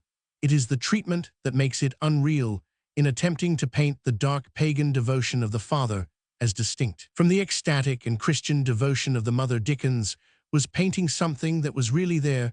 This is no wild theme like the wanderings of Nell's grandfather or the marriage of Gride. A man of Dombey's type would love his son as he loves Paul. He would neglect his daughter as he neglects Florence, and yet we feel the utter unreality of it, all while we feel the utter reality of monsters like Stiggins or Mantalini. Dickens could only work in his own way, and that way was the wild way. We may almost say this, that he could only make his characters probable if he was allowed to make them impossible. Give him license to say and do anything, and he could create beings as vivid as our own aunts and uncles. Keep him to likelihood, and he could not tell the plainest tale so as to make it seem likely. The story of Pickwick is credible, although it is not possible. The 188 story of Florence Dombey is incredible, although it is true. An excellent example can be found in the same story. Major Bagstock is a grotesque, and yet he contains touch after touch of Dickens' quiet and sane observation of things as they are. He was always most accurate when he was most fantastic. Dami and Florence are perfectly reasonable, but we simply know that they do not exist. The Major is mountainously exaggerated, but we all feel that we have met him at Brighton. Nor is the rationale of the paradox difficult to see. Dickens exaggerated when he had found a real truth. To exaggerate it is a deadly error, an error at the back of much of the false placidity of our politics, to suppose that lies are told with excess and luxuriance and truths told with modesty and restraint. Some of the most frantic lies on the face of life are told with modesty and restraint for the simple reason that only modesty and restraint will save them. Many official declarations are just as dignified as Mr. Dami because they are just as fictitious. On the other hand, the man who has found a truth dances about like a boy who has found a shilling. He breaks into extravagances, as the Christian churches broke into gargoyles. In one sense, truth alone can be exaggerated. 189. Nothing else can stand the strain. The outrageous Bagstock is a glowing and glaring exaggeration of a thing we have all seen in life. The worst and most dangerous of all its hypocrisies, for the worst and most dangerous hypocrite is not he who affects unpopular virtue, but he who affects popular vice. The jolly fellow of the saloon bar and the racecourse is the real deceiver of mankind. He has misled more than any false prophet, and his victims cry to him out of hell. The excellence of the Bagstock conception can best be seen if we compare it with the much weaker and more improbable knavery of Pecksniff. It would not be worth a man's while with any worldly object to pretend to be a holy and high-minded architect. The world does not admire holy and high-minded architects. The world does admire rough and tough old army men who swear at waiters and wink at women. Major Bagstock is simply the perfect prophecy of that decadent jingoism which corrupted England of late years. England has been duped not by the cant of goodness, but by the cant of badness. It has been fascinated by a quite fictitious cynicism and reached that last and strangest of all impostures in which the mask is as repulsive as the face. Dami and Son provides us with yet another 190 instance of this general fact. In Dickens, he could only get to the most solemn emotions adequately if he got to them through the grotesque. He could only, so to speak, really get into the inner chamber by coming down the chimney like his own most lovable lunatic in Nicholas Nickleby.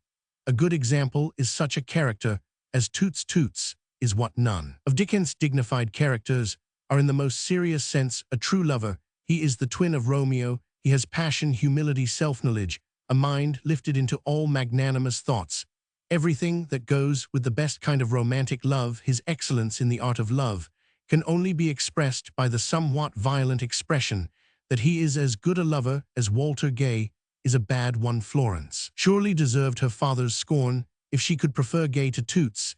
It is neither a joke nor any kind of exaggeration to say that in the vacillations of Toots, Dickens not only came nearer to the psychology of true love than he ever came elsewhere, but nearer than anyone else ever came to ask for the loved one, and then not to dare to cross the threshold, to be invited by her, to long to accept, and then to lie in order to decline. These are the funny things that Mr. Toots did, and that every honest man who yells with laughter at him. 191 has done also for the moment. However, I only mention this matter as a pendant case to the case of Major Bagstock, an example of the way in which Dickens had to be ridiculous in order to begin to be true. His characters that begin solemn end futile. His characters that begin frivolous end solemn in the best sense. His foolish figures are not only more entertaining than his serious figures, they are also much more serious. The Marchioness is not only much more laughable than Little Nell, she is also much more of all that Little Nell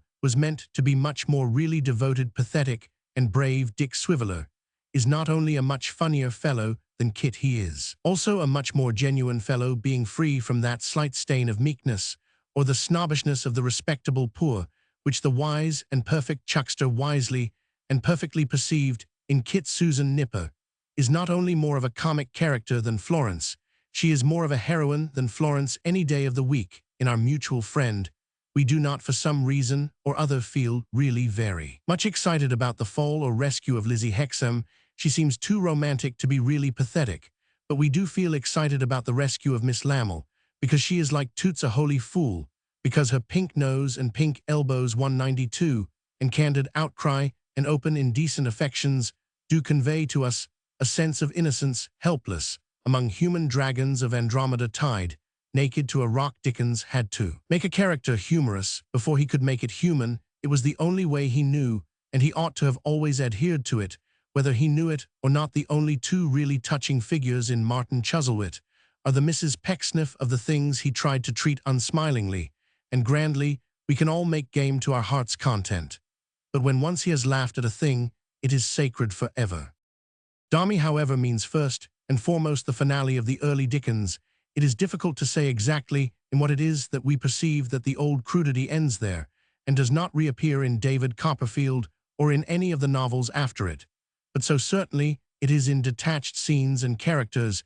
Indeed, Dickens kept up his farcical note almost or quite to the end. But this is the last farce, this is the last work in which a farcical license is tacitly claimed, a farcical note struck to start with, and in a sense, his next novel may be called his first novel. But the growth of this great novel, David Copperfield, is a thing very interesting, but at the same time very dark, for it is a growth in the soul. We have seen that Dickens' 193 mind was in a stir of change, that he was dreaming of art, and even of realism, hugely delighted, as he invariably was with his own books. He was humble enough to be ambitious. He was even humble enough to be envious in the matter of art. For instance, in the narrower sense of arrangement and proportion in fictitious things, he began to be conscious of his deficiency, and even in a stormy sort of way ashamed of it. He tried to gain completeness, even while raging at anyone who called him incomplete. And in this matter of artistic construction, his ambition and his success, too, grew steadily up to the instant of his death. The end finds him attempting things that are at the opposite pole to the frank formlessness of Pickwick. His last book, The Mystery of Edwin Drood, depends entirely upon construction, even upon a centralized strategy. He staked everything upon a plot. He who had been the weakest of plotters, weaker than Sim Tappertit. He essayed a detective story, he who could never keep a secret, and he has kept it to this day. A new Dickens was really being born when Dickens died. And as with art, so with reality, he wished to show that he could construct as well as anybody. He also wished to show that he could be as accurate 194 as anybody. And in this connection, as in many others, we must recur constantly to the facts mentioned in connection with America.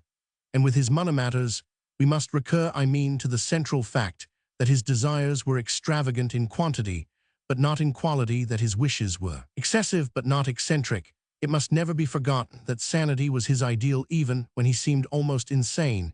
It was thus with his literary aspirations. He was brilliant, but he wished sincerely to be solid. Nobody out of an asylum could deny that he was a genius and an unique writer, but he did not wish to be an unique writer, but an universal writer. Much of the manufactured pathos or rhetoric against which his enemies quite rightly rail is really due to his desire to give all sides of life at once, to make his book a cosmos instead of a tale. He was sometimes really vulgar in his wish to be a literary Whiteley and universal provider. Thus it was that he felt about realism and truth to life. Nothing is easier than to defend Dickens as Dickens, but Dickens wished to be everybody else. Nothing is easier than to defend Dickens' world as a fairyland of which he alone has the key to defend him, as one defends Maeterlinck or any other original writer. But Dickens was not content with being original. He had a wild 195 wish to be true. He loved truth so much in the abstract that he sacrificed to the shadow of it his own glory. He denied his own divine originality, and pretended that he had plagiarized from life. He disowned his own soul's children, and said he had picked them up in the street. And in this mixed and heated mood of anger and ambition, vanity and doubt, a new and great design was born. He loved to be romantic, yet he desired to be real. How if he wrote of a thing that was real, and showed that it was romantic? He loved real life, but he also loved his own way. How if he wrote his own real life, but wrote it in his own way? How if he showed the carping critics who doubted the existence of his strange characters his own yet stranger existence? How if he forced these pedants and unbelievers to admit that Weller and Pecksniff, Crummles and Swiveller, whom they thought so improbably wild and wonderful, were less wild and wonderful than Charles Dickens? What if he ended the quarrels about whether his romances could occur by confessing that his romance had occurred. For some time past, probably during the greater part of his life, he had made notes for an autobiography. I have already quoted an admirable passage from these notes. A passage reproduced 196 in David Copperfield, with little more alteration than a change of proper names. The passage, which describes Captain Porter and the debtors' petition in the Marshalsea, but he probably perceived at last what a less keen intelligence must ultimately have perceived, that if an autobiography is really to be honest, it must be turned into a work of fiction. If it is really to tell the truth, it must at all costs profess not to no man dare say of himself over his own name how badly he has behaved. No man dare say of himself over his own name how well he has behaved. Moreover, of course, a touch of fiction is almost always essential to the real conveying of fact, because fact as experienced has a fragmentariness which is bewildering at first hand, and quite blinding at second hand. Facts have at least to be sorted into compartments, and the proper head and tail given to each. The perfection and pointedness of art are a sort of substitute for the pungency of actuality. Without this selection and completion, our life seems a tangle of unfinished tales, a heap of novels, all volume one. Dickens determined to make one complete novel of it.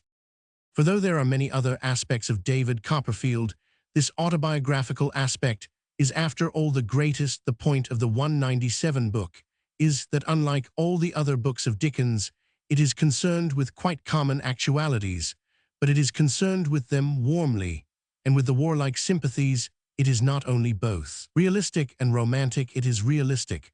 Because it is romantic, it is human nature described with the human exaggeration. We all know the actual types in the book. They are not like the turgid and preternatural types elsewhere in Dickens. They are not purely poetic creations, like Mr. Kenwig's or Mr. Bunsby.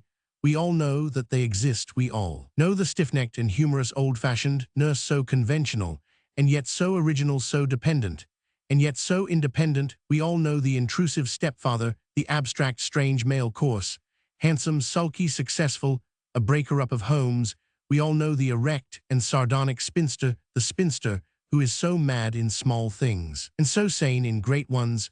We all know the cock of the school. We all know Steerforth, the creature whom the gods love, and even the servants respect. We know his poor and aristocratic mother, so proud, so gratified, so desolate. We know the Rosa Dartle type, the lonely woman in whom affection itself has stagnated into a sort of poison. But while these are real characters, they are 198 real characters, lit up with the colors of youth and passion. They are real people, romantically felt. That is to say, they are real people felt as real people feel them. They are exaggerated like all Dickens figures, but they are not exaggerated as personalities are exaggerated by an artist. They are exaggerated as personalities are exaggerated by their own friends and enemies. The strong souls are seen through the glorious haze of the emotions that strong souls really create. We have Murdstone, as he would be to a boy who hated him, and rightly, for a boy would hate him. We have Steerforth, as he would be to a boy who adored him, and rightly, for a boy would adore him. It may be that if these persons had a mere terrestrial existence, they appeared to other eyes more insignificant. It may be that Murdstone in common life was only a heavy businessman with a human side that David was too sulky to find. It may be that Steerforth was only an inch or two taller than David, and only a shade or two above him in the lower middle classes. But this does not make the book less true. In cataloguing the facts of life, the author must not omit that massive fact illusion. When we say the book is true to life, we must stipulate that it is especially true to youth. Even 199 to boyhood. All the characters seem a little larger than they really were, for David is looking up at them, and the early pages of the book are in particular astonishingly Roman. 508 parts of it seem like fragments of our forgotten infancy, the dark house of childhood, the loneliness, the things half understood, the nurse with her inscrutable sulks and her more inscrutable tenderness, the sudden deportations to distant places, the seaside and its childish friendships. All this stirs in us when we read it like something out of a previous existence. Above all, Dickens has excellently depicted the child enthroned in that humble circle, which only in after years he perceives to have been humble, modern, and cultured persons, I believe, object to their children, seeing kitchen company, or being taught by a woman like Peggotty, but surely it is more important to be educated in a sense of human dignity and equality than in anything else in the world, and a child who has once had to respect a kind and capable woman of the lower classes will respect the lower classes forever. The true way to overcome the evil in class distinctions is not to denounce them as revolutionists denounce them, but to ignore them as children ignore them. The early youth of David Copperfield is psychologically 200, almost as good as his childhood in one touch. Especially Dickens pierced the very core of the sensibility of boyhood. It was when he made David more afraid of a manservant than of anybody or anything else. The lowering Murdstone, the awful Mrs. Steerforth, are not so alarming to him as Mr. Littimer. The unimpeachable gentleman's gentleman, this is exquisitely true to the masculine emotions, especially in their undeveloped state. A youth of common courage does not fear anything violent, but he is in mortal fear of anything correct. This may or may not be the reason that so few female writers understand their male characters, but this fact remains that the more sincere and passionate and even headlong a lad is, the more certain he is to be conventional. The bolder and freer he seems, the more the traditions of the college or the rules of the club will hold him with their gyves of gossamer, and the less afraid he is of his enemies, the more cravenly he will be afraid of his friends. Herein lies indeed the darkest peril of our ethical doubt and chaos. The fear is that as morals become less urgent, manners will become more so, and men who have forgotten the fear of God will retain the fear of Littimer. We shall merely sink into a much meaner bondage. For when you break the great 2-1 laws, you do not get liberty, you do not even get anarchy, you get the small laws. The sting and strength of this piece of fiction then do by a rare accident lie in the circumstance that it was so largely founded on fact. David Copperfield is the great answer of a great romancer to the realists. David says, in effect, what you say, that the Dickens tales are too purple really to have happened. Why? This is what happened to me, and it seemed the most purple of all. You say that the Dickens heroes are too handsome and triumphant. Why, no prince or paladin in Ariosto was ever so handsome and triumphant as the head boy seemed to me walking before me in the sun. You say the Dickens villains are too black. Why, there was no ink in the devil's inkstand black enough for my own stepfather when I had to live in the same house with him. The facts are quite the other way to what you suppose. This life of grey studies and half-tones, the absence of which you regret in Dickens, is only life as it is looked at. This life of heroes and villains is life as it is lived. The life a man knows best is exactly the life he finds most full of fierce certainties and battles between good and ill. His own, oh yes, the life we do not care about may easily be a psychological 202 comedy. Other people's lives may easily be human documents, but a man's own life is always a melodrama. There are other effective things in David Copperfield. They are not all autobiographical, but they nearly all have this new note of quietude and reality. Micawber is gigantic, an immense assertion of the truth that the way to live is to exaggerate everything, but of him I shall have to speak more fully in another connection. Mrs. Micawber, artistically speaking, is even better. She is very nearly the best thing in Dickens. Nothing could be more absurd, and at the same time more true than her clear argumentative manner of speech, as she sits smiling and expounding in the midst of ruin. What could be more lucid and logical and unanswered than her statement of the prolegomena of the Medway problem, of which the first step must be to see the Medway, or of the coal trade, which required talent, and capital talent. Mr. Micawber has capital. Mr. Micawber has not. It seems as if something should have come at last out of so clear and scientific an arrangement of ideas. Indeed, if, as has been suggested, we regard David Copperfield as an unconscious defense of the poetic view of life, we might regard Mrs. Micawber as an unconscious 203 satire on the logical view of life. She sits as a monument of the hopelessness and helplessness of reason in the face of this romantic and unreasonable world. As I have taken Dami and Son as the book before the transition and David Copperfield as typical of the transition itself, I may perhaps take Bleak House as the book after the transition. Bleak House has every characteristic of his new realistic culture. Dickens never, as in his early books, revels now in the parts He likes and scamps the parts he does not after the manner of Scott. He does not, as in previous tales, leave his heroes and heroines mere walking gentlemen and ladies with nothing at all to do, but walk, he expends upon them at least ingenuity. By the expedient successful or not of the self-revelation of Esther or the humorous inconsistencies of Rick, he makes his younger figures, if not lovable at least readable. Everywhere we see this tighter and more careful grip. He does not, for instance, when he wishes to denounce dark institutions, sandwich it in as a mere episode in a rambling story of adventure, as the debtor's prison is embedded in the body of Pickwick, or the Low Yorkshire School in the body of Nicholas Nickleby. He puts the Court of Chancery in the 204 center of the stage, a somber and sinister temple, and groups round it in artistic relation, decaying and fantastic figures, its offspring, and its satirists. An old dipsomaniac keeps a rag and bone shop type of futility and antiquity, and calls himself the Lord Chancellor. A little mad old maid hangs about the courts on a forgotten or imaginary lawsuit, and says with perfect and pungent irony, "I am expecting a judgment shortly on the day of judgment." Rick and Ada and Esther are not mere strollers who have strayed into the court of law.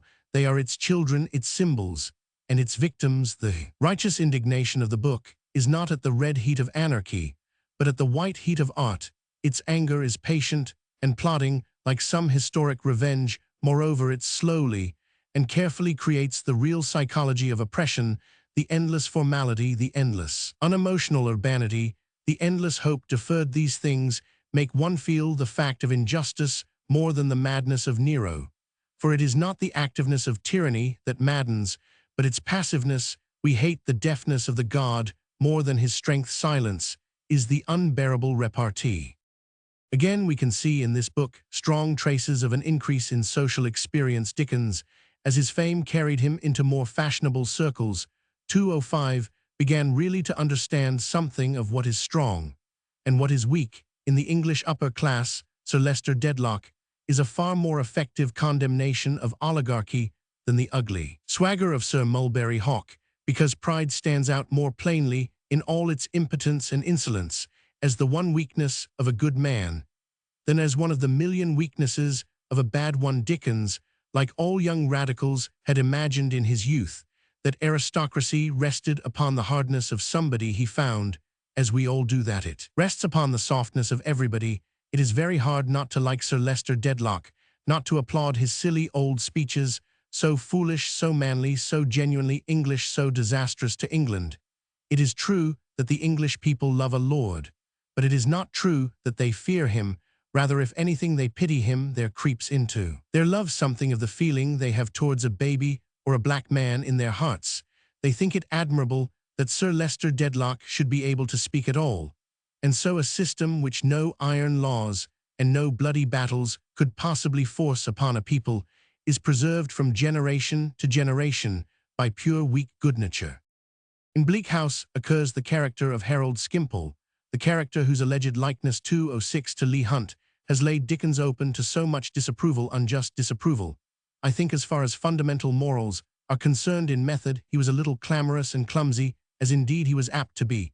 But when he said that it was possible to combine a certain tone of conversation taken from a particular man with other characteristics which were not meant to be his, he surely said what all men who write stories know. A work of fiction often consists in combining a pair of whiskers seen in one street with a crime scene in another.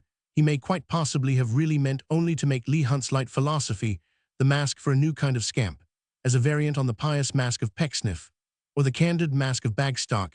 He may never once have had the unfriendly thought, suppose Hunt behaved like a rascal. He may have only had the fanciful thought, suppose a rascal behaved like Hunt. But there is a good reason for mentioning Skimpole, especially in the character of Skimpole. Dickens displayed again a quality that was very admirable in him, I mean a disposition to see things sanely and to satirize even his own faults. He was commonly occupied in satirizing the Gradgrinds, the economists, the men of smiles and self-help. For him, there was nothing poorer than their wealth, nothing more selfish than their self-denial, and against them he was in the habit of pitting the people of a more expansive habit, happy swivellers and Micawbers, who, if they were poor, were at least as rich as their last penny could make them. He loved that great Christian carelessness that seeks its meat from God. It was merely a kind of uncontrollable honesty that forced him into urging the other side. He could not disguise from himself or from the world that the man who began by seeking his meat from God might end by seeking his meat from his neighbor, without apprising his neighbor of the fact he had shown how good irresponsibility could be. He could not stoop to hide how bad it could be. He created Skimpole, and Skimpole is the dark underside of Micawber. In attempting Skimpole, he attempted something with a great and urgent meaning. He attempted it. I do not assert that he carried it through, as has been remarked. He was never successful in describing psychological change.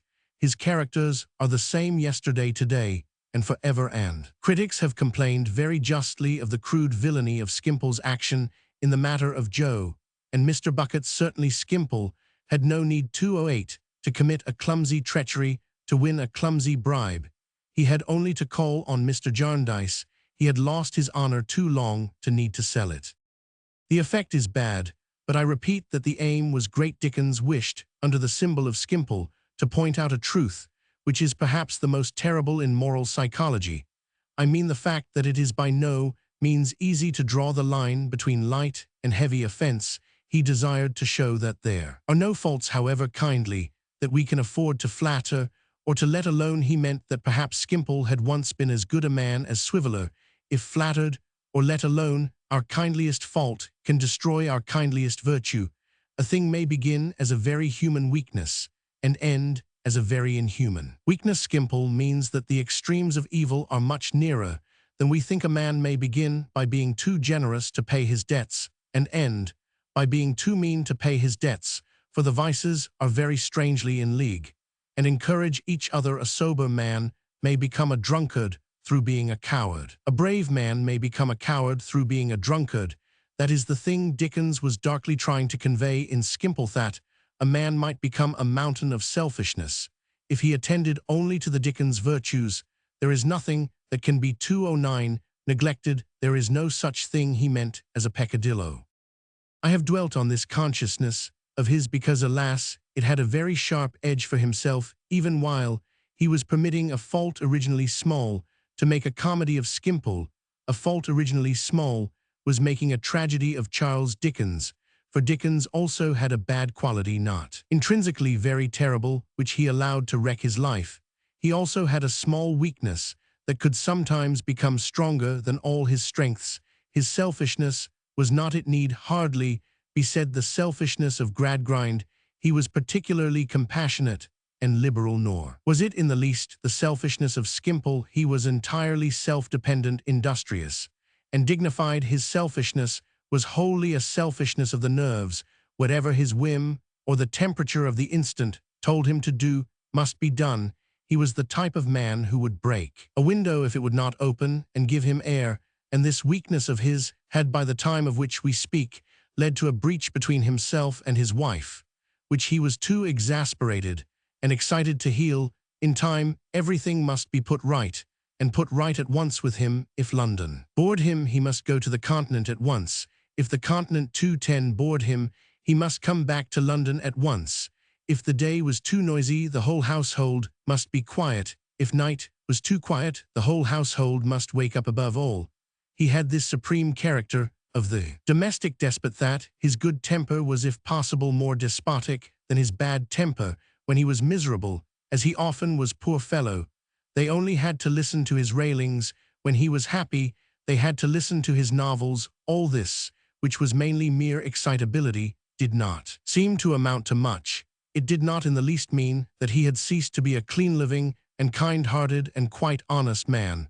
But there was this evil about it, that he did not resist his little weakness at all. He pampered it, as Skimpole pampered his, and it separated him and his wife. A mere silly trick of temperament did everything that the blackest misconduct could have done. A random sensibility started about the shuffling of papers, or the shutting of a window, ended by tearing two clean Christian people from each other like a blast of bigamy or adultery.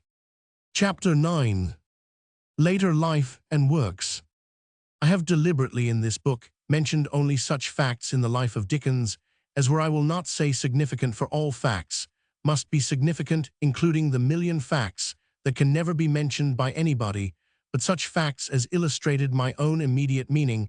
I have observed this method consistently, and without shame, because I think that we can hardly make too evident a chasm between books, which profess to be statements of all ascertainable facts, and books, which like this one profess only to contain a particular opinion or a summary deducible from the facts. Books, like Forster's exhaustive work, and others exist, and are as accessible as St. Paul's Cathedral.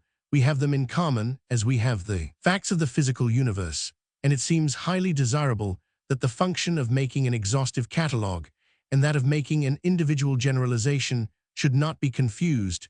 No catalogue, of course, can contain all the facts, even of 5 minutes. Every catalogue, however long and 212 learned, must be not only a bold, but one may say an audacious selection. But if a great many facts are given, the reader gains a blurred belief that all the facts are being given in a professedly personal judgment. It is therefore clearer and more honest to give only a few illustrative facts, leaving the other obtainable facts to balance them, for thus it is made quite clear that the thing is a sketch, an affair of a few lines. It is as well, however, to make at this point a pause sufficient to indicate the main course of the later life of the novelist, and it is best to begin with the man himself, as he appeared in those last days of popularity and public distinction. Many are still alive who remember him in his after-dinner speeches, his lectures, and his many public activities. As I am not one of these, I cannot correct my notions with that flash of the living features, without which a description may be subtly and entirely wrong. Once a man is dead, if it be only yesterday, the newcomer must piece him together from descriptions really as much at random as if he were describing Caesar or Henry Roman II, allowing, however, for this inevitable falsity, a figure vivid and a little fantastic does walk across the stage of Forster's life. Dickens was of a middle size, and his vivacity, 213, and relative physical insignificance probably gave rather the impression of small size, certainly of the absence of bulk in early life. He wore, even for that epoch, extravagant clusters of brown hair, and in later years a brown mustache and a fringe of brown beard, cut like a sort of broad and bushy imperial, sufficiently individual in shape to give him a faint air as of a foreigner. His face had a peculiar tint or quality which is hard to describe even after one has contrived to imagine it. It was the quality which Mrs. Carlyle felt to be, as it were, metallic, and compared to clear steel, it was, I think, a sort of pale glitter and animation, very much alive, and yet with something deathly about it, like a corpse galvanized by a god. His face, if this was so, was curiously a counterpart of his character, for the essence of Dickens' character was that it was at once tremulous and yet hard and sharp, just as the bright blade of a sword is tremulous and yet hard and sharp. He vibrated at every touch, and yet he was indestructible. You could bend him, but you could not break him. Brown of hair and beard, somewhat pale of visage, especially in his later days of excitement and ill health. He had quite exceptionally bright and active eyes that were always darting about like brilliant birds to pick up all the tiny things of 214, which he made more perhaps than any novelist has done, for he was a sort of poetical Sherlock Holmes. The mouth behind the brown beard was large and mobile, like the mouth of an actor. Indeed, he was an actor in many things, too much of an actor in his lectures in later years. He could turn his strange face into any of the innumerable mad masks that were the faces of his grotesque characters. He could make his face fall suddenly into the blank inanity of Mrs. Raddle's servant, or swell, as if to twice its size, into the apoplectic energy of Mr. Sergeant Buzfuz. But the outline of his face itself, from his youth upwards, was cut quite delicate and decisive, and in repose, and its own keen way may even have looked effeminate. The dress of the comfortable classes during the later years of Dickens was compared with ours somewhat slipshod and somewhat gaudy. It was the time of loose peg-top trousers, of an almost Turkish oddity, of large ties, of loose short jackets, and of loose long whiskers. Yet even this expansive period, it must be confessed, considered Dickens a little too flashy, or as some put it, too Frenchified in his dress. He wore velvet coats, he wore wild waistcoats that were like incredible sunsets, he wore large hats of an unnecessary and startling whiteness, He did not mind being seen in sensational 2:15 dressing gowns. Nay, he had his portrait painted in one of them. All this is not meritorious, neither is it particularly discreditable. It is a characteristic only, but an important one. He was an absolutely independent and entirely self-respecting man. But he had none of that old dusty half-dignified English feeling upon which Thackeray was so sensitive. I mean the desire to be regarded as a private gentleman, which means at bottom the desire to be left alone. This again is not a merit. It is only one of the milder aspects of aristocracy, but meritorious or not, Dickens did not possess it. He had no objection to being stared at if he were also admired. He did not exactly pose in the Oriental manner of Disraeli. His instincts were too clean for that, but he did pose somewhat in the French manner of some leaders like Mirabeau and Gambetta, nor had he the dull desire to get on which makes men die contented as inarticulate under secretaries of state. He did not desire success so much as fame, the old human glory, the applause and wonder of the people. Such he was, as he walked down the street in his white hat, probably with a slight swagger. His private life consisted of one tragedy and 10,000 comedies. By one tragedy, I mean one real and rending moral tragedy, the failure of his 2:16 marriage. He loved his children dearly, and more than one of them died. But in sorrows like these there is no violence, and above all no shame. The end of life is not tragic like the end of love. And by the 10,000 comedies, I mean the whole texture of his life, his letters, his conversation, which were one incessant carnival of insane and inspired improvisation. So far as he could prevent it, he never permitted a day of his life to be ordinary. There was always some prank, some impetuous proposal, some practical joke, some sudden hospitality, some sudden disappearance. It is related of him, I give one anecdote out of 100, that in his last visit to America, when he was already reeling, as it were, under the blow that was to be mortal, he remarked quite casually to his companions that a row of painted cottages looked exactly like the painted shops in a pantomime. No sooner had the suggestion passed his lips than he leapt at the nearest doorway, and in exact imitation of the clown in the Harlequinade beat conscientiously with his fist, not on the door, for that would have burst the canvas scenery of course, but on the side of the doorpost. Having done this, he lay down ceremoniously across the doorstep for the owner to fall over him if he should come rushing out. He then got up gravely 2:17 and went on his way. His whole life was full of such unexpected energies, precisely like those of the pantomime clown. Dickens had indeed a great and fundamental affinity with the landscape, or rather housescape, of the Harlequinade. He liked high houses and sloping roofs and deep areas, but he would have been really happy if some good fairy of the eternal pantomime had given him the power of flying off the roofs and pitching harmlessly down the height of the houses and bounding out of the areas like an india-rubber ball. The divine lunatic in Nicholas Nickleby comes nearest to his dream. I really think Dickens would rather have been that one of his characters than any of the others. With what excitement he would have struggled down the chimney, with what ecstatic energy he would have hurled the cucumbers over the garden wall. His letters exhibit even more the same incessant creative force. His letters are as creative as any of his literary creations. His shortest postcard is often as good as his ablest novel. Each one of them is spontaneous. Each one of them is different. He varies even the form and shape of the letter as far as possible. Now, it is in absurd French. Now, it is from one of his characters. Now, it is an advertisement for himself as a stray dog. All of them are 2:18 very funny. They are not only very funny, but they are quite as funny as his finished and published work. This is the ultimately amazing thing about Dickens, the amount there is of him. He wrote at the very least 16 thick important books packed full of original creation. And if you had burnt them all, he could have written 16 more. As a man writes idle letters to his friend. In connection with this exuberant part of his nature, there is another thing to be noted. If we are to make a personal picture of him, many modern people, chiefly women, have been heard to object to the Bacchic element in the books of Dickens, that celebration of social drinking as a supreme symbol of social living, which those books share with almost all the great literature of mankind, including the New Testament. Undoubtedly, there is an abnormal amount of drinking in a page of Dickens, as there is an abnormal amount of fighting, say, in a page of Dumas if you reckon up the beers and brandies of Mr. Bob Sawyer with the care of an arithmetician, and the deductions of a pathologist, they rise alarmingly like a rising tide at sea. Dickens did defend drink, clamorously praised it with passion, and described whole orgies of it with enormous gusto, yet it is wonderfully 219 typical of his prompt and impatient nature that he himself drank comparatively little. He was the type of man who could be so eager in praising the cup that he left the cup untasted.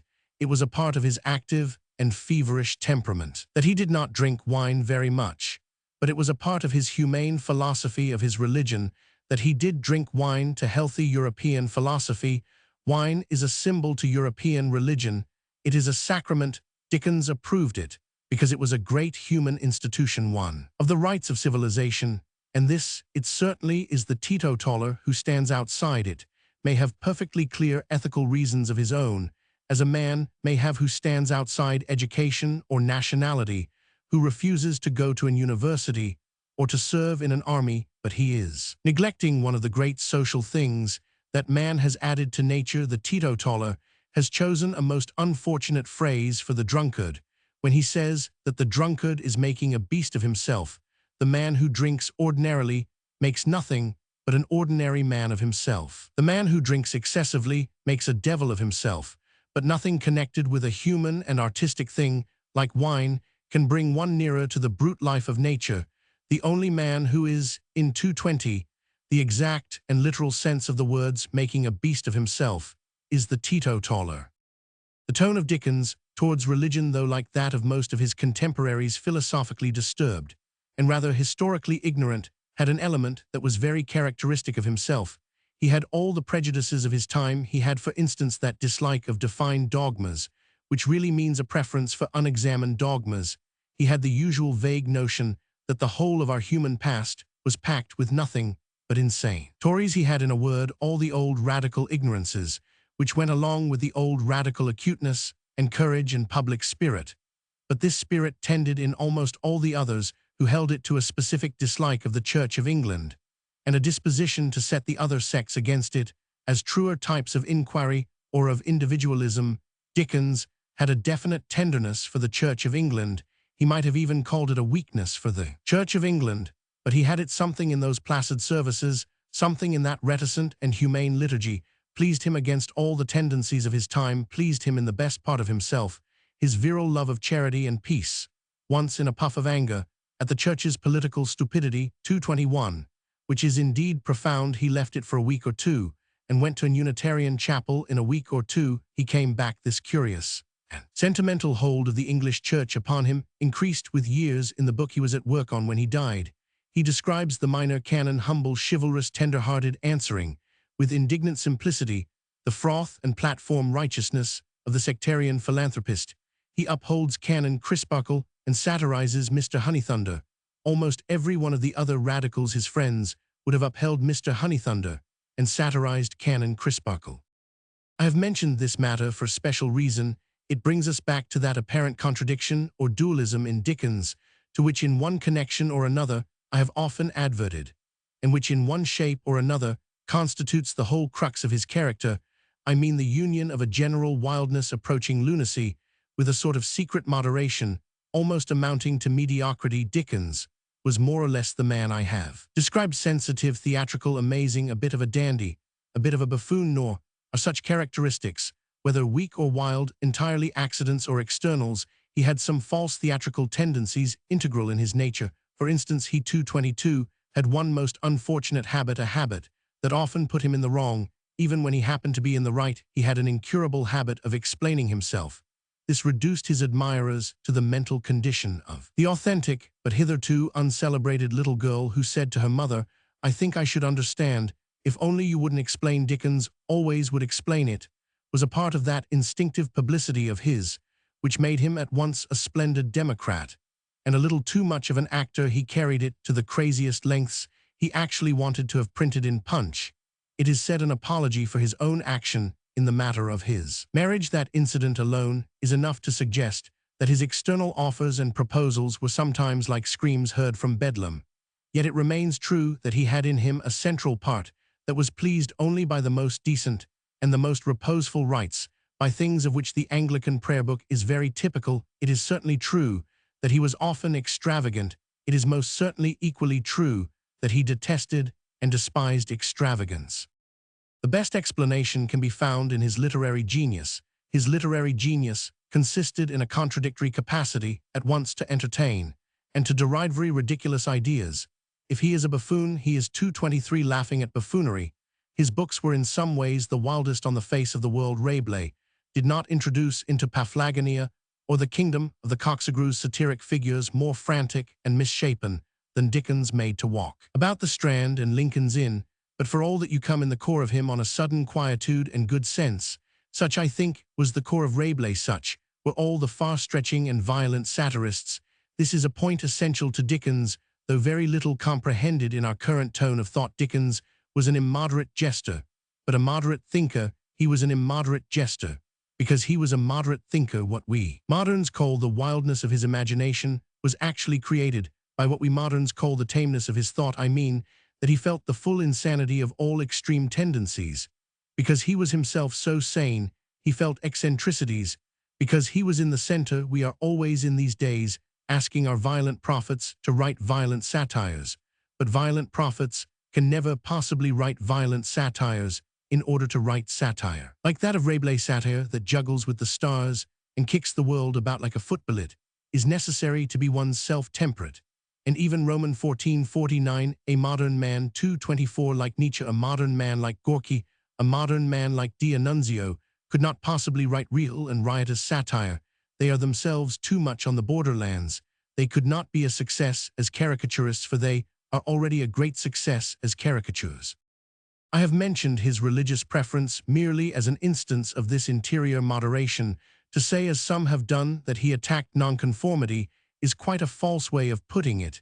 It is clean across the whole trend of the man, and his time to suppose that he could have felt bitterness against any theological body as a theological body, but anything like religious extravagance, whether Protestant or Catholic, moved him to an extravagance of satire, and he flung himself into the drunken energy of Stiggins. He piled up to the stars the verbose flights of stairs of Mr. Chadband, exactly because his own conception of religion was the quiet and impersonal morning prayer. It is typical of him that he had a peculiar hatred for speeches at the graveside. An even clearer case of what I mean can be found in his political attitude. He seemed to some an almost anarchic satirist. He made equal fun of the systems which reformers made war on, and of the instruments on which reformers relied. He, 225, made no secret of his feeling that the average English premier was an accidental ass. In 2 superb sentences, he summed up and swept away the whole British Constitution. England, for the last week, has been in an awful state. Lord Coodle would go out, Sir Thomas Doodle wouldn't come in, and there being no people in England to speak of except Coodle and Doodle, the country has been without a government. He lumped all cabinets and all government offices together, and made the same game of them all. He created his most staggering humbugs, his most adorable and incredible idiots, and set them on the highest thrones of our national system. To many moderate and progressive people, such a satirist seemed to be insulting heaven and earth, ready to wreck society for some mad alternative, prepared to pull down St. Paul's and on its ruins erect a gory guillotine. Yet, as a matter of fact, this apparent wildness of his came from his being, if anything, a very moderate politician. It came not at all from fanaticism, but from a rather rational detachment. He had the sense to see that the British Constitution was not democracy, but the British Constitution, it was an artificial system like any other, good in some ways, bad in others. His satire of it sounded wild to those that worshipped it, but his satire of it, 226, arose not from his having any wild enthusiasm against it, but simply from his not having, like everyone else, a wild enthusiasm for it alone. As far as I know, among all the great Englishmen of that age, he realized the thing that Frenchmen and Irishmen understand. I mean the fact that popular government is one thing and representative government another. He realized that representative government has many minor disadvantages, one of them being that it is never representative. He speaks of his hope to have made every man in England feel something of the contempt for the House of Commons that I have, he says, also these two things, both of which are wonderfully penetrating, as coming from a good radical in 1855, for they contain a perfect statement of the peril in which we now stand, and which may, if it please God, sting us into avoiding the long vista, at the end of which one sees so clearly the dignity and the decay of Venice. I am hourly strengthened, he says, in my old belief that our political aristocracy and our tough-hunting are the death of England. In all this business, I don't see a gleam of hope. As to the popular spirit, it has come to be so entirely separated from the Parliament and the government, and so perfectly apathetic about them, both 227, that I seriously think it a most portentous sign. And he says also this: I really am serious in thinking, and I have given as painful consideration to the subject, as a man with children to live and suffer after him can possibly give it, that representative government is become altogether a failure with us, that the English gentilities and subserviences render the people unfit for it, and the whole thing has broken down since the great 17th century time, and has no hope in it. These are the words of a wise and perhaps melancholy man, but certainly not of an unduly excited one. It is worth noting, for instance, how much more directly Dickens goes to the point than Carlyle did, who noted many of the same evils, but Carlyle fancied that our modern English government was wordy and long-winded. Because it was democratic government, Dickens saw what is certainly the fact that it is wordy and long-winded. Because it is aristocratic government, the two most pleasant. Aristocratic qualities being a love of literature and an unconsciousness of time, but all this amounts to the same conclusion of the matter. Frantic figures like Stiggins and Chadbend were created out of the quietude of his religious preference. Wild creations like the Barnacles and the Bounderbys were produced in a kind 228 of ecstasy of the ordinary, of the obvious. In political justice, his monsters were made out of his level, and his moderation, as the old monsters were made out of the level sea. Such was the man of genius we must try to imagine, violently emotional, yet with a good judgment, pugnacious, but only when he thought himself oppressed, prone to think himself oppressed, yet not cynical about human motives. He was a man remarkably hard to understand or to reanimate. He almost always had reasons for his action. His error was that he always expounded them. Sometimes his nerves snapped, and then he was mad. Unless it did so, he was quite unusually sane. Such a rough sketch at least must suffice us in order to summarize his later years. Those years were occupied, of course, in two main additions to his previous activities. The first was the series of public readings and lectures, which he now began to give systematically. The second was his successive editorship of Household Words, and of all the year round, he was of a type that enjoys every new function and opportunity. He had been so many things in his life: a reporter, an actor, a conjurer, a poet. As he had enjoyed them all, so he enjoyed being a lecturer, and enjoyed being an 229 editor. It is certain that his audiences, who sometimes stacked themselves so thick that they lay flat on the platform all round him, enjoyed his being a lecturer. It is not so certain that the sub-editors enjoyed his being an editor, but in both connections the main matter of importance is the effect on the permanent work of Dickens himself. The readings were important for this reason, that they fixed, as if by some public and pontifical pronouncement, what was Dickens' interpretation of Dickens' work. Such a knowledge is mere tradition, but it is very forcible. My own family has handed on to me, and I shall probably hand on to the next generation, a definite memory of how Dickens made his face suddenly like the face of an idiot in impersonating Mrs. Raddle's servant Betsy. This does serve one of the permanent purposes of tradition. It does make it a little more difficult for any ingenious person to prove that Betsy was meant to be a brilliant satire on the overcultivation of the intellect. As for his relation to his two magazines, it is chiefly important, first, for the admirable things that he wrote in the magazines himself.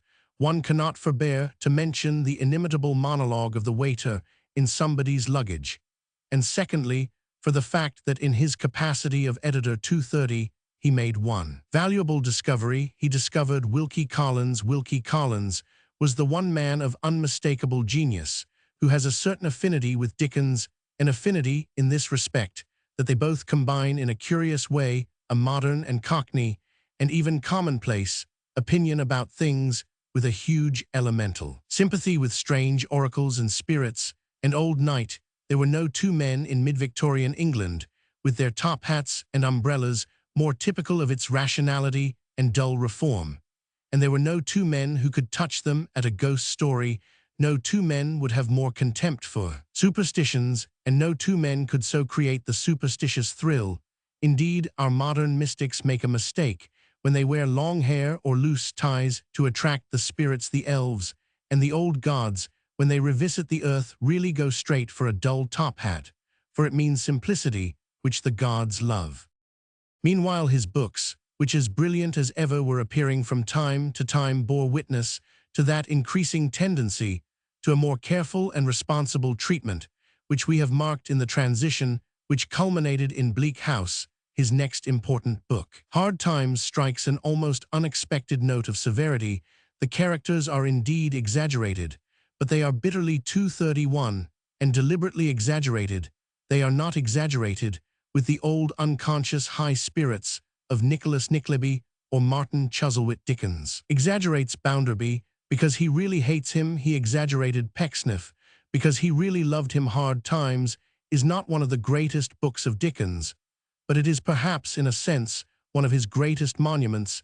It stamps and records the reality of Dickens' emotion on a great many things that were then considered unphilosophical grumblings, but which since have swelled into the immense phenomenon of the socialist philosophy. To call Dickens a socialist is a wild exaggeration, but the truth and peculiarity of his position might be expressed thus: that even when everybody thought that liberalism meant individualism, he was emphatically a liberal and emphatically not an individualist. Or the truth might be better still stated in this manner, that he saw that there was a secret thing called humanity, to which both extreme socialism and extreme individualism were profoundly and inexpressibly indifferent, and that this permanent and presiding humanity was the thing he happened to understand. He knew that individualism is nothing, and non-individualism is nothing but the keeping of the commandment of man. He felt, as a novelist, 232, should that the question is too much discussed as to whether a man is in favor of this or that scientific philosophy, that there is another question, whether the scientific philosophy is in favor of the man. That is why such books as Hard Times will remain always a part of the power and tradition of Dickens.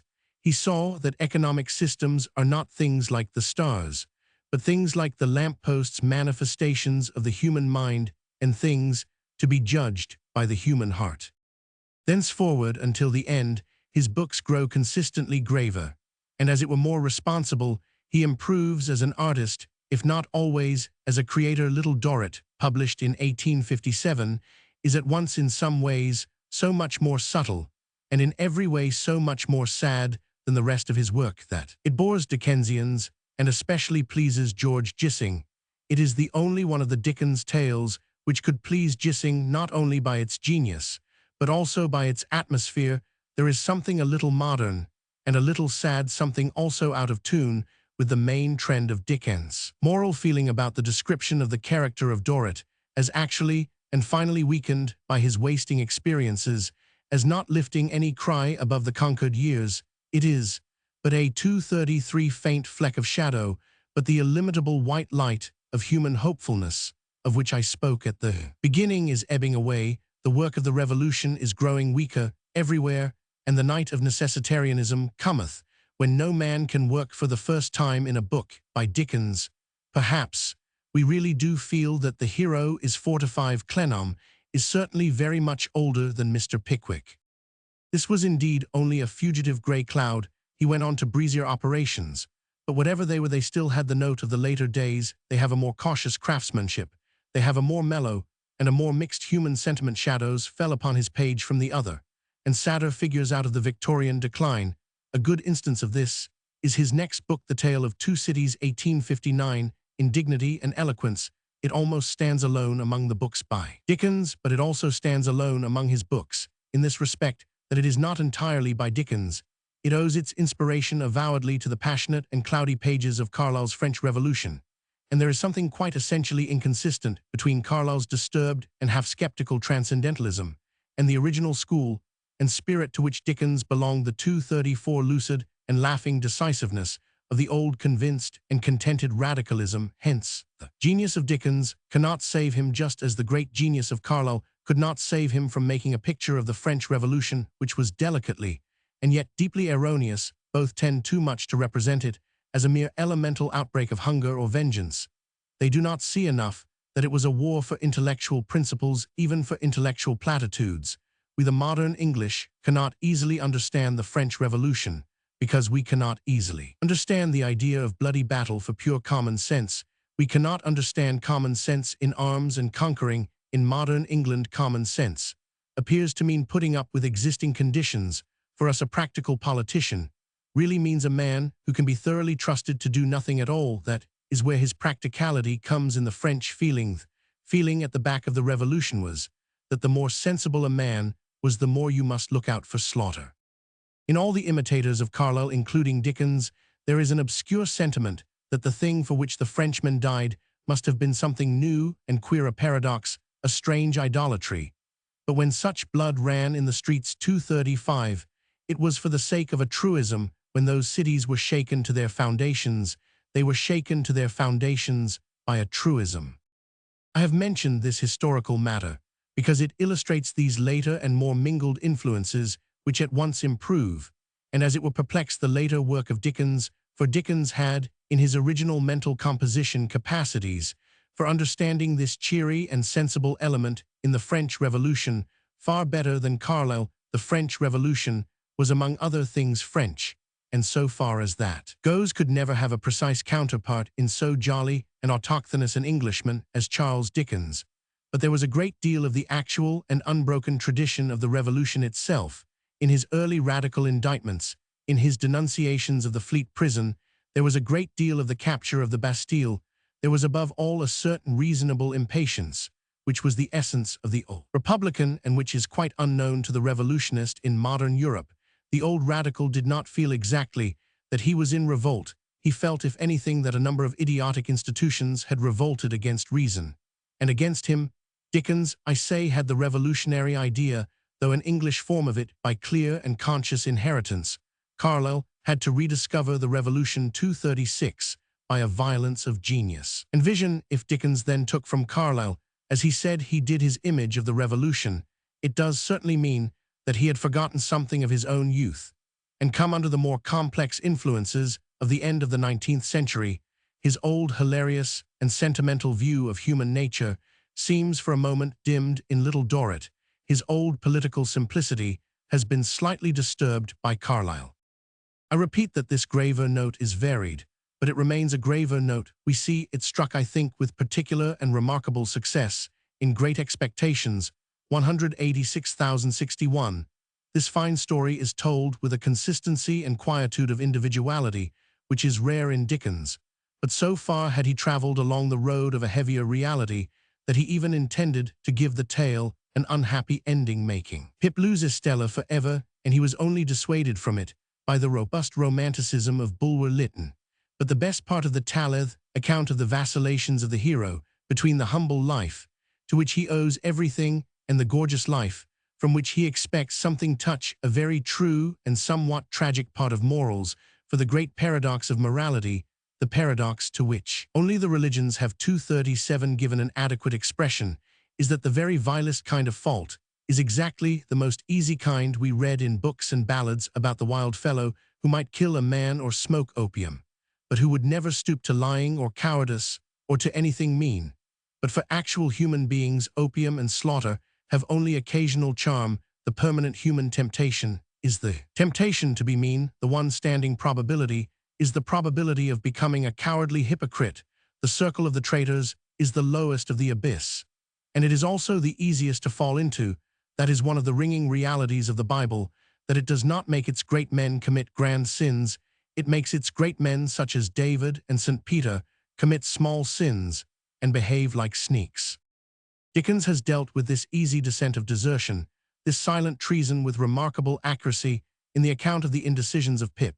It contains a good suggestion of that weak romance, which is the root of all snobbishness, that the mystery which belongs to patrician life excites us more than the open, even the indecent virtues of the humble Pip. is keener about Miss Havisham, who may mean well by him, than about Joe Gargery, who evidently does all this, is very strong 238, and wholesome.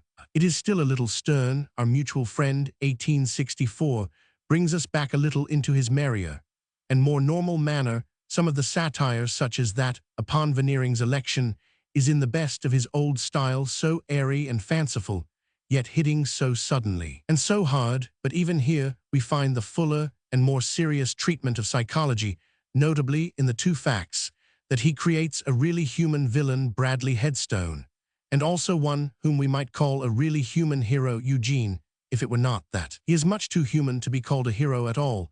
It has been said invariably by cads that Dickens never described a gentleman. It is like saying that he never described a zebra. A gentleman is a very rare animal among human creatures, and to people like Dickens interested in all humanity, not a supremely important one. But in Eugene Wrayburn, he does, whether consciously or not, turn that accusation with a vengeance, for he not only describes a gentleman, but describes the inner weakness and peril that belong to a gentleman, the devil that is always rending the entrails of an idle and agreeable man. In Eugene's purposeless pursuit of Lizzie Hexam, in his yet more purposeless torturing of Bradley Headstone, the author has marvelously realized that singular empty obstinacy 239 that drives the whims and pleasures of a leisured class. He sees that there is nothing that such a man more stubbornly adheres to than the thing that he does not particularly want to do. We are still in serious psychology. His last book represents yet another new departure, dividing him from the chaotic Dickens of days long before his last book is not merely an attempt to improve his power of construction in a story.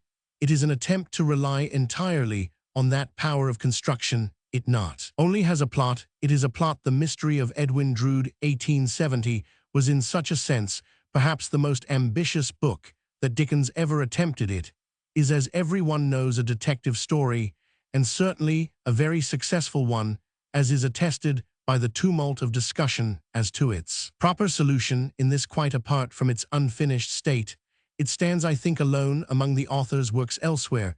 If he introduced a mystery, he seldom took the trouble to make it very mysterious. Our Mutual Friend was finished, but if only half of it were readable, I think anyone could see that John Rokesmith was John Harmon. Bleak House is finished, but if it were only half finished, I think anyone would guess that Lady Dedlock and Nemo had sinned in the past. Edwin 240 Drood is not finished, for in the very middle of it Dickens died.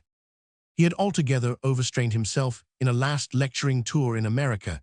He was a man in whom any serious malady would naturally make very rapid strides, for he had the temper of an irrational invalid. I have said before that there was in his curious character something that was feminine. Certainly, there was nothing more entirely feminine than this, that he worked because he was tired. Fatigue bred in him a false and feverish industry, and his case increased like the case of a man who drinks to cure the effects of drink. He died in 1870, and the whole nation mourned him as no public man has ever been mourned, for prime ministers and princes were private persons. Compared with Dickens, he had been a great popular king, like a king of some more primal age, whom his people could come and see giving judgment under an oak tree. He had in essence held great audiences of millions, and made proclamations to more than one of the nations of the earth. His obvious omnipresence in every part of public life was like the omnipresence of the sovereign. His secret omnipresence in every house and hut of private life was more like the omnipresence of a deity. Compared with that 241 popular leadership, all the fusses of the last 40 years are diversions in idleness. Compared with such a case as his, it may be said that we play with our politicians and manage to endure our authors. We shall never have again such a popularity until we have again a people. He left behind him this almost somber fragment, The Mystery of Edwin Drood. As one turns it over, the tragic element of its truncation mingles somewhat with an element of tragedy in the thing itself. The passionate and predestined Landless, or the half-maniacal Jasper, carving devils out of his own heart. The workmanship of it is very fine. The right hand has not only not lost, but is still gaining its cunning. But as we turn the now enigmatic pages, the thought creeps into us again, which I have suggested earlier, and which is never far off the mind of a true lover of Dickens. Had he lost or gained by the growth of technique and probability in his later work. His later characters were more like men, but were not his earlier characters more like immortals. He has become able to perform a social scene, so that it is possible at any rate. But where is that Dickens who once performed the impossible? Where is that young poet who created such majors and architects as nature will never dare to create? 242 Dickens learnt to describe daily life as Thackeray and Jane Austen could describe it, but Thackeray could not have thought such a thought as Crummles, and it is painful to think of Miss Austen attempting to imagine Mantalini. After all, we feel there are many able novelists, but there is only one Dickens, and whither has he fled?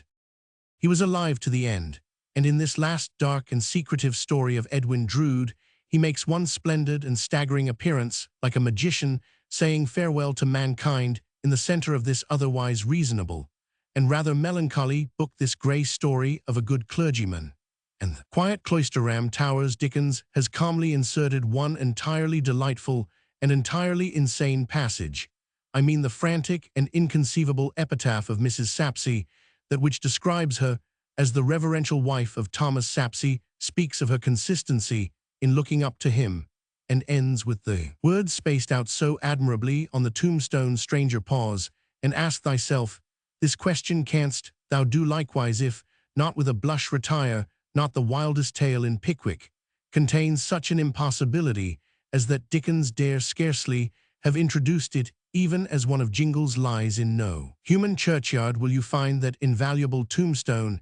Indeed, 243, you could scarcely find it in any world where there are churchyards. You could scarcely have such immortal folly as that in a world where there is also death. Mr. Sapsea is one of the golden things stored up for us in a better world. Yes, there were many other Dickenses, a clever Dickens, an industrious Dickens, a public-spirited Dickens. But this was the great one. This last outbreak of insane humor reminds us wherein lay his power and his supremacy. The praise of such beatific buffoonery should be the final praise, the ultimate word in his honor. The wild epitaph of Mrs. Sapsea should be the serious epitaph of Dickens. Chapter 10. The Great Dickens Characters.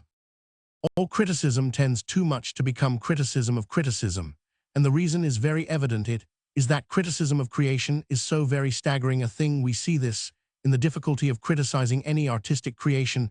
We see it again in the difficulty of criticizing that creation which is spelt with a capital Roman 100. The pessimists who attack the universe are always under this disadvantage. They have an exhilarating consciousness that they could make the sun and moon better, but they also have the depressing consciousness that they could not make the sun and moon at all. A man looking at a hippopotamus may sometimes be tempted to regard a hippopotamus as an enormous mistake, but he is also bound to confess that a fortunate inferiority prevents him personally from making such mistakes. It is neither a blasphemy nor an exaggeration to say that we feel something of the same difficulty in judging the very creative element, human literature, and this is the first and last dignity of Dickens, that he was a creator. He 245 did not point out things, he made them. We may disapprove of Mr. Guppy, but we recognize him as a creation flung down like a miracle out of an upper sphere. We can pull him to pieces, but we could not have put him together. We can destroy Mrs. Gamp in our wrath, but we could not have made her in our joy. Under this disadvantage, any book about Dickens must definitely labor real primary creation, such as the sun or the birth of a child, calls forth not criticism, not appreciation, but a kind of incoherent gratitude. This is why most hymns about God are bad, and this is why most eulogies on Dickens are bad. The eulogists of the divine and of the human creator are alike inclined to appear sentimentalists, because they are talking about something so very real. In the same way, love letters always sound florid and artificial, because they are about something real. Any chapter such as this chapter must therefore in a sense be inadequate. There is no way of dealing properly with the ultimate greatness of Dickens, except by offering sacrifice to him as a god, and this is opposed to the etiquette of our time, but something can perhaps be done in the way of suggesting what was the quality of this creation. But even in considering its quality, we ought to remember that quality is not the whole question. 246 of the godlike things about Dickens is his quantity. His quantity as such, the enormous output, the incredible fecundity of his invention.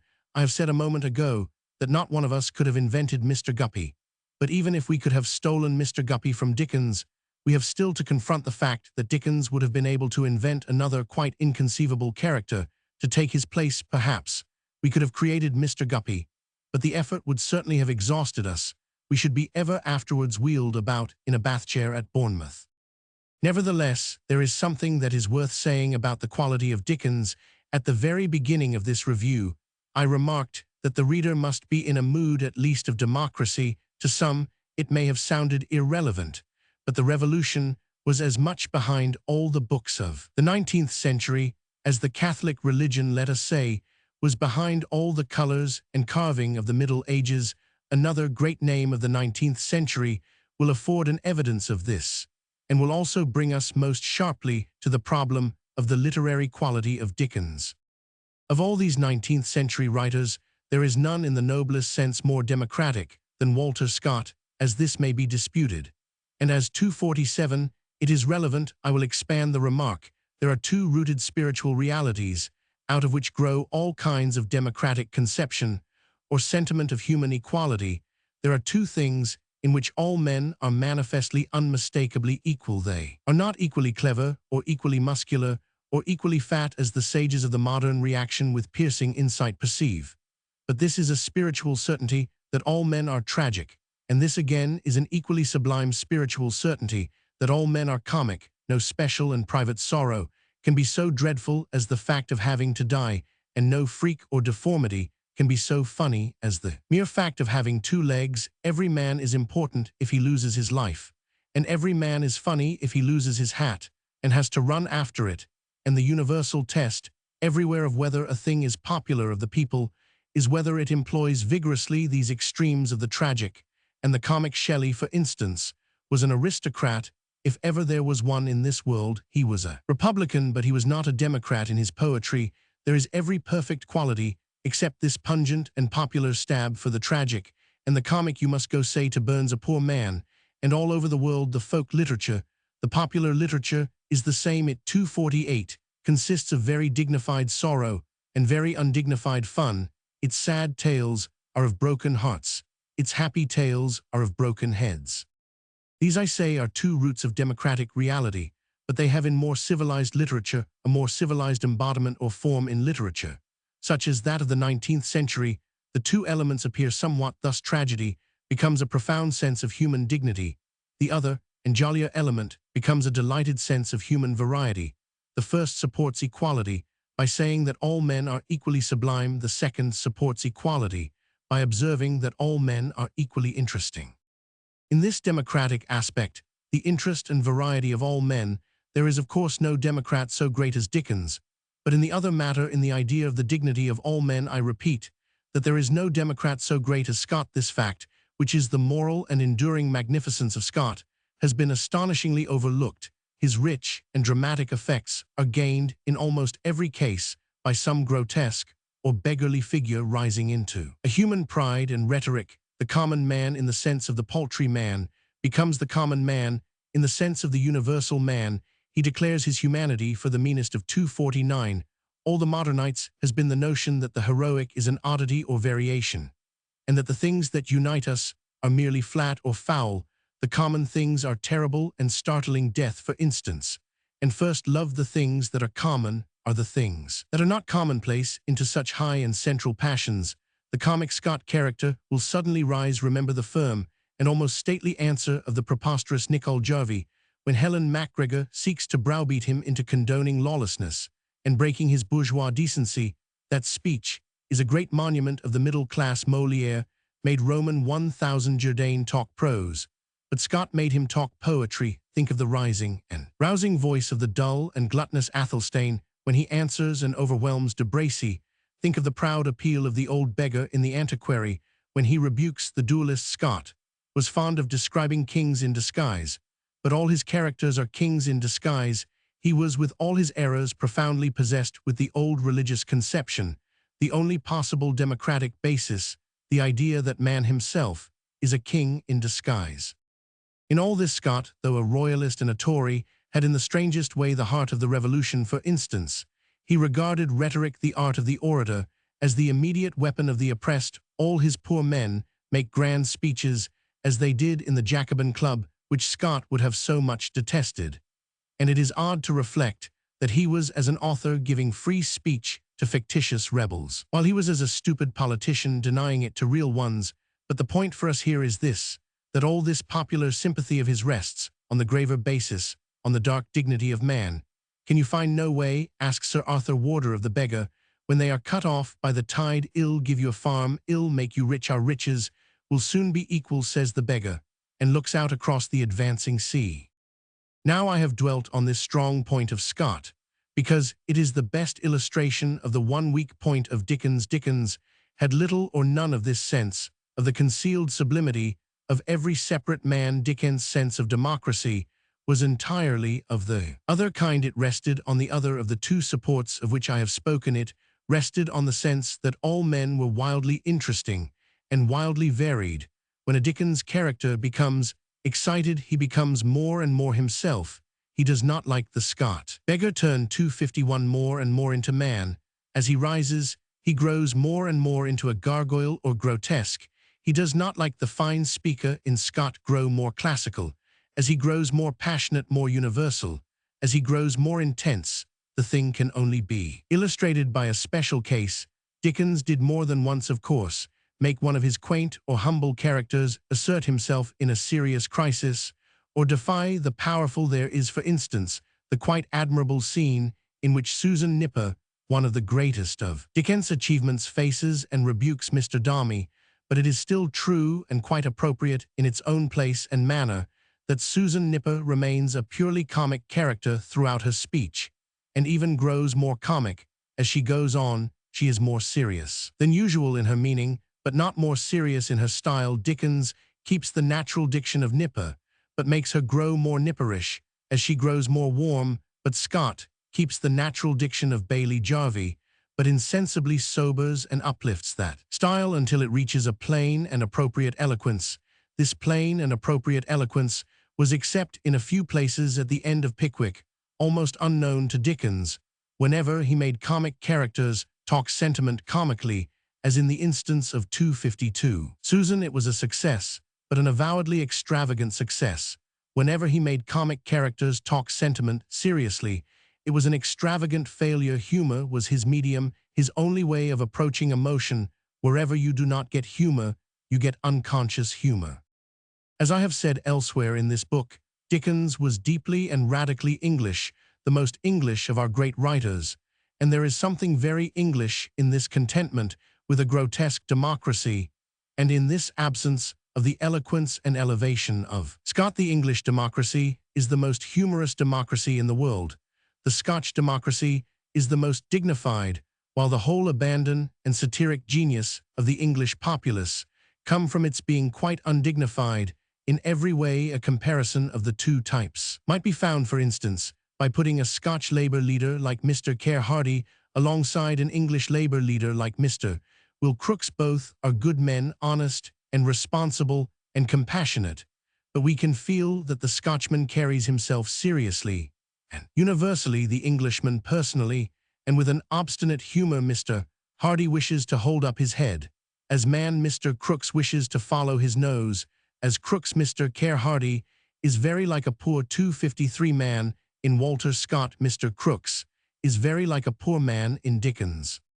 Dickens then had this English feeling of a grotesque democracy. By that is more properly meant a vastly varying democracy.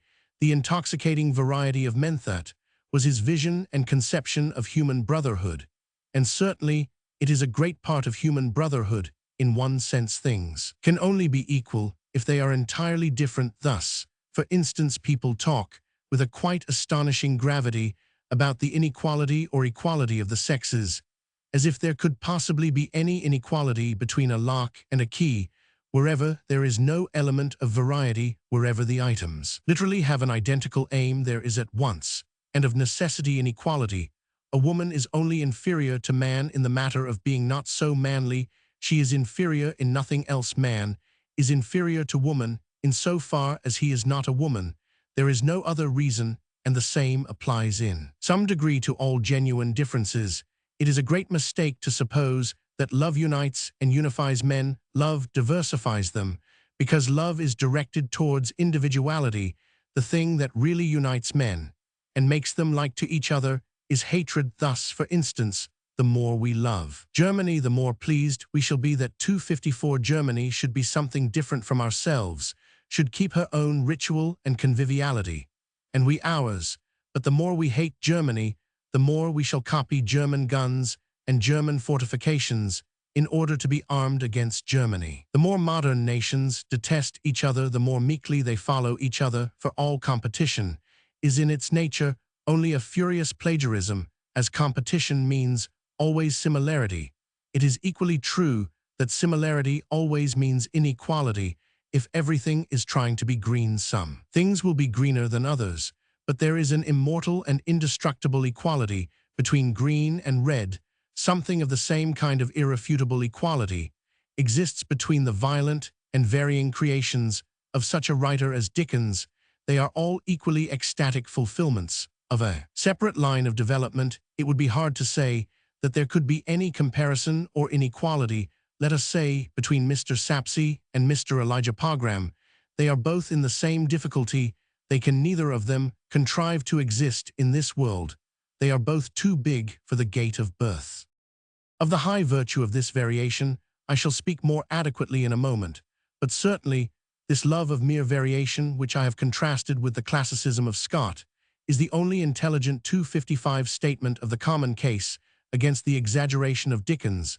This is the meaning, the only sane or endurable meaning, which people have in their minds when they say that Dickens is a caricaturist. They do not mean merely that Uncle Pumblechook does not exist. A fictitious character ought not to be a person who exists. He ought to be an entirely new combination, an addition to the creatures already existing on the earth. They do not mean that Uncle Pumblechook could not exist, for, on that obviously, they can have no knowledge. Whatever they do not mean that Uncle Pumblechook's utterances are selected and arranged so as to bring out his essential Pumblechookery. To say that is simply to say that he occurs in a work of art. But what they do really mean is this, and there is an element of truth in it. They mean that Dickens nowhere makes the reader feel that Pumblechook has any kind of fundamental human dignity at all. It is nowhere suggested that Pumblechook will someday die. He is felt rather as one of the idle and evil fairies who are innocuous and yet malignant, and who live forever because they never really live at all. This dehumanized vitality, this fantasy, this irresponsibility of creation does in some sense truly belong to Dickens. It is the lower side 256 of his hilarious human variety. But now we come to the higher side of his human variety, and it is far more difficult to state.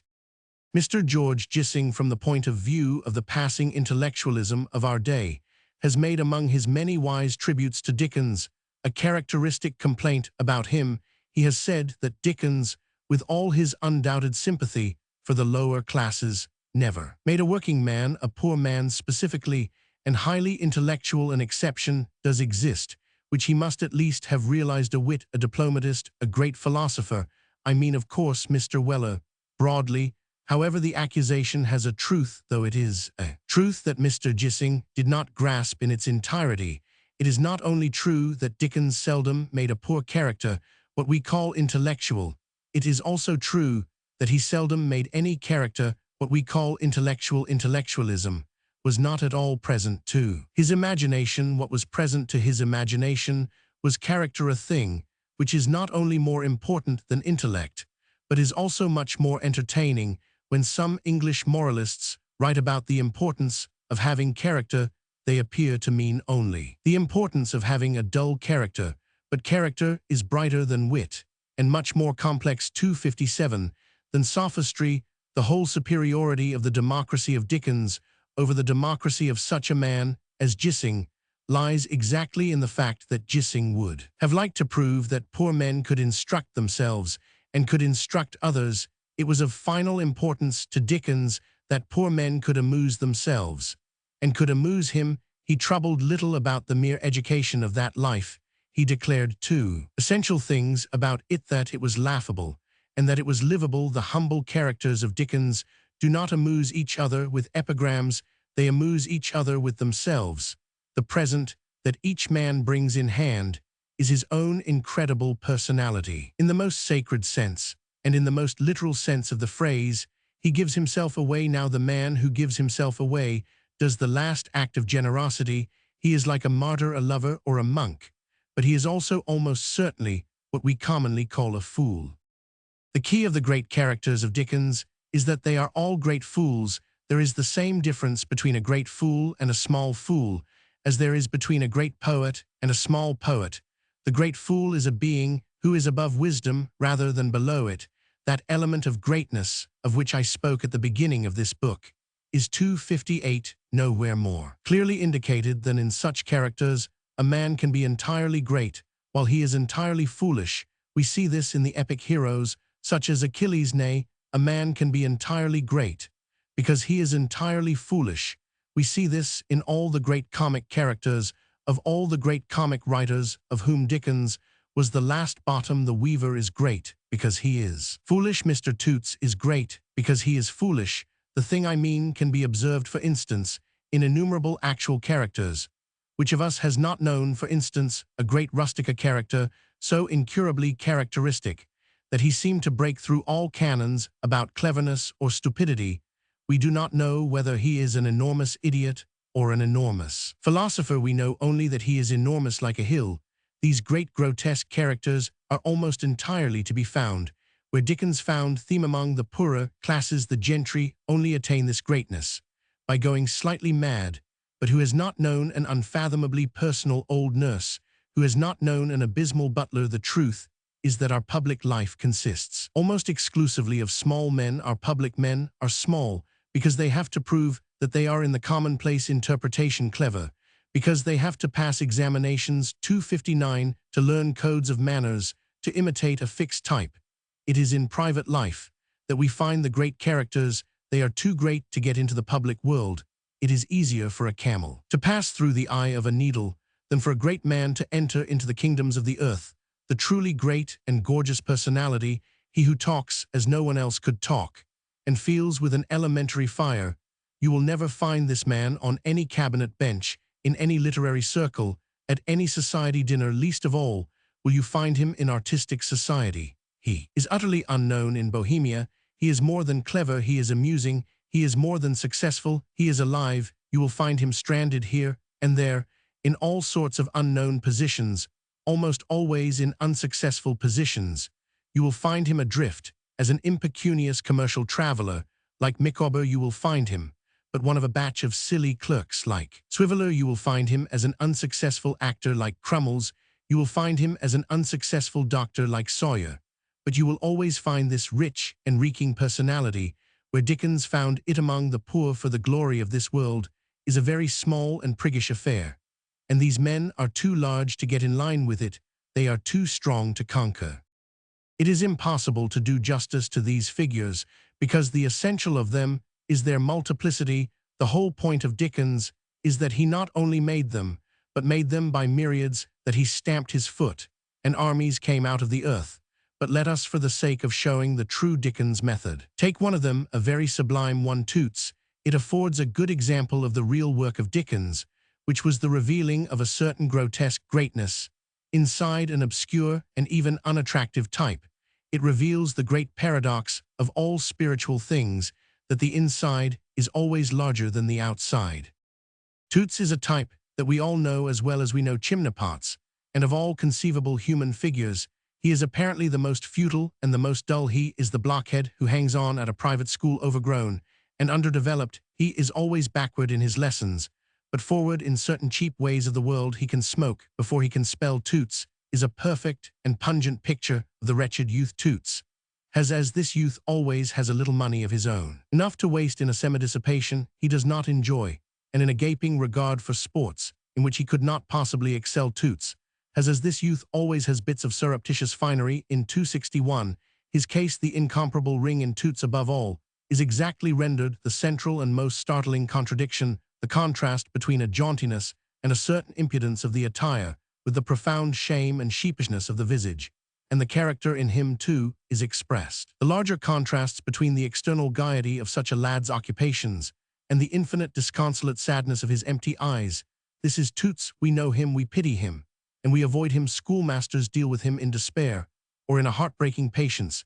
His family is vague about him. His lochless hangerson like the game chicken lead him by the nose. The very parasites that live on him despise him, but Dickens does not despise him without denying one of the dreary details which make us avoid the man. Dickens makes him a man whom we long to meet. He does not gloss over one of his dismal deficiencies, but he makes them seem suddenly like violent virtues that we would go to the world's end to see without altering one fact.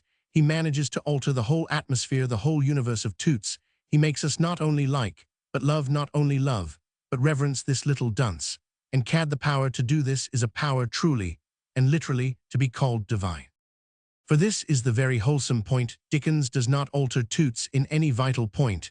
The thing he does alter is us. He makes us lively where we were bored, kind where we were cruel, and above all free for an universal human laughter, where we were cramped in a small competition about that sad and solemn thing, the intellect. His enthusiasm fills us as does the love of God with a glorious shame.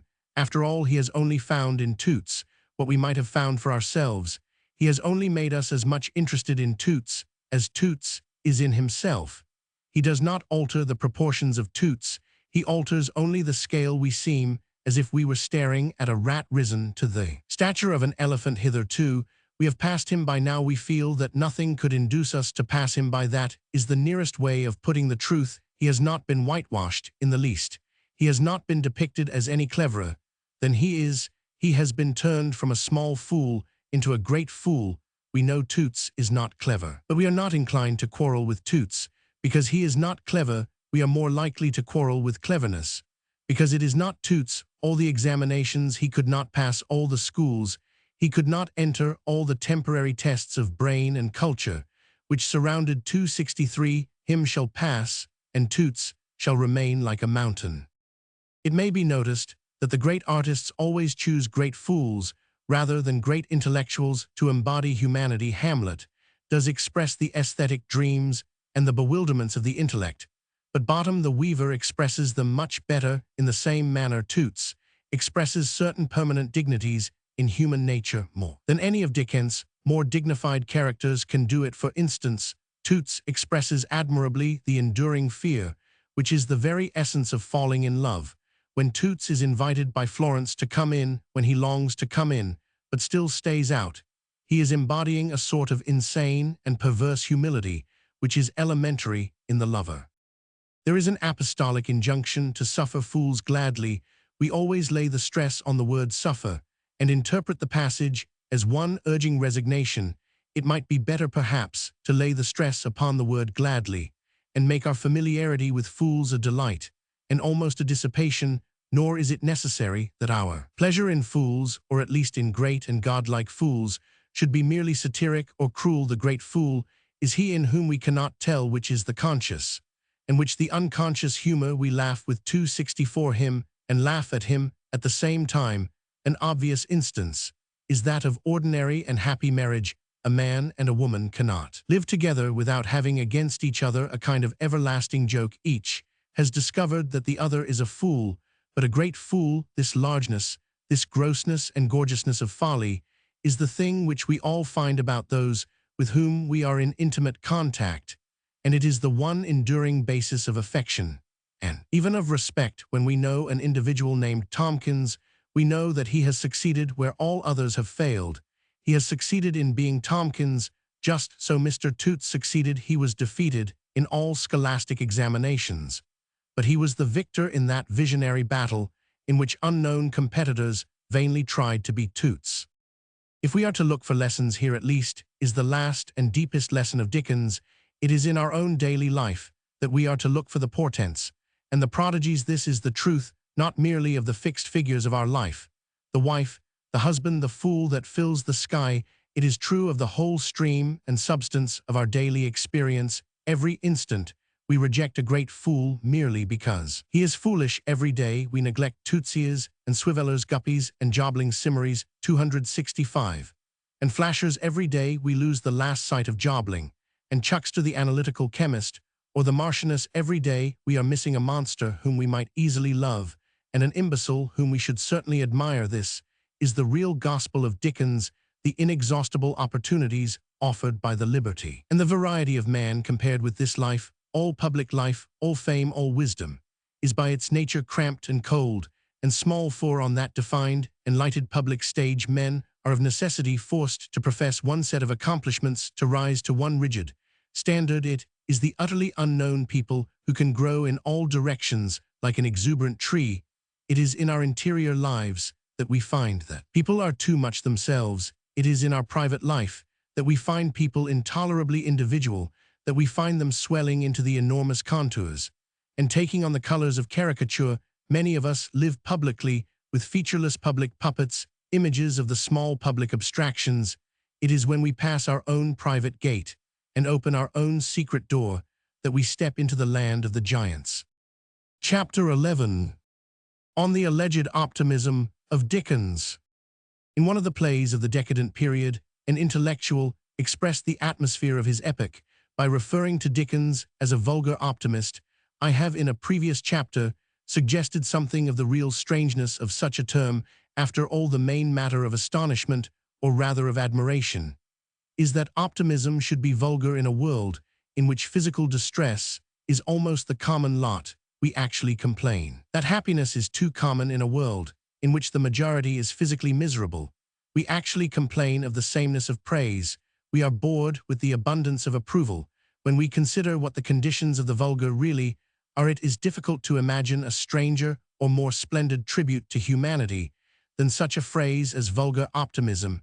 It is as if one spoke of vulgar martyrdom or common crucifixion.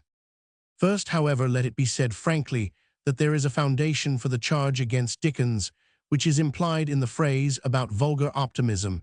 It does not concern itself with Dickens' confidence in the value of existence and the intrinsic victory of virtue. That is not optimism, but religion. It is not concerned with his habit of making bright occasions bright and happy stories happy. That is not optimism, but literature. Nor is it concerned even with his peculiar genius for the description of an almost bloated joviality. That is not optimism. It is simply Dickens, with all these higher variations of optimism ideal elsewhere. But over and above all these, there is a real sense in which Dickens laid himself open to the accusation of vulgar optimism, and I desire to put the admission of this first before the discussion that follows. Dickens did have a disposition to make his characters at all costs happy, or to speak more strictly, he had a disposition to make them comfortable rather than happy. He had a sort of literary hospitality. He too often treated his characters as if they were his guests from a host is always expected, and always ought to be expected as long as human civilization is healthy. A strictly physical benevolence, if you will, a kind of coarse benevolence, food and fire, and such things should always be the symbols of the man entertaining men, because they are the things which all men beyond question have in common. But something more than this is needed from the man who is imagining and making men, the artist, the man who is not receiving men, but rather sending them forth. As I shall remark in a moment in the matter of the Dickens villains, it is not true that he made every one thus at home, but he did do it to a certain wide class of incongruous characters. He did it to all who had been in any way unfortunate. It had indeed its origin, a very beautiful origin, in his realization of how much a little pleasure was to such people. He knew well that the greatest happiness that has been known since Eden is the happiness of the unhappy. So far he is admirable.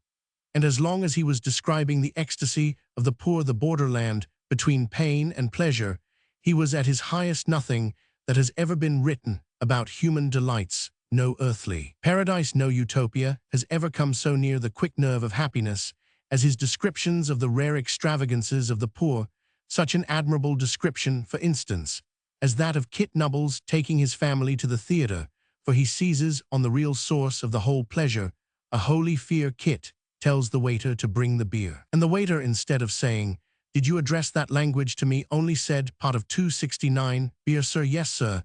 That internal and quivering humility of Kit is the only way to enjoy life or banquets, and the fear of the waiter is the beginning of dining. People in this mood take their pleasures sadly, which is the only way of taking them at all. So far Dickens is supremely right. As long as he was dealing with such penury and such festivity, his touch was almost invariably sure. But when he came to more difficult cases, to people who for one reason or another could not be cured with one good dinner, he did develop this other evil, this genuinely vulgar optimism of which I speak, and the mark of it is this, that he gave the characters a comfort that had no especial connection with themselves. He threw comfort at them like alms. There are cases at the end of his stories in which his kindness to his characters is a careless and insolent kindness. He loses his real charity and adopts the charity of the charity organization society, the charity that is not kind, the charity that is puffed up, and that does behave itself unseemly at the end of some of his stories. He deals out his characters a kind of outdoor relief.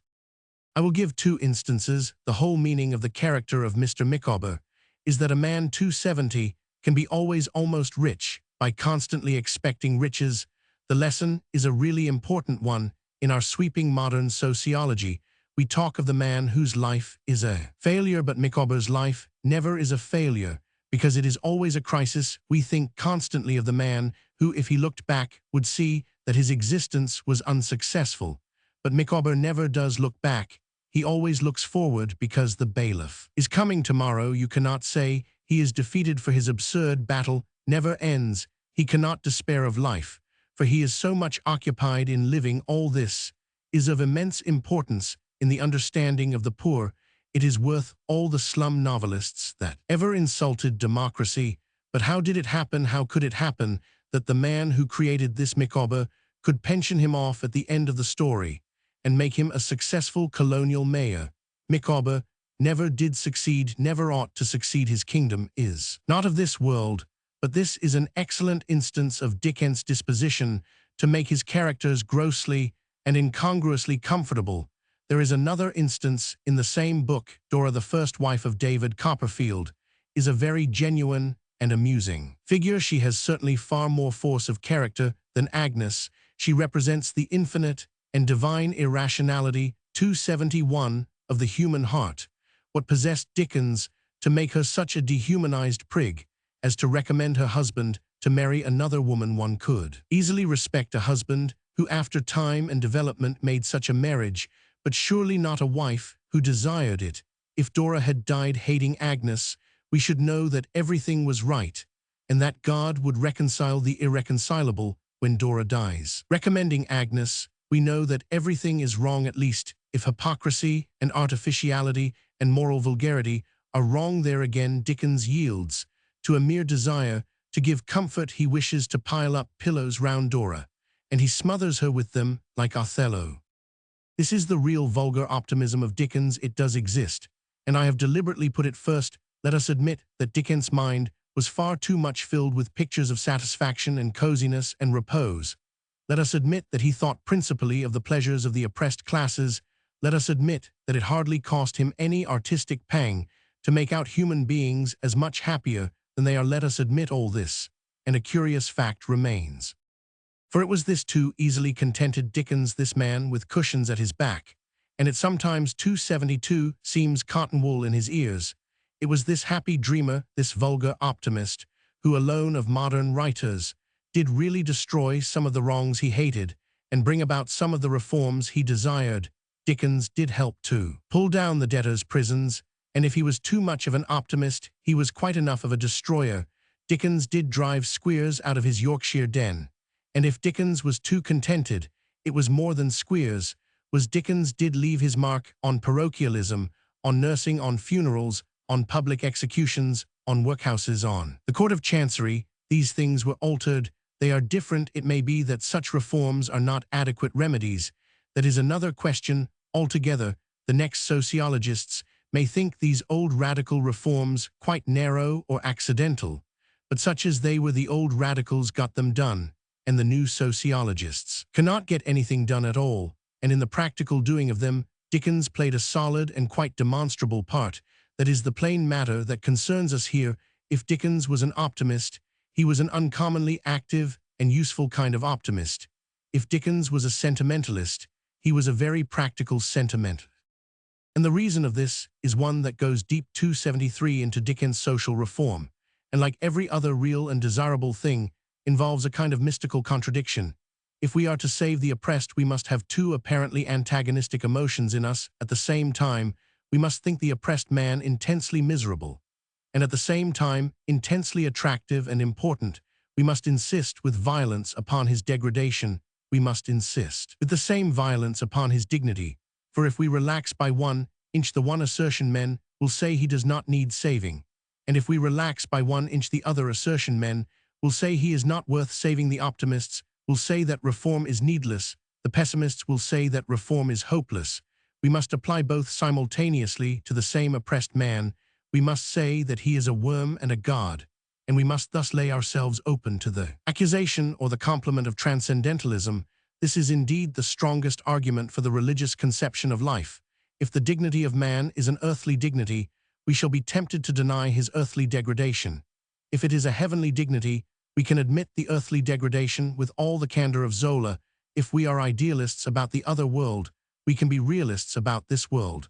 But that is not here the 274 point. What is quite evident is that if a logical praise of the poor man is pushed too far, and if a logical distress about him is pushed too far, either will involve wreckage to the central paradox of reform. If the poor man is made too admirable, he ceases to be pitiable. If the poor man is made too pitiable, he becomes merely contemptible. There is a school of smug optimists who will deny that he is a poor man. There is a school of scientific pessimists who will deny that he is a man. Out of this perennial contradiction arises the fact that there are always two types of the reformer.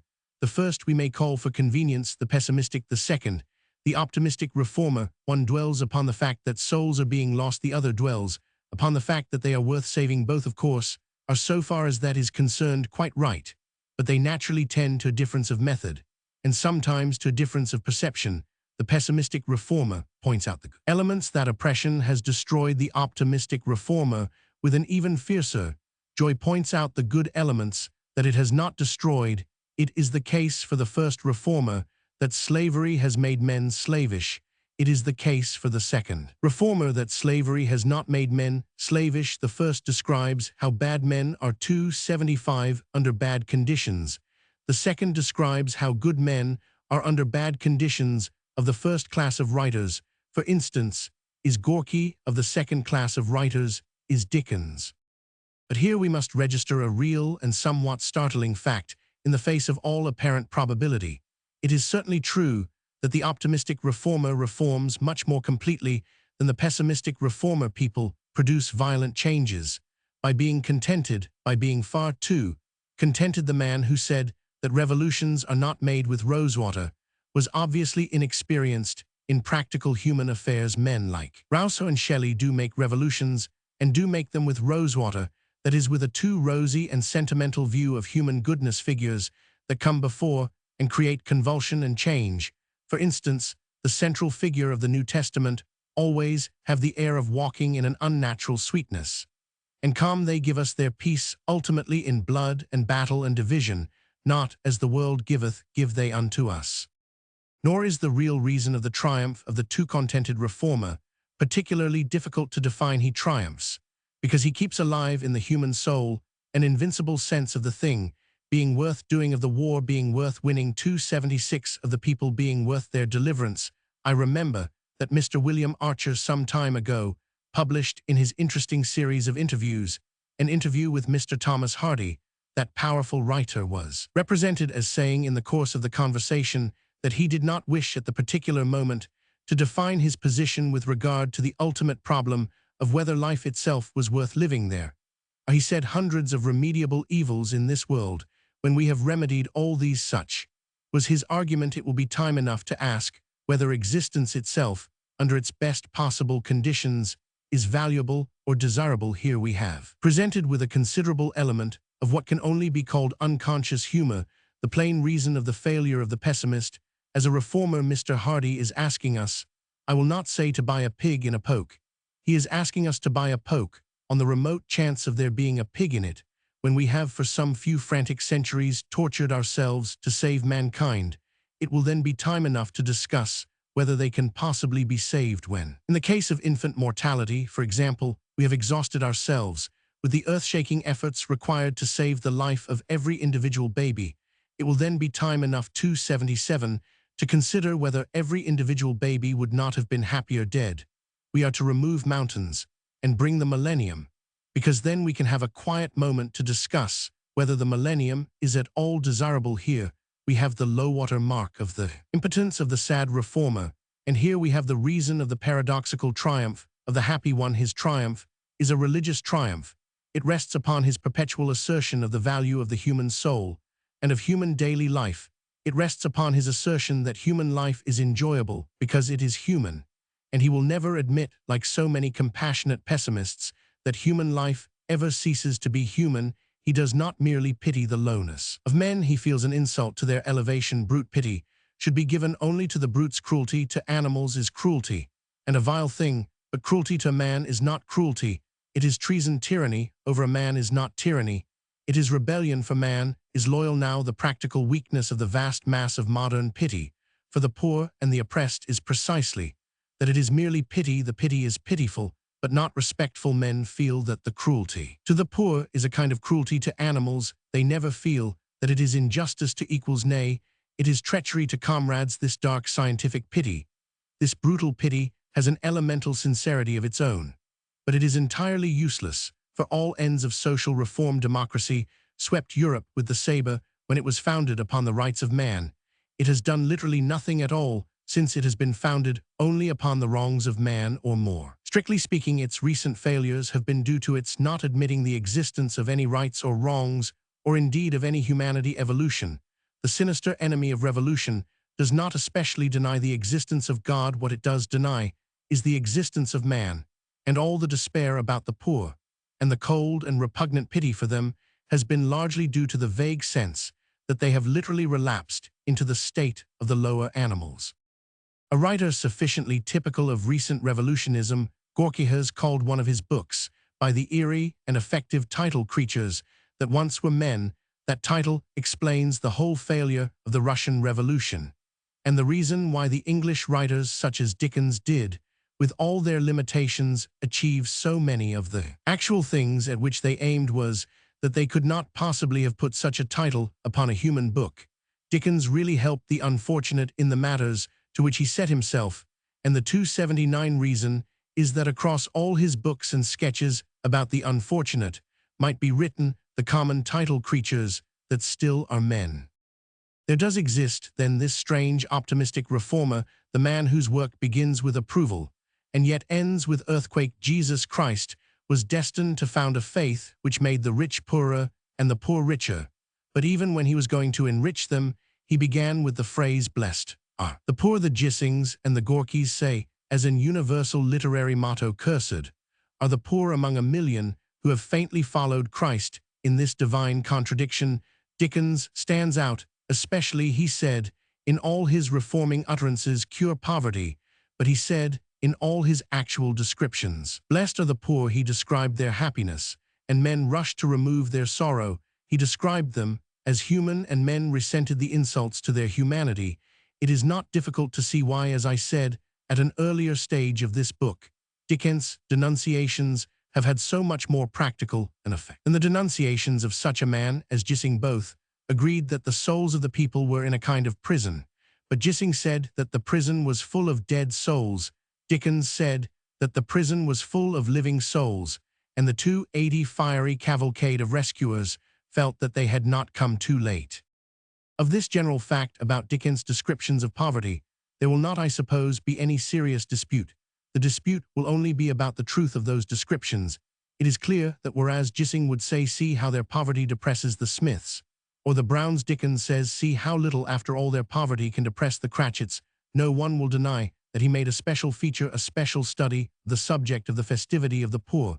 We will come to the discussion of the veracity of the scenes in a moment. It is here sufficient to register, in conclusion of our examination of the reforming optimist, that Dickens certainly was such an optimist, and that he made it his business to insist upon what happiness there is in the lives of the unhappy. His poor man is always a Mark Tapley, a man the optimism of whose spirit increases, if anything, with the pessimism of his experience.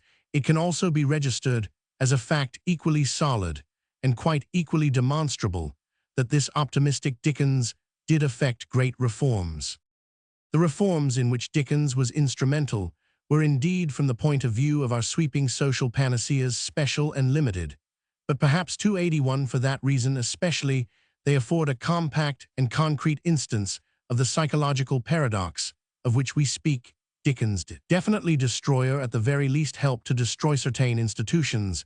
He destroyed those institutions simply by describing them, but the crux and peculiarity of the whole matter is this, that in a sense, it can really be said that he described these things too optimistically in a real sense. He described Dotheboys Hall as a better place than it is in a real sense. He made out the workhouse as a pleasanter place than it can ever be, for the chief glory of Dickens is that he made these places interesting, and the chief infamy of England is that it has made these places dull. Dullness was the one thing that Dickens' genius could never succeed in describing. His vitality was so violent that he could not introduce into his books the genuine impression even of a moment of monotony.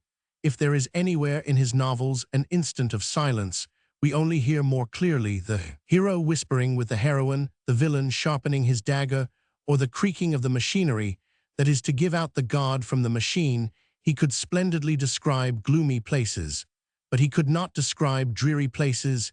He could describe miserable marriages, but not monotonous marriages. It must have been genuinely entertaining to be married to Mr. Quilp.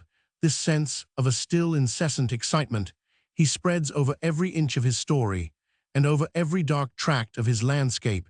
His idea of a desolate place is a place where anything can happen. He has no idea of that desolate place where nothing can happen. This is a good thing for his soul, for the place where nothing can happen is hell, but still, it might reasonably be maintained by the modern mind that he is hampered in describing human evil and sorrow by this inability to imagine tedium, this dullness in the matter of dullness. For after all, it is certainly true that the worst part of the lot of the unfortunate is the fact that they have long spaces in which to review the irrevocability of their doom. It is certainly true that the worst days of the oppressed man are the 9 days out of 10 in which he is not oppressed. This sense of sickness and sameness Dickens did certainly fail or refuse to give when we read such a description as that excellent one in detail of Dotheboys Hall. We feel that while everything else is accurate, the author does, in the words of the excellent Captain Nares in Stevenson's Wrecker, draw the dreariness, rather Roman 1449. The boys at Dotheboys were perhaps less bullied, but they were certainly 283 more bored, for indeed, how could anyone be bored with the society of so sumptuous a creature as Mr. Squeers, who would not put up with a few illogical floggings in order to enjoy the conversation of a man who could say she's a rum un, is nater, is more easier conceived than described. The same principle applies to the workhouse in Oliver Twist. We feel vaguely that neither Oliver nor anyone else could be entirely unhappy in the presence of the purple personality of Mr. Bumble. The one thing he did not describe in any of the abuses he denounced was the soul-destroying potency of routine.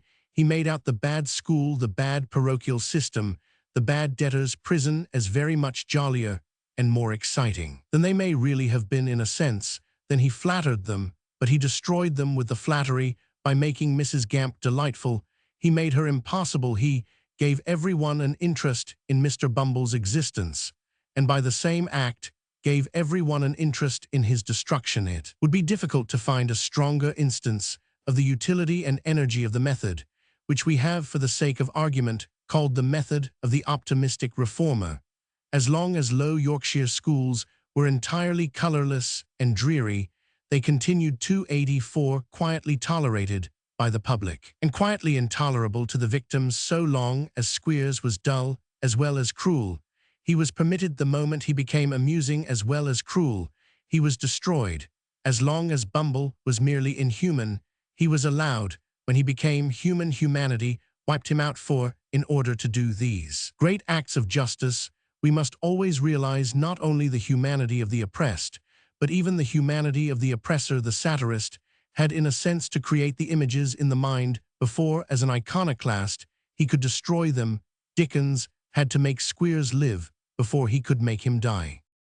In connection with the accusation of vulgar optimism, which I have taken as a text for this chapter, there is another somewhat odd thing to notice. Nobody in the world was ever less optimistic than Dickens in his treatment of evil or the evil man. When I say optimistic in this matter, I mean optimism in the modern sense of an attempt to whitewash evil. Nobody ever made less attempt to whitewash evil than Dickens. Nobody black was ever less white than Dickens. Black, he painted his villains and lost characters more black than they really are. He crowds his stories with a kind of villain rare in modern fiction, villain really without any redeeming point. 285.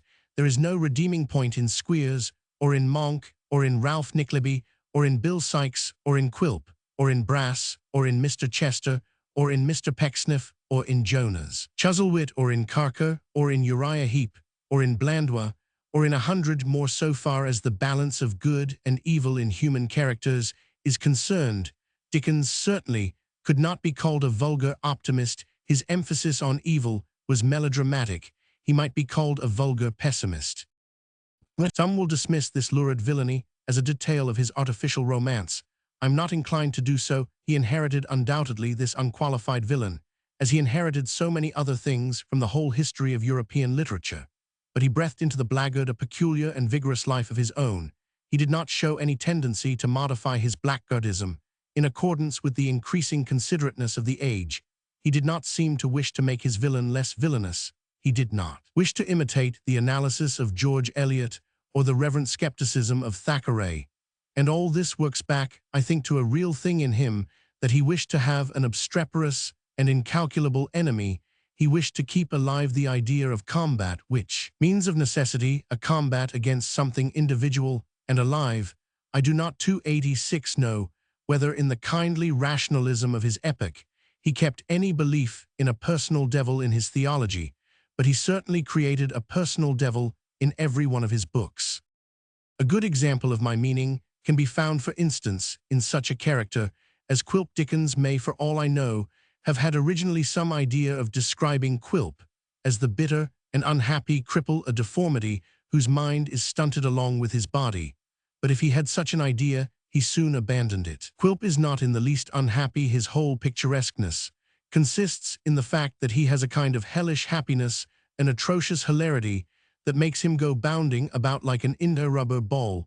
Quilp is not in the least bitter. He has an unaffected gaiety, an expansiveness, and universality. He desires to hurt people in the same hearty way that a good-natured man desires to help them. He likes to poison people with the same kind of clamorous camaraderie with which an honest man likes to stand them. Drink. Quilp is not in the least stunted in mind.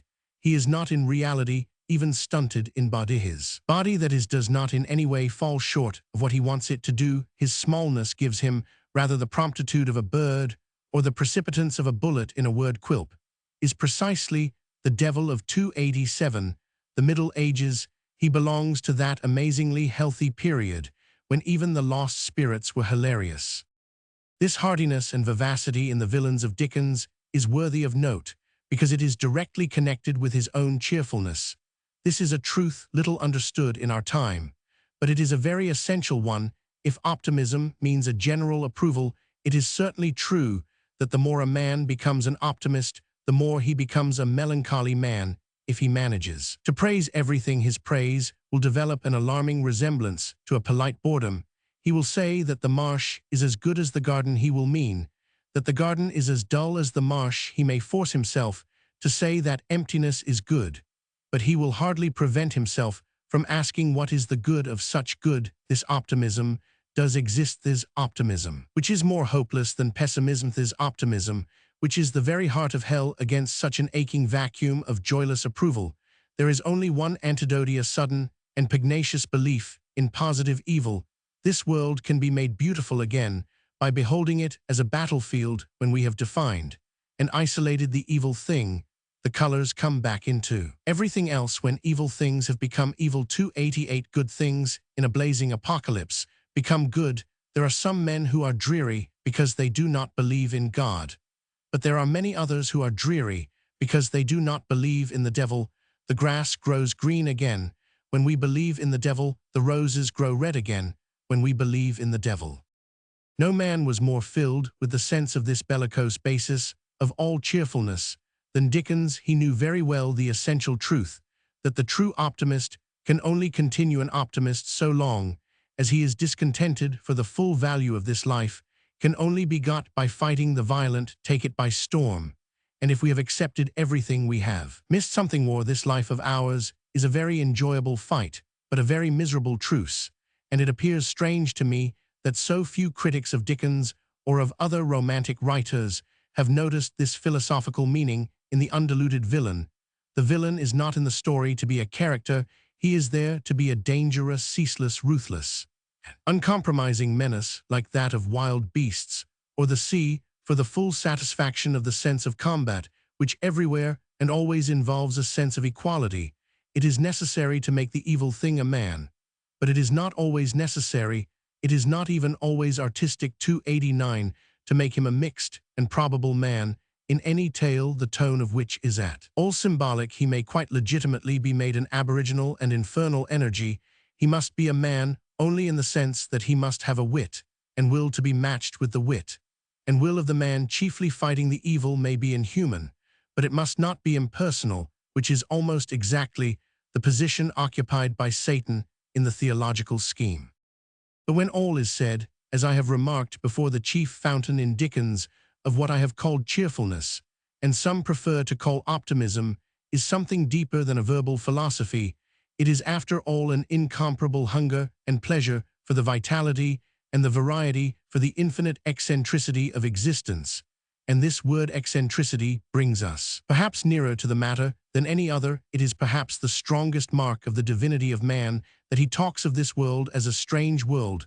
Though he has seen no other, we feel that all there is eccentric, though we do not know what is the center. This sentiment of the grotesqueness of the universe ran through Dickens' brain and body like the mad blood of the elves. He saw all his streets in fantastic perspectives. He saw all his cockney villas as top-heavy 290 and wild. He saw every man's nose twice as big as it was, and every man's eyes like saucers, and this was the basis of his gaiety, only real basis of any philosophical gaiety. This world is not to be justified as it is justified by the mechanical optimists. It is not to be justified as the best of all possible worlds. Its merit is not that it is orderly and explicable. Its merit is that it is wild and utterly unexplained. Its merit is precisely that none of us could have conceived such a thing, that we should have rejected the bare idea of it as miracle and unreason. It is the best of all impossible worlds. Chapter 12. A note on the future of Dickens. The hardest thing to remember about our own time, of course, is simply that it is a time we all instinctively think of it as the day of judgment, but all the things in it which belong to it merely as this time will probably be rapidly turned upside down. All the things that can pass will pass. It is not merely true that all old things are already dead. It is also true that all new things are already dead, for the only undying things are the things that are neither new nor old. The more you are up with this year's fashion, the more in a sense you are already behind next year's. Consequently, in attempting to decide whether an author will, as it is cantly expressed, live, it is necessary to have very firm convictions about what part, if any part of man, is unchangeable. And it is very hard to have this if you have not a religion, or at least a dogmatic philosophy. The equality of men needs preaching quite as much as regards the ages, as regards the classes of men. To feel infinitely superior to man in 292, the 12th century, is just precisely as snobbish as to feel infinitely superior to a man in the old Kent Road. There are differences between the man and us. There may be superiorities in us over the man, but our sin in both cases consists in thinking of the small things wherein we differ, when we ought to be confounded and intoxicated by the terrible and joyful matters in which we are at one. But here again, the difficulty always is that the things near us seem larger than they are, and so seem to be a permanent part of mankind, when they may really be only one of its parting modes of expression. Few people, for instance, realize that a time may easily come when we shall see the great outburst of science in the 19th century as something quite as splendid, brief, unique, and ultimately abandoned as the outburst of art at the Renaissance. Few people realize that the general habit of fiction, of telling tales in prose, may fade like the general habit of the ballad of telling tales in verse has for the time faded. Few people realize that reading and writing are only arbitrary and perhaps temporary sciences, like heraldry. The immortal mind will remain, and by that writers like Dickens will be securely judged. That Dickens will have a high place in permanent literature, there is, I imagine, no prig surviving to 293 deny, but though all prediction is in the dark, I would devote this chapter to suggesting that his place in 19th century England will not only be high, but altogether the highest. At a certain period of his contemporary fame, an average Englishman would have said that there were at that moment in England about 5 or 6 able and equal novelists. He could have made a list: Dickens, Bulwer Lytton, Thackeray, Charlotte Brontë, George Eliot. Perhaps more 40 years or more have passed, and some of them have slipped to a lower place. Some would now say that the highest platform is left to Thackeray, and Dickens some to Dickens. Thackeray and George Eliot some to Dickens. Thackeray and Charlotte Brontë. I venture to offer the proposition that when more years have passed and more weeding has been effected, Dickens will dominate the whole England of the 19th century. He will be left on that platform alone. I know that this is an almost impertinent thing to assert, and that its tendency is to bring in those disparaging discussions of other writers in which Mr. Swinburne brilliantly embroiled himself in his suggestive study of Dickens, but my disparagement of the other English novelists is wholly relative, and not in the least positive. It is 294 certain that men will always return to such a writer as Thackeray, with his rich emotional autumn, his feeling that life is a sad but sacred retrospect, in which at least we should forget nothing. It is not likely that wise men will forget him so. For instance, wise and scholarly men do from time to time return to the lyrists of the French Renaissance, to the delicate poignancy of Du Bellay, so they will go back to Thackeray. But I mean that Dickens will bestride and dominate our time, as the vast figure of Rabelais dominates Du Bellay, dominates the Renaissance and the world. Yet we put a negative reason first. The particular things for which Dickens is condemned, and justly condemned, by his critics, are precisely those things which have never prevented a man from being immortal. The chief of them is the unquestionable fact that he wrote an enormous amount of bad work. This does lead to a man being put below his place in his own time.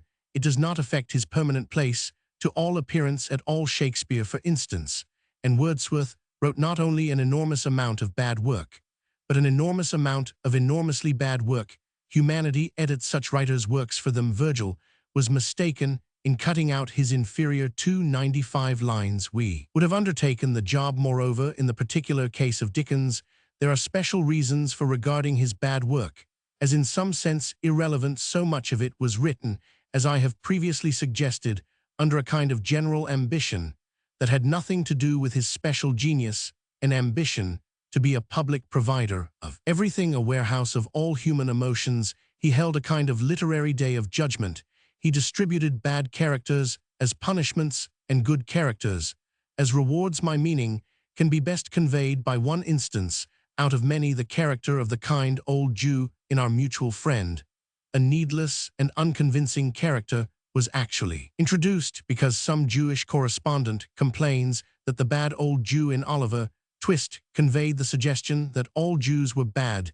The principle is so lightheadedly absurd that it is hard to imagine any literary man submitting to it for an instant. If ever he invented a bad auctioneer, he must immediately balance him with a good auctioneer. If he should have conceived an unkind philanthropist, he must on the spot, with whatever natural agony and toil, imagine a kind philanthropist. The complaint is frantic, yet Dickens, who tore people in pieces for much fairer complaints, like this complaint 296 of his Jewish correspondent, it pleased him to be mistaken for a public arbiter. It pleased him to be asked in a double sense to judge Israel. All this is so much another thing, a non-literary vanity, that there is much less difficulty than usual in separating it from his serious genius. And by his serious genius, I need hardly say, I mean his comic genius. Such irrelevant ambitions as this are easily passed over like the sonnets of great statesmen. We feel that such things can be set aside as the ignorant experiments of men otherwise great, like the politics of Professor Tyndall or the philosophy of Professor Haeckel. Hence, I think posterity will not care that Dickens has done bad work, but will know that he has done good. Again, the other chief accusation against Dickens was that his characters and their actions were exaggerated and impossible, but this only meant that they were exaggerated and impossible as compared with the modern world, and with certain writers like Thackeray or Trollope, who are making a very exact copy of the manners of the modern world. Some people, oddly enough, have suggested that Dickens has suffered or will suffer from the change of manners. Surely, this is irrational. It is not the creators of the impossible 297 who will suffer from the process of time. Mr. Bunsby can never be any more impossible than he was when Dickens made him. The writers who will obviously suffer from time will be the careful and realistic writers, the writers who have observed every detail of the fashion of this world which passeth away. It is surely obvious that there is nothing so fragile as a fact, that a fact flies away quicker than a fancy. A fancy will endure for 2,000 years. For instance, we all have fancy for an entirely fearless man, a hero, and the Achilles of Homer still remains. But exactly the thing we do not know about Achilles is how far he was possible. The realistic narrators of the time are all forgotten, thank God, so we cannot tell whether Homer slightly exaggerated or wildly exaggerated, or did not exaggerate at all the personal activity of a Mycenaean captain in battle. For the fancy has survived the facts, so the fancy of Podsnap may survive the facts of English commerce, and no one will know whether Podsnap was possible, but only know that he is desirable like Achilles. The positive argument for the permanence of Dickens comes back to the thing that can only be stated and cannot be discussed: creation. He made things which nobody else could possibly 298 make. He made Dick Swiveller in a very different sense to that in which Thackeray made Colonel Newcome. Thackeray's creation was observation. Dickens was poetry and is therefore permanent, but there is one other test that can be added. The immortal writer, I conceive, is commonly he who does something universal in a special manner. I mean that he does something interesting to all men in a way in which only one man or one land can do. Other men in that land who do only what other men in other lands are doing as well tend to have a great reputation in their day, and to sink slowly into a second or a third or a fourth place.